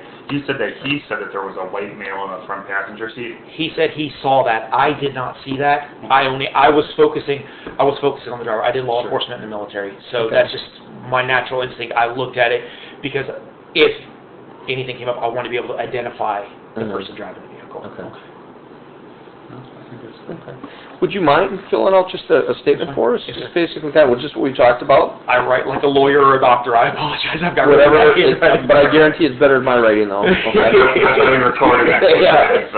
But I just want to get the fact that on today's date you were there. Do you remember about what time? Roughly, or if you don't remember, I'm just looking for things that you remember, that you can say. I can't. It was around because it started at 4 o'clock. It was still light. The sun was still. It was setting. It was. I mean, because it starts getting dark here at like 5 o'clock. Okay. But it was. I would say 4:40ish. Okay. Or somewhere. Because the parade had been going for a little bit. There was quite a few floats that had gone through. There was 2 sets of grannies, dancing grannies that had already gone by. So I know it was already past that parade because we were talking about dancing grannies. So I'm just looking like, hey, on today's date at about this time, you were at the parade with your family, and it's just exactly what you told me. And description is going to be very key, I think, too, because you seem like you're very sure about your description. Yes, sir. And I just want to make sure that we capture that everything that you saw, because I think it's really important. Yes, sir. Okay. All right, so I'm going to give this to you right here. Okay. And have you start right there. And I've got plenty more. There's backside to that. I'm just checking the date. I'm sure. sorry. It's been a long day. Oh, I get it. Don't worry. And your day is unfortunately just starting. That's the 21st today, so. Spelling is not my strong suit. That's what Google's for, right? Voice to text has been the most amazing thing that has happened in my life.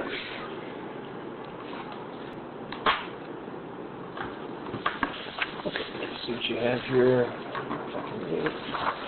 G. Watkins was at the parade in Waukesha on 11/21/2021 at around 4:20ish. 4:30ish. 4:30ish. Okay, I'll just redo that. In the parade, while standing in front of the historic courthouse, I saw a red maroon mid-size SUV traveling down the road, going with the flow of traffic on the far side of the lane. The vehicle was moving at a rapid pace, going faster than the people in the parade. He first appeared on my right and then looked at Let's see right there. Okay. Because I looked at the driver here, mate. The driver. Yeah, if you do me a favor, if you cross anything out, just you Put can my do that, initials and on just and then put your initials or wherever. Yeah. Okay.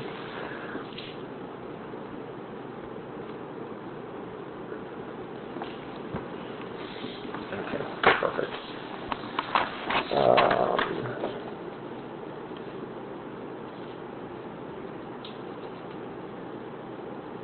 He was a medium, is it complexion? Yes, sir. African American male, medium frame. His hair was either braids or dreads pulled from back from the side. I could also see that he had a beard that was a few inches long. Both hands were on the wheel as he was slightly slouched forward and as he drove by. I watched him drive by. I was thinking that he had accidentally turned onto the street, but he was going way too fast. I watched as he approached the light at the bottom of the hill, and let's right here. And thought maybe he would turn right. He would turn right. Okay, in the parking lot.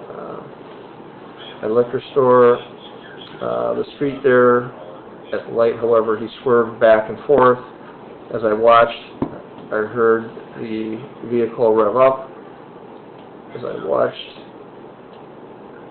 as he accelerated into the crowd on the other side of the light, and I didn't see any brake lights as he drove by.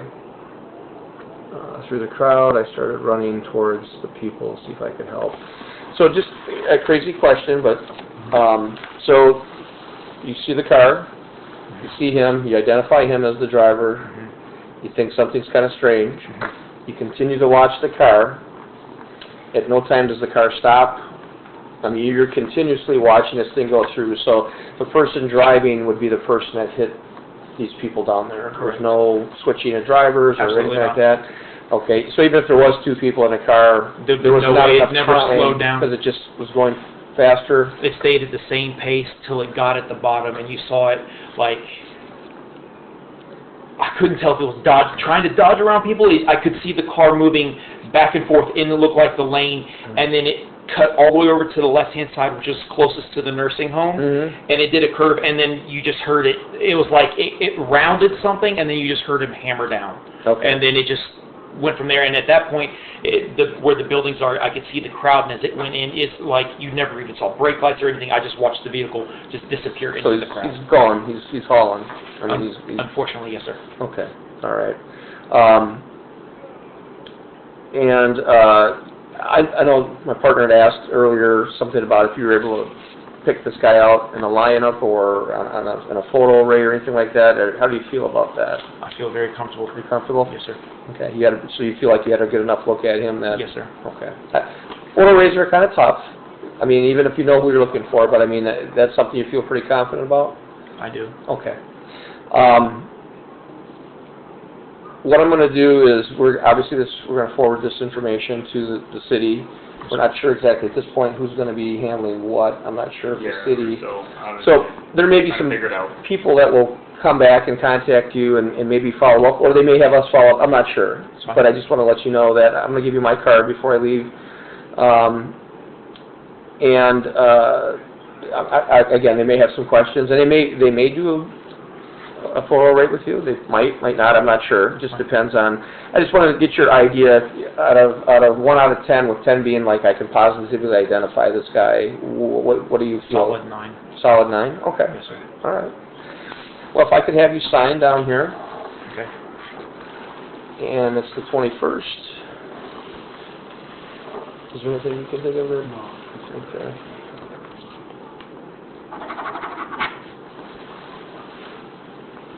And you have the rest of the information, right? Phone number. Yep. Okay. Perfect.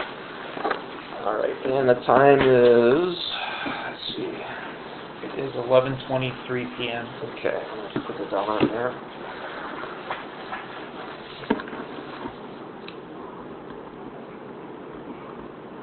Again, I appreciate you speaking with us. I know this is not, it's obviously traumatizing to you and your family, but I'm glad that you came forward and said something, and hopefully this will help our case. The fact that Blake saw something too will probably help us too.